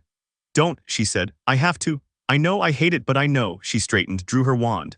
Then I'm coming with you. Ginny, that wasn't a request. Harry looked at her, at the fire in her eyes, the set of her jaw, the wand in her hand. Ginny Weasley, who had survived possession by Voldemort at age 11, who had fought in Dumbledore's army and the Battle of Hogwarts, who had never in her life stood down from a fight. Together then, he said, they moved. Out of the room, into the corridor, toward the Department of Mysteries and whatever was waiting there. Behind them, Hermione's voice echoed with spells and orders and the machinery of defense. And somewhere between dimensions, in the space between spaces, in the scar tissue of a rift that had been opened and opened again, something ancient and patient and newly powerful listened to the frequency of a world full of magic and began to plan. Vecna had wanted to be a god in a ruined world. Now he wanted to be a god in a living one. Chapter 5. The breach. The Department of Mysteries was in chaos when Harry reached it, and not the organized kind. Unspeakables in their charcoal robes were moving through corridors in tight pairs. Wands drawn, casting detection spells that bloomed in the air like bioluminescent flowers and faded just as quickly. The circular entrance chamber, the one with the revolving doors that had confused Harry so badly at 15, was locked in a static configuration, every door sealed, the rotation mechanism disabled for the first time in living memory. Hermione was 3 steps ahead of him, talking and casting simultaneously, which was a skill she'd developed during the war and refined to an art form in the 3 months she'd apparently spent running the search for Harry from inside the department itself. Ginny flanked his right, wand out, eyes sharp, moving with the battle-ready alertness of someone whose body remembered combat even when her mind was hoping it wouldn't be needed. The signal is emanating from the death chamber, Hermione said over her shoulder as they moved through a corridor that Harry remembered from his 5th year. The walls still had that strange, shimmering quality as if the stone was only pretending to be solid. The veil, whatever came through with you is using the veil as an amplifier. Harry's stomach clenched. The veil, the stone archway with its whispering curtain, the thing that had swallowed Sirius and never given him back. Of course Vecna would find the veil. Of course the one artifact in the Department of Mysteries that already bridged the gap between life and death, between dimensions, between states of being, would be the thing a transdimensional psychic parasite latched onto. What's it doing? Harry asked. Broadcasting. The signal is psychic, completely outside our normal detection parameters. We're only picking it up because the veil's magical resonance is being distorted. It's like, Hermione searched for an analogy. Like someone's using a radio tower to broadcast on a frequency that doesn't exist. We can see the tower shaking, but we can't hear the signal. I can, Harry said. Both Hermione and Ginny looked at him. I spent 2 days in the Upside Down. I felt the Mind Flayer's psychic presence. I felt Vecna. I know what their frequency feels like. And right now, standing in this corridor, I can feel it, faint, but it's there, pushing through the veil, reaching into our world, testing the boundaries. It's just a signal, though, Ginny said, not a physical presence. You said the rift closed behind you. The rift closed, but a signal doesn't need a rift, it just needs a crack. And the veil is the biggest crack in this building. It's always been a weak point between dimensions. Vecna sent a psychic imprint through the rift when it was open, and the imprint found the veil and anchored itself there. It's not here physically, but it's listening, mapping, learning the layout of our world's magical infrastructure. To what end? Hermione asked. The question was sharp, practical, not panicked. Hermione didn't panic, she analyzed. To open a gate, a real one, from the Upside Down to here. Vecna controls the Upside Down now, the hive mind, the creatures, the organic growth. With the Mind Flayer's core destroyed, he's the dominant intelligence. He's got a dimension's worth of power and he wants access to a world full of magic. Why? Ginny asked. What does our magic give him that the Upside Down doesn't?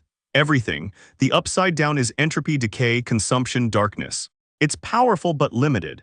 Magic is creation, the ability to reshape reality through will. If Vecna can access our world's magic, he doesn't just get stronger, he becomes something new, a psychic entity with magical capabilities. He could do what the Mind Flayer never could, absorb and use magic rather than just consume it. Hermione's face went through several expressions in rapid succession, settling on grim determination. Then we destroy the signal. Cut off his access before he can open a gate.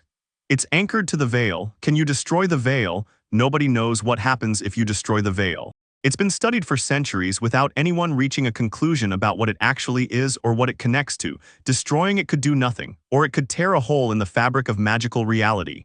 Then we don't destroy it, we cut the signal. They reached the Death Chamber. Harry had been here twice before, once at 15, fighting Death Eaters while Sirius fell through the veil. Once 3 months ago, during his early days as an Unspeakable, when he'd stood in the amphitheater seating and looked down at the stone archway and its gently rippling curtain and felt the whispers that always came from beyond it. The chamber was unchanged. The amphitheater, a sunken stone pit with tiered seating descending to a central platform, was lit by floating torches that cast flickering shadows across the ancient stonework. The veil stood at the center, a crumbling stone arch roughly 10 feet tall with a tattered curtain of something that wasn't quite fabric hanging in its opening. The curtain rippled in a breeze that didn't exist, and the whispers that emanated from beyond it were louder. Much louder than Harry remembered. Not the faint, tantalizing murmur he'd heard before. This was a sustained, intelligible sound, just below the threshold of comprehension, like a conversation in the next room that you could almost but not quite make out. And the veil itself was different. The curtain, normally a uniform gray, was shot through with veins of dark red that pulsed with a rhythm Harry recognized instantly. The Upside Down's heartbeat. "It's already started," Harry said. "The signal isn't just broadcasting, it's converting. It's turning the veil into a gate." Hermione made a sound that was halfway between a curse and a calculation. How long? Harry reached out with his magical senses, the expanded awareness that the unspeakable training had developed and that the Upside Down had supercharged. He could feel the signal now, clear and distinct. Vecna's psychic imprint, embedded in the veil's structure, methodically rewriting the ancient artifact's dimensional frequencies to match the Upside Down's. It was like watching someone pick a lock in slow motion, each tumbler falling, each barrier being bypassed, the dimensional gate taking shape one component at a time. "Hours," Harry said, "maybe less, he's working fast." "Then we work faster," Ginny said. "What do we need to do?" Harry descended the amphitheater steps, moving toward the veil. Hermione and Ginny followed. Two Unspeakables stationed at the base of the steps moved aside. They recognized Harry and they recognized the look on Hermione's face, and both of those things said get out of the way more eloquently than words. Up close, the veil's corruption was more apparent.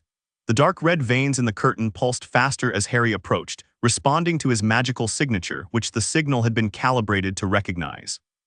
Vecna had designed this imprint specifically to respond to Harry, to draw him in, to use his magical resonance as a catalyst. "He's using me," Harry said, and the realization was sharp and cold. "The signal is tuned to my magical frequency. That's why it came through with me. It was piggybacking on my signature during the transit, and now it's using the residual trace of my magic in the veil's proximity to accelerate the conversion. Can you withdraw? Pull your signature back. I can contain it." The unspeakable technique closed circuit. Harry drew his magic inward, wrapping it tight, becoming a sealed system. The veil's pulsing slowed immediately, not stopped, but slowed, the conversion losing its primary fuel source.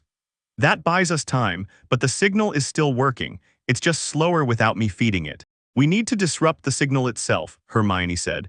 She was studying the veil with the focused intensity of someone who had spent years learning to analyze magical phenomena and was now applying that training to something completely outside her experience. "It's psychic," you said, "not magical. Our wards and counterspells won't touch it because they're designed for magical interference." "Right, the signal operates on a psychic wavelength. To disrupt it, we need either a psychic countermeasure or something that can interface between magical and psychic frequencies." "Something like the resonance," Ginny said. Harry and Hermione both looked at her. "You described it," Ginny said. "The thing between you and this girl, 11, your magic and her psychic power combining into something that bridges the gap. Something that's both magical and psychic simultaneously. That's what you need, isn't it? To disrupt a psychic signal that's embedded in a magical artifact." "Yes," Harry said, "but 11 isn't here, she's in another dimension." "You don't have her," Ginny said, "but you have her frequency. You described it, two instruments in the same key. You know what her power feels like." "Can you recreate it or approximate it?" Harry opened his mouth to say no, that was impossible, that the resonance required both of them, and then stopped. Because Ginny was right. He did know 11's frequency. He'd felt it for 2 days, fought alongside it, synchronized with it. It was imprinted in his magical memory as clearly as the sound of Hermione's voice or the smell of the Burrow's kitchen. He couldn't reproduce it, he wasn't psychic, but he might be able to shape his magic to mimic it, to create a magical echo of a psychic frequency. to vibrate at 11's wavelength using his own power as the medium. It would be like trying to play a cello piece on a violin. The notes would be different, the tone would be different, but the melody would be the same.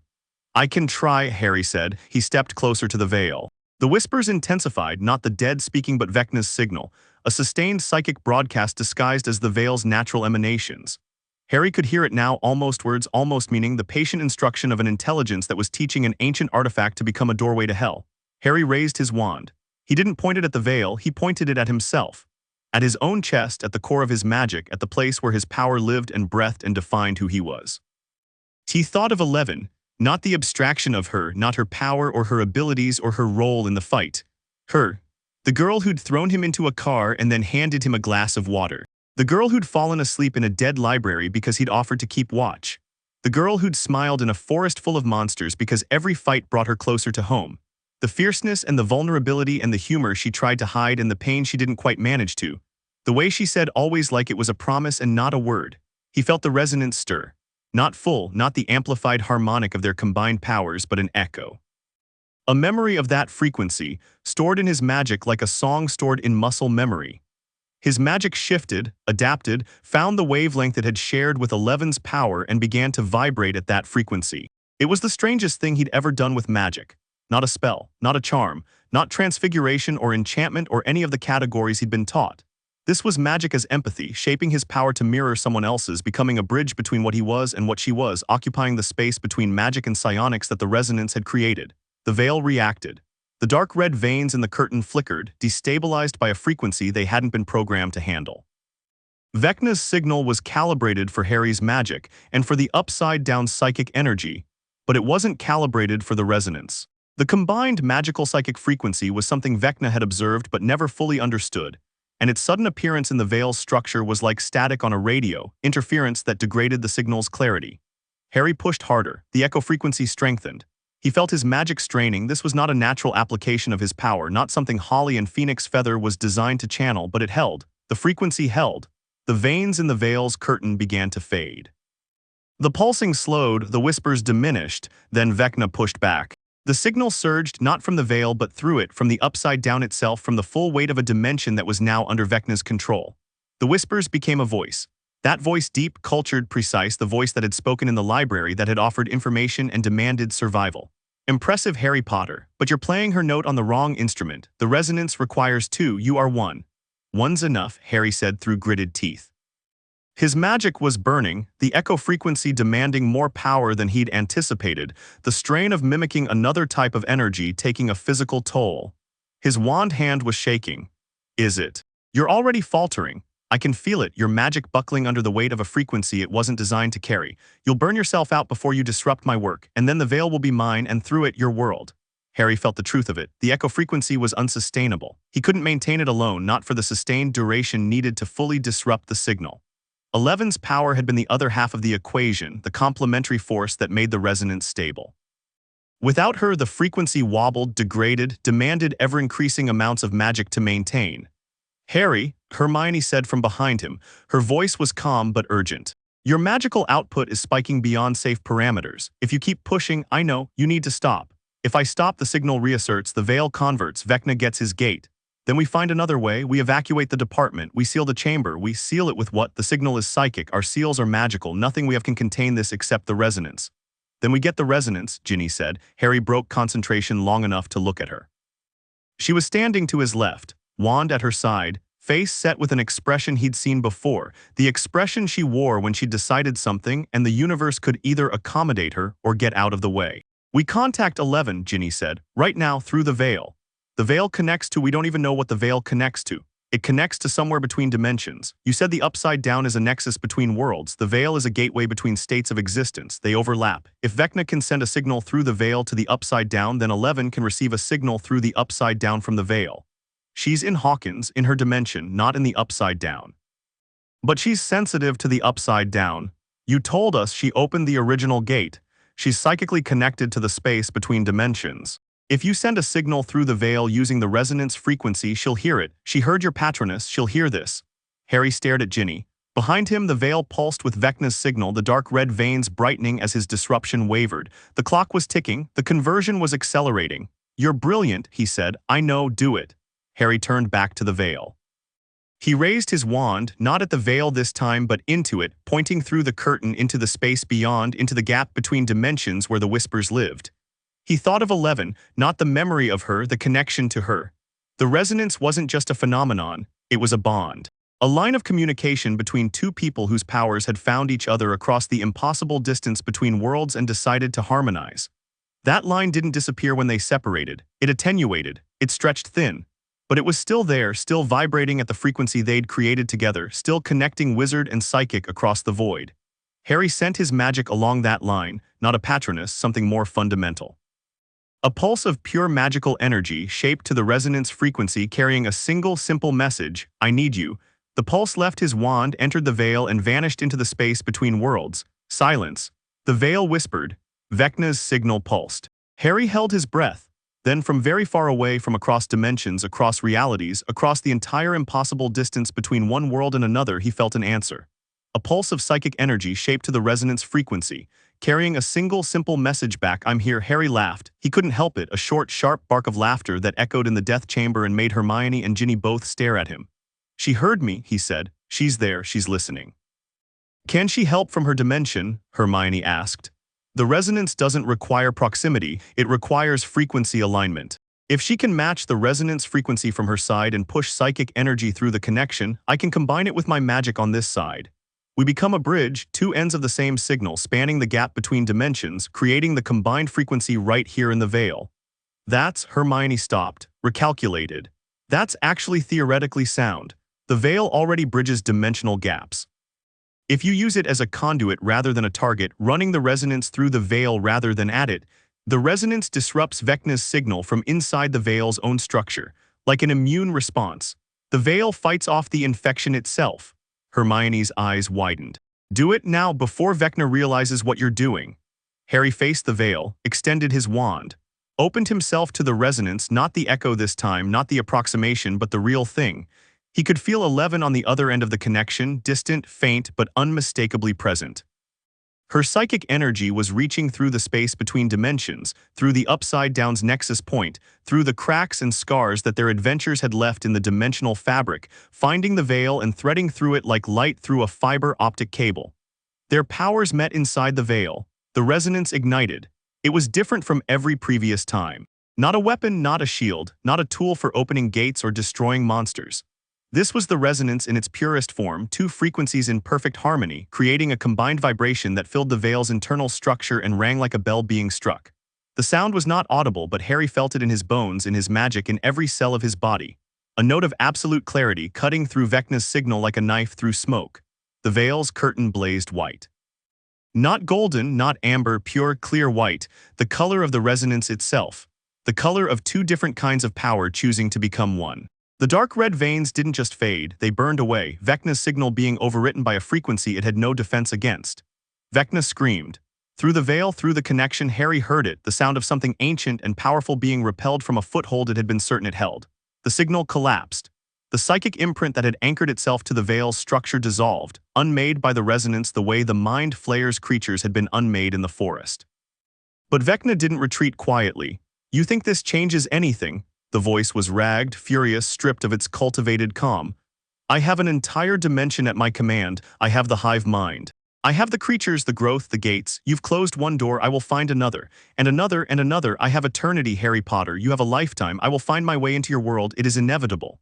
"Nothing is inevitable," Harry said. "I've been told I was destined to die since I was born. I'm still here. For now." The voice faded. The connection through the veil thinned, Vecna's presence withdrawing, pulling back to the Upside Down, licking his wounds, already planning. The curtain dimmed from blazing white to its normal gray, the resonance fading as 11's psychic energy reached its limit across the dimensional distance. Harry felt her withdraw, not abruptly but gently, the resonance diminishing like a note held and then slowly released. At the very end, just before the connection closed entirely, he felt something from her, not a word, not a message, an emotion. A feeling transmitted across the space between worlds with the same clarity as a spoken sentence. "We're not done." "No," Harry thought, "we're not." The veil went quiet. The whispers returned to their normal faint murmur. The stone arch stood in the center of the death chamber as it had for centuries, ancient and inscrutable, the tattered curtain rippling in its invisible breeze. Harry lowered his wand. His arm felt like it weighed 100 pounds. His magic was depleted, genuinely deeply depleted, the well drained to the dregs. He swayed on his feet and Ginny was there immediately, one arm around his waist, holding him up with a strength that belied her size. "Is it done?" Hermione asked. She was scanning the veil with her wand, running diagnostics, her face tight with concentration. "The signal is destroyed, the imprint is gone, the veil is clean. I'm reading normal dimensional frequencies, no psychic anomalies. The conversion has been completely reversed." Hermione lowered her wand, let out a breath she'd been holding for what seemed like hours. "It's done." "For now," Harry said, echoing Vecna's words without meaning to. "He'll try again," he said so. "Then we'll be ready," Ginny said, her arm tightened around his waist. "We know the threat now, we know the frequency. We can build defenses, real defenses designed for psychic intrusion. Hermione can design them." "Already working on it," Hermione said, and she was. Harry could see the calculations running behind her eyes, the theoretical frameworks being assembled, the research agenda forming. Hermione Granger had just encountered a completely new type of threat, and her response was not fear but curiosity backed by determination. The resonance is the key. If we can create a sustained version, an artificial resonance field calibrated to the combined magical psychic frequency, we can ward the veil permanently. Ward the entire Department of Mysteries. Ward every potential gate site in Britain. You'd need 11's psychic frequency to calibrate it, Harry said. Then we need a permanent line of communication between our dimension and hers. A stable, controlled connection that allows data exchange without creating a gate. "That's what I promised her," Harry said, "before I left, that I'd find a way to stay in contact." "Then we find a way. The veil is a natural conduit. If we can control it, refine it, use it as a communication channel rather than a gateway, we could maintain contact with 11's dimension without risking another breach." Harry looked at the veil. At the ancient stone arch that had taken Sirius from him and had now impossibly become the potential bridge to something new. A connection between worlds, a line of communication between dimensions. A way to keep the promise he'd made to a girl named after a number in a library in a dead dimension. The universe had a strange sense of humor. "I need to sleep for about a year," Harry said. "You need a healer," Hermione corrected. "He needs food first," Ginny said. "He needs all three," Hermione said. "In the correct order: healer, food, sleep, non-negotiable." Harry didn't argue. He let Ginny guide him out of the death chamber, up through the Department of Mysteries into the Ministry proper. The unspeakables were standing down, Hermione's rapid-fire orders relayed through communication charms, the alert status lowering from critical to elevated. The building was settling, the crisis passing, the machinery of magical government absorbing this latest impossibility into its institutional memory. Ron was waiting in the atrium. He was pacing, which Harry had predicted, and he was talking at high speed to 3 people simultaneously, which Harry had also predicted. He was taller than the last time Harry had seen him, or maybe that was just the adrenaline making everyone look larger than life. And when he saw Harry coming through the atrium with Ginny on one side and Hermione on the other, his face went through approximately 9 expressions in 2 seconds before settling on the one that mattered. "You absolute, I know." 3 months, 3 months, Harry. "I've aged 10 years, look at my hair." He grabbed a handful of red hair that looked exactly the same as it always had. "I'm going gray." "You're not going gray. I'm going gray internally." Ron crossed the atrium in 4 enormous strides and grabbed Harry in a hug that lifted him slightly off the ground. "Don't ever do that again." "That's what Hermione said, because we're right." Ron set him down, held him at arm's length and looked him over with the critical eye of someone who had spent the last 3 months imagining worst-case scenarios. "You look terrible, so I've been told. And you smell like, what is that?" "Another dimension." "Of course it is." Ron's face broke into a grin, the broad, unguarded, slightly manic grin that had been the first thing Harry had ever liked about Ron Weasley on a train platform 11 years ago. "You went to another dimension without me? Rude. It wasn't planned. It never is with you." They went to St. Mungo's. Hermione insisted, and when Hermione insisted, resistance was futile. A healer examined Harry with increasingly wide eyes, muttering about magical depletion and dimensional contamination, and something called etheric destabilization that she'd only ever read about in textbooks. Harry was given 3 potions that tasted progressively worse, a nutrition charm that made him feel like he'd eaten a full roast dinner, and strict orders to sleep for a minimum of 12 hours. They went to Grimmauld Place. Harry's house, Sirius's house, forever Sirius's house in Harry's mind, was dark and quiet and exactly as he'd left it 3 months ago. Kreacher appeared in the entrance hall with a crack of apparition, took one look at Harry, and disappeared to the kitchen without a word. 20 minutes later, Harry was sitting at the kitchen table eating soup that was the best thing he'd ever tasted, surrounded by Ron, Hermione, and Ginny, all three of them talking and not talking and just being there, the four of them in the same room in the same dimension in the same reality. Harry 8, he talked. He told them everything: the Department of Mysteries, the door, the fall, the upside down. 11, the Mind Flayer, the Resonance, the Nexus, Vecna. All of it from beginning to end, every detail he could remember, while Hermione took notes and Ron asked questions and Ginny held his hand under the table. When he finished, the kitchen was quiet. So there's another dimension, Ron said slowly, with monsters and a psychic girl, and you destroyed the big monster's brain, but now the medium monster is trying to eat our magic. That's a surprisingly accurate summary. I'm good at summaries. Ron leaned back in his chair. What do? We prepare. Vecna will try again, maybe not through the veil, maybe through another weak point. We need to identify every potential gate site in Britain, ward them all against psychic intrusion, and establish the resonance-based defense system that Hermione's already designing. I need 11 psychic frequency data, Hermione said. Which means I need the communication channel through the veil. Which means I need funding and authorization and access to the Department of Mysteries at a level that my current position doesn't. You'll have it, Harry said. Kingsley owes me about 15 favors. I'll talk to him tomorrow. Today, Hermione corrected. You'll talk to him today because the dimensional instability readings I took from the veil suggest we have weeks, not months, before Vecna identifies an alternative ingress point. After he sleeps, Ginny said firmly. He talks to Kingsley after he sleeps. After I sleep, Harry agreed. He slept. In his own bed, in his own house, in his own dimension, with Ginny beside him and the sound of Ron and Hermione bickering gently in the next room about the theoretical framework for interdimensional psychic defense wards. It was the most normal, most beautiful, most profoundly comforting sound in the world. He slept for 14 hours. When he woke, it was to the smell of creatures cooking and the sound of more people in the house than he'd left there. Downstairs, the kitchen had been transformed into a war room. Hermione had covered one wall with charts, diagrams, and what appeared to be a hand-drawn map of dimensional interconnections. Ron was at the table with a stack of Owl Post, messages from the Ministry, from Hogwarts, from the Auror office. Ginny was talking to someone through the fireplace, green flames, a face Harry didn't immediately recognize, a conversation about ward placement, and at the far end of the table, sitting quietly with a cup of tea, was Neville Longbottom. Harry, Neville stood. He'd grown into himself since Hogwarts. The round-faced boy who forgot passwords and lost toads was long gone, replaced by a broad-shouldered, steady-eyed young man who taught herbology at Hogwarts and had once cut the head off a magical snake with a sword. Hermione called. Said you needed help with plants from another dimension.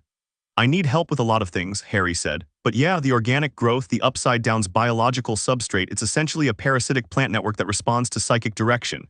If Vecna finds a way through, it'll come with him. Parasitic plant network, Neville repeated. His eyes lit up the way Dustin's had when Harry mentioned magic. Psychically directed, interdimensional origin. Do you have a sample? I had about 10 kilos of it on my robes before Hermione cleaned them. She cleaned. Neville looked at Hermione with an expression of genuine pain. You cleaned interdimensional plant matter off without preserving samples. I was a little busy saving the dimensional barrier, Neville. There might be residual spores on the robes, Harry offered. They're in the laundry. Neville was out of the kitchen before Harry finished the sentence.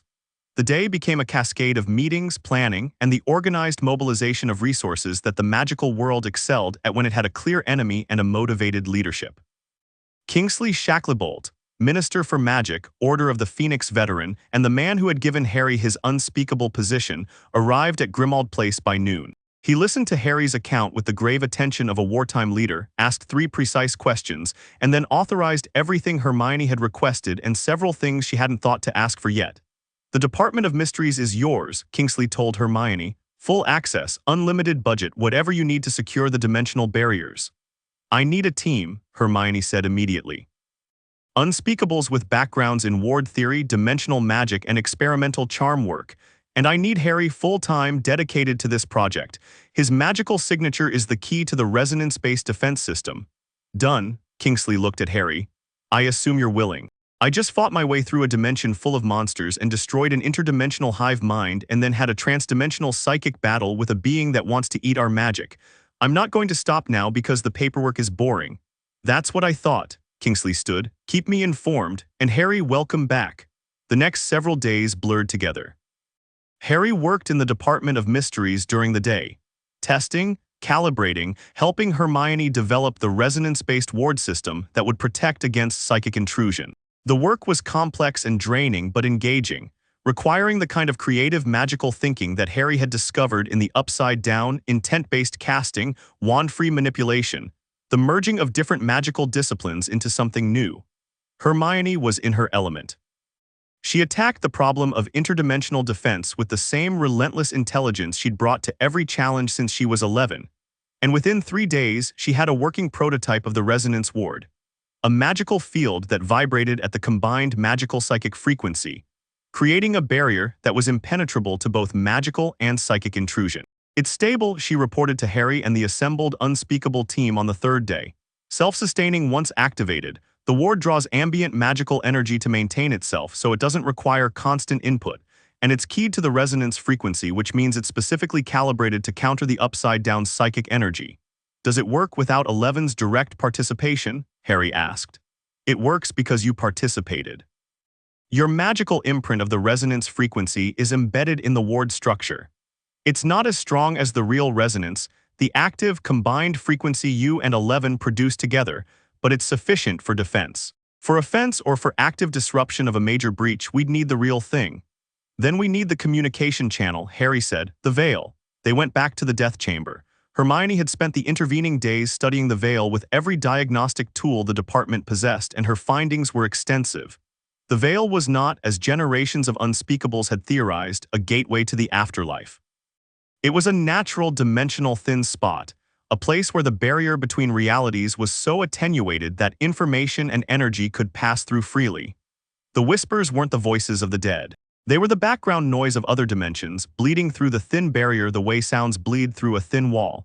The Veil connects to the interstitial space, Hermione explained, standing before the stone arch with the confident posture of someone presenting a thesis she was certain of. The same space Harry and 11 used to reach the Mind Flayer's nexus. It's not a gate, it's a window. Information can pass through, but physical matter can't, at least not without extraordinary force. Sirius fell through, Harry said quietly. Hermione's expression softened. Sirius was hit by a curse and fell through while the barrier was magically destabilized by a battle involving a dozen powerful wizards. The conditions were extreme and unrepeatable. Under normal circumstances, the Veil passes information only. Can we use it to communicate with 11? That's what I've been building toward.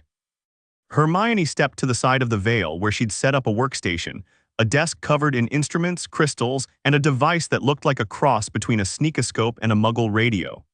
This is a resonance transceiver. It translates magical energy into the resonance frequency and transmits it through the Veil into the interstitial space. If 11 is listening, if she's near a dimensional thin spot on her end, she should be able to receive and respond. Should? 75% probability. Harry smiled. Dustin would approve of those odds. He stood before the Veil. The curtain rippled gently clean of Vecna's corruption, whispering its eternal whispers of other worlds. Harry raised his wand, thought of 11, and sent a pulse of resonance frequency energy into the Veil. The curtain shimmered. The whispers changed pitch. And then, thin and distant but unmistakable, a voice came through. Harry, not through the Veil physically, through Hermione's transceiver, which translated the psychic response into audible sound. 11's voice compressed and distorted by the dimensional distance but recognizable. Present, real, Harry grinned. Can you hear me? I can hear you. The signal is it's strange, like hearing someone underwater, but I can hear you. We've built a communication system. Hermione, my friend, the brilliant one, designed a device that uses the Veil as a dimensional transceiver. We can talk. Not constantly, the Veil's bandwidth is limited, but regularly. Exchange information. Coordinate. Coordinate, 11 repeated. For what? For Vecna, he's not done. He tried to breach our world through the Veil and we stopped him, but he'll try again. We need to be ready, both sides. Your dimension and mine, a coordinated defense across the dimensional barrier. There was a pause. Harry heard faint sounds through the transceiver, other voices, distant, 11's world bleeding through the connection. Then 11 spoke again. Dustin wants to know the technical specifications of your transceiver. Harry looked at Hermione. Dustin wants your specs. Hermione's face went through the particular expression it always wore when she encountered someone who might be as intelligent as she was. Tell him to give me his data on the electromagnetic properties of the dimensional barrier, and I'll give him the full resonance frequency calibration. Hermione wants to trade data. He says deal, Harry laughed. Hermione was already pulling out parchment, quill flying, dictating specifications to 11, who relayed them to Dustin, who relayed questions back. Within 10 minutes, the two smartest people in their respective dimensions were in a full-bore scientific exchange. bouncing theories and data across the gap between worlds with the enthusiasm of two people who had each finally found an intellectual equal. Harry stepped back from the veil and let them work. He found Ginny waiting at the top of the amphitheater steps, watching with an expression of bemusement. "They're going to be at this for hours," Ginny said. "Days, probably. Is she always like this?" "Your friend 11, Elle's not really the scientific type. That's Dustin, her friend. He's like Hermione if Hermione had grown up watching too many science fiction films." "And 11, Harry thought about it. 11 is like you if you'd been raised in a lab instead of the burrow. Same fire, same refusal to stay down, same willingness to fight for the people she loves. He paused. "She's remarkable." Ginny studied him. Not with jealousy. Ginny Weasley didn't do jealousy, but with the perceptive attention of someone who knew him better than he knew himself. "You care about her," Ginny said. "Yeah, I do." "Good." Ginny squeezed his arm. "She sounds like someone worth caring about. And if she's the reason you came back alive, then I care about her too." Harry put his arm around Ginny and they stood at the top of the amphitheater and watched Hermione and 11 and Dustin build a bridge between worlds, one data point at a time. Below them the veil rippled. Beyond it in the space between dimensions, the connection hummed, stable, sustained, a line of communication that hadn't existed an hour ago and that now linked two realities in a partnership that neither had imagined possible. And in the upside down, Vecna felt the connection establish itself. Felt the resonance frequency lock into place across the dimensional barrier. Felt two worlds, one magical, one technological, both defended by people who had already beaten him once, aligning against him. He sat in the husk of the Mind Flayer's nexus, surrounded by the organic infrastructure of a dimension he now controlled and considered his options. The direct approach had failed, the veil was secured. The resonance defense was something he couldn't penetrate with brute force, but Vecna had not survived for decades by relying on brute force. He was patient. He was intelligent, and he had time. The defenses were strong, but every defense had a weakness. Every wall had a crack, every alliance had a pressure point. He just needed to find it. And he had an entire dimension's worth of resources to search with. Chapter 6. Worlds apart, worlds together. 2 weeks after Harry Potter fell back into his own dimension, the veil spoke in a voice that wasn't 11's. He was alone in the death chamber. Late past midnight, the Department of Mysteries empty except for the skeleton crew of unspeakables who monitored the resonance wards around the clock. Harry had taken to visiting the veil at odd hours, partly to run diagnostic checks on Hermione's transceiver array, and partly because the connection to 11's dimension had become something he relied on in a way he hadn't fully articulated to himself. Talking to her grounded him, reminded him that the Upside Down had been real, that the things he'd done and felt and survived hadn't been a particularly vivid fever dream. They'd established a schedule. Twice daily, morning and evening, 11 or Dustin would be at their end of the connection. A dimensional thin spot in the basement of Hawkins' lab that Dustin had rigged with his own transceiver equipment, and Harry or Hermione would be at the veil. They exchanged data, compared notes, coordinated the defense systems they were building independently. Dustin and Hermione had developed a rapport that was equal parts mutual admiration and competitive one-upmanship, each trying to solve the dimensional barrier equations faster than the other. It was, in Ron's words, absolutely terrifying and also kind of adorable. But tonight was not a scheduled check-in. Tonight Harry was alone, running a standard diagnostic, when the veil's curtain rippled in a way that had nothing to do with its usual interdimensional whisper. The ripple was wrong. Asymmetric. The curtain bulged inward at a single point, as if something was pressing against it from the other side, not the broad, diffuse pressure of Vecna's earlier signal, but a focused, deliberate push. Like a finger pressing against a membrane. Harry had his wand drawn before the ripple completed. The resonance wards that Hermione had installed around the death chamber hummed to life, their crystal matrices glowing with the combined magical psychic frequency that served as the first line of defense against upside-down intrusion. The wards didn't trigger. Whatever was pressing against the veil wasn't hostile, or at least, it wasn't registering as hostile on the frequency-calibrated defense system. The push resolved into a shape. A hand. Human-sized, human-shaped, pressing against the curtain from beyond, its outline visible in the way the fabric distorted around it. Then through the transceiver a voice, not 11's, not Dustin's, not anyone from Hawkins. "I know you can hear me, Harry Potter." Vecna, Harry's grip on his wand tightened. The resonance wards pulsed brighter, responding to his elevated magical state, but the wards still weren't triggering their alarm protocols.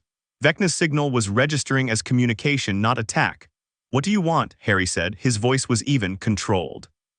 The voice of someone who had spent 2 weeks preparing for exactly this moment and was almost relieved it had finally arrived. "To negotiate." "We don't negotiate with," Don't finish that sentence with something trite. You're better than that. I'm not here to threaten or intimidate or deliver a villain's monologue. I'm here because circumstances have changed and the calculus that governed my previous actions no longer applies. Harry said nothing, waited. If Vecna wanted to talk, Harry would let him talk. Information was always more valuable than silence. The Upside Down is dying. The words hung in the air of the death chamber, mingling with the Veil's whispers. Not quickly, not dramatically, but dying nonetheless. When you destroyed the Mind Flayer's core, you severed the neural network that sustained the dimension's coherence. The Mind Flayer was more than an intelligence, it was the Upside Down's organizing principle. Without it, the dimension is entropy accelerated, the organic growth is destabilizing, the creatures are degenerating, the gates between dimensions are closing permanently as the energy that sustained them dissipates. That sounds like our problem solving itself, Harry said. It sounds like a dimension collapsing, and when a dimension collapses, the energy it contains doesn't simply vanish, it has to go somewhere. The dimensional barriers that separate the Upside Down from every reality it touches will absorb the discharge. And if those barriers are already weakened by years of gate activity, the discharge could breach them. The collapse of the Upside Down could tear open every dimensional barrier it's connected to. Simultaneously, every world the Mind Flayer ever reached, your world, Eleven's world, dozens of others, the barriers fail, the dimensions bleed together, and the result is precisely the scenario the Mind Flayer wanted to create, except uncontrolled, chaotic, and catastrophic rather than directed. Harry processed this. His mind was running fast, not panicking, never panicking, but calculating. If Vecna was telling the truth, the destruction of the Mind Flayer's core hadn't solved the problem. It had changed the problem. Instead of an intelligent enemy trying to dissolve the barriers deliberately, they now faced the prospect of the barriers dissolving accidentally as the Upside Down's death throes released more energy than the dimensional fabric could absorb. "Why should I believe you?" Harry asked. "Because 11 can verify it. Send a probe through the Veil into the Upside Down, have her extend her psychic awareness from her side. You'll both feel the same thing, the dimension destabilizing, the energy building, the barriers straining. I give you 24 hours before it becomes obvious to anyone with sensitivity to dimensional frequencies. I'm telling you now because 24 hours from now might be too late to do anything about it. And what do you propose we do about it?" Silence. The hand against the Veil's curtain flexed, fingers spreading, and Harry could almost see the outline of Vecna's distorted features pressing through the fabric, the stretched face, the dark eyes, the expression that was always calculating, always 3 moves ahead. The Upside Down needs a new organizing principle. A new core consciousness to replace the Mind Flayer. Something that can stabilize the dimension, manage the energy discharge, and maintain the barriers instead of letting them fail.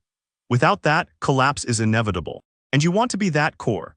I am the only candidate. I'm already connected to the hive mind infrastructure. I've been holding the dimension together through sheer force of will for the past 2 weeks, slowing the destabilization, managing the energy buildup, preventing the barriers from failing prematurely. But I cannot sustain it indefinitely. I need power. Specifically, I need the resonance. Harry went cold. Number, listen, absolutely not. The resonance is the only defense we have against you. If I give you access to the resonance, you don't just stabilize the Upside Down, you become the most powerful entity in any dimension. You become what the Mind Flayer wanted to be. Number. I'm not asking for the resonance as a weapon. I'm asking for it as a tool. A single, controlled application enough to reignite the core consciousness at the nexus, stabilize the dimension, and seal the barriers permanently. After which I remain in the Upside Down, bound to it as its organizing principle, unable to leave, unable to reach into other dimensions. A prisoner in my own kingdom if you want to think of it that way, but a prisoner who keeps the walls standing. You're asking me to make you a god of the Upside Down in exchange for you promising not to use that power against us. I'm asking you to choose between a controlled outcome and an uncontrolled one. The uncontrolled outcome is dimensional collapse, barrier failure, and the bleeding together of every reality the Upside Down touches.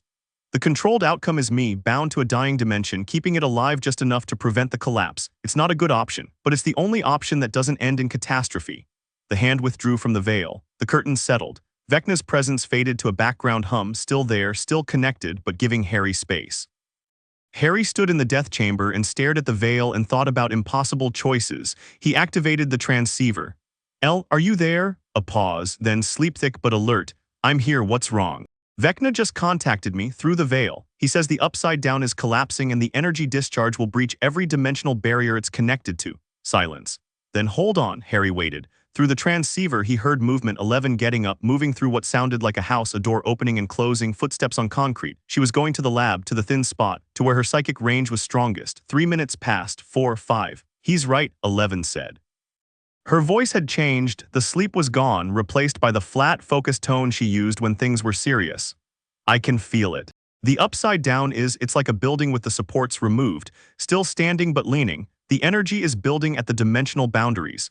The barriers between our world and the upside down are under stress. I can feel them flexing. How long? Days, maybe less. The deterioration is accelerating. Vecna says he can stabilize it, that he's the only one who can. He wants the resonance, a controlled application enough to reignite the Nexus core and bind him to the dimension as its organizing principle. Another silence. Longer this time. Do you trust him? 11 asked. Not even slightly. Neither do I, but the collapse, I can feel it, Harry, it's real. If the barriers fail, the gates we open, the ones the Mind Flayer created, every weak point in the dimensional fabric, they'll all rupture simultaneously. The Upside Down's atmosphere, its creatures, its organic growth, it'll flood into every connected reality. So we're choosing between giving Vecna power and letting the multiverse tear itself apart. Unless there's a third option. Harry closed his eyes, thought. Let his mind move through the problem the way it moved through a chess board. Not Ron's natural brilliance, but the methodical approach he developed through years of facing impossible situations and finding the angle everyone else missed. Vecna wanted to be the Upside Down's core consciousness. The new Mind Flayer, essentially the organizing intelligence that kept the dimension stable and functional. He was positioning it as the only option because he wanted the power, and he'd always wanted the power. The dying dimension was real. The collapsing barriers were real. But Vecna's framing of himself as the only solution was not necessarily real. The Nexus needed a core consciousness. An intelligence strong enough to organize and sustain an entire dimension. Vecna was one option, but he wasn't the only intelligence with a connection to the Upside Down. Harry said slowly, the Nexus, the core. When the Mind Flayer was alive, it sustained the Upside Down through the neural network. Every creature, every tendril of growth, all connected to the core, all feeding it energy and receiving coordination in return. The core was the hub, everything else was the spokes. Yes, Vecna wants to put himself at the hub, but the hub doesn't have to be a single consciousness. The Mind Flayer was singular because it was designed that way, one intelligence, one will, total control. That was Vecna's original design. But what if the core was redesigned? What if instead of one controlling intelligence, the Nexus was powered by a system? A self-sustaining magical construct that maintained dimensional stability without requiring a conscious entity at its center. A ward, 11 said, catching on immediately. Not a mind, a ward, like the ones Hermione designed for the Veil. Exactly. The resonance wards are self-sustaining, they draw ambient energy to maintain themselves. If we could create a resonance ward powerful enough to serve as the Upside Down's organizing principle, a ward at the Nexus that stabilizes the dimension the way the Mind Flayer's consciousness used to, we wouldn't need Vecna at all. Can a ward sustain a dimension? I don't know, but I know someone who might. He activated the general communication channel. Hermione, I need you in the death chamber. Now, bring everything you have on resonance ward theory and dimensional stabilization. Hermione arrived in 11 minutes, which meant she'd either been awake already or she slept in her clothes with her research in arm's reach. Given that this was Hermione, both were equally likely. She came through the death chamber door with her hair in a disastrous bun and her arms full of parchment and her eyes already lit with the particular fire that meant she'd heard enough of the problem to be interested. Harry explained, Vecna's warning, the collapsing dimension, the failing barriers. The choice between giving Vecna power and finding an alternative. Hermione listened, asked 3 questions, thought for approximately 45 seconds. It's possible, she said, tell me.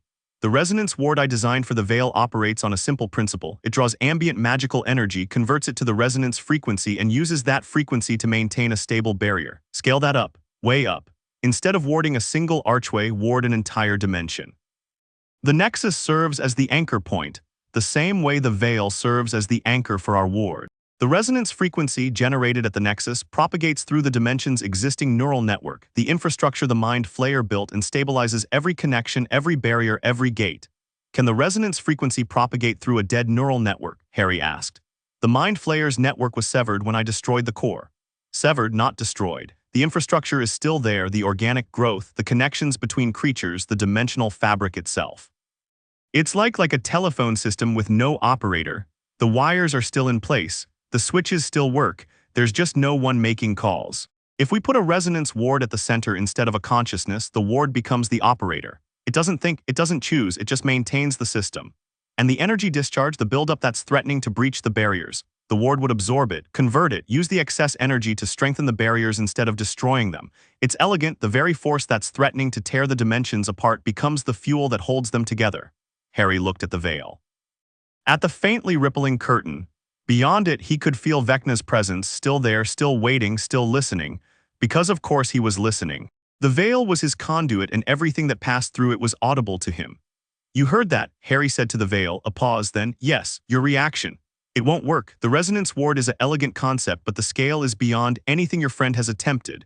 Warding a dimension is not like warding an archway. The energy requirements alone are exactly the kind of problem we're good at solving," Hermione said crisply, stepping forward. She addressed the veil with the confidence of someone who had spent her entire academic career being told things were impossible and then doing them anyway. The resonance is exponential by nature. Harry and Eleven's combined output at full synchronization exceeded any energy measurement we have units for. If they generate the resonance at the nexus, I can shape it into a self-sustaining ward structure. The initial output powers the installation. After that, the ward maintains itself through ambient dimensional energy. You would need to enter the Upside Down, both of them, together, and reach the nexus before the dimension collapses around them. "We've done it before," Harry said. The conditions were different. The Mind Flayer was alive, the neural network was functional, the dimension was stable. Now it's dying. The Upside Down you traversed 2 weeks ago no longer exists. What remains is a landscape in active collapse, unstable terrain, unpredictable energy discharges, creatures driven mad by the loss of the hive mind's coordination, and the nexus itself is deep. You used the interstice pathway last time through the gate network. The gate network is failing, the pathways are collapsing. Then we find another way to the nexus. There is no other way. The nexus is buried beneath the dimensional substrate, miles of organic infrastructure between the surface and the core. Even with your amplified magic, you cannot blast through miles of dimensional tissue.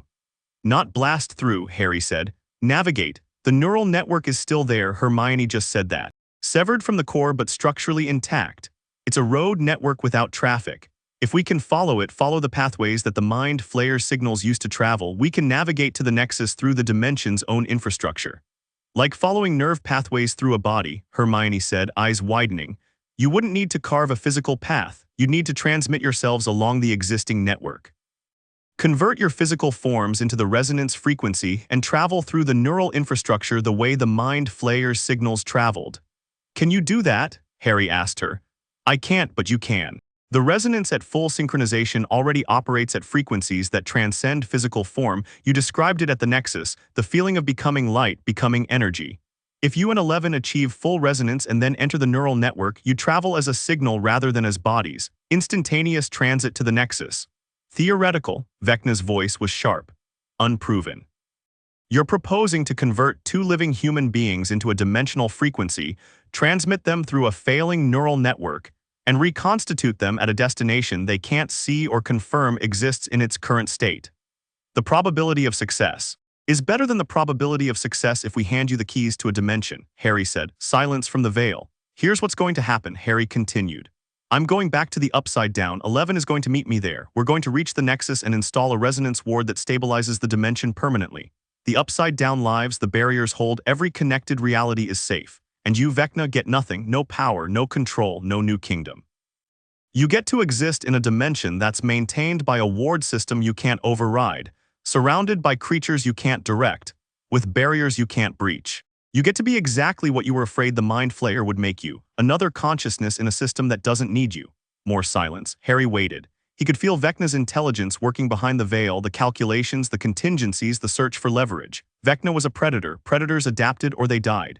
And if I oppose this, if I use the remaining time before the collapse to breach the barriers myself, then I come to the Upside Down and I stop you. And this time, Vecna, I won't be distracted by a dying Mind Flayer or a crumbling nexus or the need to escape. This time you'll have my full, undivided attention, and 11's, and the resonance. The thing you watch scour a forest clean of every creature in a mile radius. The thing that made the Mind Flayer afraid. You really want to be on the wrong end of that, the veil rippled. Vecna's presence shifted, not retreating but recalculating. Harry could almost feel the decision being made, the cold, practical assessment of odds, the Predator's evaluation of a fight it might not win. When? Vecna asked. Tomorrow night, 12 hours from now, we'll enter through the veil on this side. 11 will enter through the thin spot at Hawkins' lab on her side. We meet in the Upside Down and we go to the Nexus. And if you fail, if the ward doesn't hold, if the dimension collapses anyway, then we're all in trouble regardless, but we won't fail. Your confidence is earned, Harry said, every bit of it. The veil went still. Vecna's presence withdrew fully this time, fading into the dimensional void, leaving only the veil's natural whisper. Harry turned to Hermione. Can you design the ward in 12 hours? I can design it in 6. I've been working on resonance ward theory for 2 weeks. The dimensional scale application is an extension of existing work, not a new invention. The hard part isn't the design, it's the installation. You'll need to generate and sustain the resonance at maximum output while I direct the ward structure through the transceiver. It's remote surgery. I'm the surgeon, you and 11 are the instruments, and the patient is an entire dimension. Can you do it? Hermione met his eyes. Behind the exhaustion and the brilliance and the slight madness of someone who had been solving impossible problems for 2 straight weeks, there was certainty. The same certainty that had driven her to brew polyjuice at 12, to form Dumbledore's army at 15, to walk into a war at 17 and come out the other side with her mind intact and her principles unbroken. Yes, she said. Harry nodded. Then let's get to work. The next 12 hours were the most intense of Harry's life. And given that his life included killing Voldemort and destroying an interdimensional hive mind, that was saying something. Hermione designed the ward. She worked in the death chamber, surrounded by parchment and crystals, and 3 junior unspeakables who served as scribes and calculators, dictating ward architecture with the precision of someone composing a symphony. The ward was a masterpiece of magical engineering, a self-sustaining resonance field designed to propagate through the Upside Down's neural infrastructure, stabilize the dimension's energy systems, and maintain the barriers between realities in a state of permanent equilibrium. It was, in Hermione's modest assessment, the most complex magical construct ever designed. Harry prepared physically. He slept for 4 hours, not enough, but more than he'd managed before the first trip to the Upside Down. He ate, he practiced the intent-based casting he'd developed, pushing his magic through exercises designed to maximize output and minimize waste. He checked his supplies: wand, backup wands, invisibility cloak, enchanted pocket full of provisions, and a new addition, a crystalline matrix that Hermione had prepared, preloaded with the ward's structural template designed to be activated at the Nexus by the resonance. He also talked to people. Ron first. They sat in the Grimmauld Place kitchen at 4 in the morning drinking tea, and Harry explained what he was going to do. Ron listened with the grave attention he gave to things that mattered, not the fidgety, distractible Ron of their school years, but the Ron who had destroyed a Horcrux and come back when it mattered most and had spent 3 months coordinating search teams without giving up. You're going back, Ron said, not a question. I have to. I know, just this time come back faster. Yeah, 3 months was pushing it. I'll aim for same-day return. That'd be nice. Ron paused, looked at his tea. Hermione's going to be directing the whole thing from here. Through the transceiver, she'll be guiding the ward installation remotely. Then I'll be with her, in case she needs anything. Moral support, someone to yell at when the math gets hard. Ron, I know I'm not the smart one, I know I'm not the powerful one, but I'm the one who shows up. That's my job, has been since first year. Harry looked at his best friend across the kitchen table and felt the same thing he'd felt in the Nexus when he'd poured everything he had into the light that destroyed the Mind Flayer's core. Not magic, not power. Love, the simple and profound kind, the kind that got you up in the morning and kept you fighting and made everything else possible. You've always been enough, Ron, you know that, right? Getting sentimental, Potter. But Ron's ears were red and his voice was thick, and he gripped Harry's hand across the table for a moment before pulling back and clearing his throat. Go save the multiverse. I'll put the kettle on for when you get back. Ginny was harder. She found him in the bedroom as he was packing his enchanted pocket with supplies. She stood in the doorway and watched him and said nothing for a long time, and the silence was louder than any argument. I'm not going to try to stop you, she said finally. I know, and I'm not going to pretend I'm okay with it. I know that too. Good, because I'm furious and terrified and proud. And I hate all 3 of those feelings happening at the same time. She crossed the room and sat on the bed and pulled him down beside her. Tell me you're coming back. I'm coming back. Promise me. I promise. On what? On the Marauders map, on Hedwig's memory. On the first time you kissed me in the Gryffindor common room and I forgot how to form sentences for about 30 seconds. Ginny's composure cracked, just a fraction, just enough for a laugh to escape that was half sob. It was 40 seconds, I counted. I was overwhelmed. You were an idiot. Still am, but I'm your idiot and I'm coming back. She kissed him. It was not the desperate, relief-fueled kiss from when he'd first returned. This was deliberate, fierce, a statement of intent. A kiss that said, "This is not goodbye because I refuse to let it be goodbye. Come back," she whispered against his mouth, "or I'll come find you, and you don't want that." "I really don't." Harry arrived at the death chamber at sunset. The timing was deliberate, synced with Eleven's world, where it was also evening, where Eleven was also preparing, where the Hawkins group was also gathering for what they all understood might be the last act of a story that had started with a girl in a lab and a monster in the dark. Hermione was already at her station. The transceiver array expanded, augmented with additional crystal matrices connected to a network of monitoring devices that would track the resonance in real time. Ron was beside her, solid and steady, a cup of tea in his hand and another one waiting. The junior unspeakables had been cleared from the chamber. This was too sensitive, too unpredictable, too potentially catastrophic for anyone who wasn't essential. Only Harry, Hermione, and Ron remained on this side. Harry said, activating the transceiver. "Are you ready?" "Ready?" Her voice through the transceiver was clearer than usual. Dustin had been upgrading their equipment for 2 weeks, and the fidelity was almost conversational now. "Dustin's monitoring from the lab. Mike's here. Everyone's here."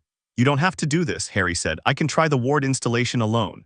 "No, you can't. The resonance requires 2. And even if it didn't, I'm not letting you go into the Upside Down alone. That's not how we work. We've known each other for 4 days total. 4 days in the Upside Down is worth 4 years anywhere else. You said that yourself." "I don't think I said those exact words." "You said the sentiment close enough." A pause. "Harry, I want to do this. The Upside Down has been part of my life since I was 12. If there's a way to end the threat permanently, to make it so no one ever has to go through what I went through, what my friends went through, I want to be part of that. I need to be part of that." Harry understood. Of course he did. He'd spent 7 years trying to end the threat of Voldemort for the same reason, not because he was the chosen one, not because of prophecy, but because the people he loved deserved a world where they didn't have to be afraid. "Together, then," he said, "together." Harry turned to Hermione. "Walk me through it." Hermione stood at her station, parchment spread before her, wand in one hand and a piece of chalk in the other. She'd drawn the ward schematic on the chamber floor, a complex spiraling pattern of interlocking circles and connecting lines that surrounded the veil like a mandala. "Step 1, you enter the Upside Down through the veil. 11 enters from her side through the Hawkins lab thin spot. You meet in the Upside Down. The Upside Down is collapsing. How do we navigate?" "You don't navigate the Upside Down's physical space. You navigate the neural network. Step 2, once you're both in the Upside Down, you activate the resonance at full synchronization. Physical contact, maximum output. The resonance frequency converts you both into a transmittable signal. That's the part I'm least comfortable with. You describe the sensation at the nexus, becoming light, becoming energy. This is the same principle but deliberate. You don't fight it. You let the resonance take you fully, dissolving the physical and becoming pure frequency. And if we can't reconstitute, the crystalline matrix I gave you contains a rematerialization template. It's keyed to both your magical signature and 11's psychic signature. When you reach the nexus and the resonance begins to dissipate, the matrix will force reconstitution. Think of it as a tether. It keeps you connected to physical form even when you're operating as pure energy. Right? Step 3. You reach the nexus, you reconstitute, you activate the crystalline matrix which contains the ward template. You pour the resonance into it, everything you have, maximum output, sustained for as long as you can hold it. The ward propagates through the neural network, stabilizes the dimension, seals the barriers. The Upside Down lives but is contained, permanently. "How long do we need to sustain the resonance?" Hermione paused. This was the part she'd been dreading, Harry could tell. "My calculations say 3 minutes. But the variables are, the truth is I don't know exactly. It could be 3 minutes, it could be 10. It depends on the state of the neural network, the rate of dimensional collapse, the ambient energy levels at the nexus. I'll be monitoring in real time through the transceiver and I'll tell you when the ward is fully propagated. Until then, you hold. And if the collapse accelerates while we're in transit, if the dimension fails before we reach the nexus, then the tether pulls you back." The crystalline matrix is also a recall device. If the dimensional substrate destabilizes beyond safe parameters, it forces reconstitution and ejects you back to the nearest gate point. You'll end up back at the Veil or at 11's lab depending on which is closer. Safety net. Safety net. I don't send people into collapsing dimensions without a safety net, Harry, he smiled. You've come a long way from the girl who set a teacher's robes on fire in first year. I have not. I've just gotten better at controlling which robes I set on fire and when. Harry checked his pocket. Wand, backup wands, supplies, invisibility cloak, crystalline matrix. He touched the matrix through the fabric. It was warm, humming with the Ward template Hermione had encoded into its structure. A lifetime of magical innovation compressed into a crystal the size of his fist. "Ron," Harry said. "Yeah, keep the tea hot." "Always." Harry stepped toward the veil. The curtain rippled at his approach, not with Vecna's pressure this time but with its natural response to proximity. The whispers intensified as they always did, and Harry heard in them what he'd always heard, the voices of the people he'd lost, speaking from somewhere beyond, saying things he could almost understand. He'd been afraid of the veil once. At 15, fresh from Sirius's death, the veil had been a source of terror and grief, a reminder of what he'd lost, a doorway to a place he couldn't follow. Now, at 17, after dying and coming back and crossing dimensions and fighting gods, the veil was just a door. And Harry was very good at walking through doors. "I'm stepping through," he said into the transceiver. "Meet me on the other side. I'll be there." Harry raised his wand, cast the resonance frequency, the echo of Eleven's power that he'd learned to generate, not as strong as the real thing but enough to shield him during transit. Then he stepped forward through the curtain into the space beyond. The veil's interior was not what he'd expected. Not darkness, not the crushing void of the interstice or the oppressive gloom of the upside down. It was gray. A vast, featureless gray space that extended in every direction, without floor or ceiling or walls, without landmarks or boundaries. The between space, the dimensional interstitial zone that connected all realities, the medium through which the veil's whispers traveled and the mind flayer's gates had opened. Harry floated or stood or hung, the distinction meaningless in a space without gravity.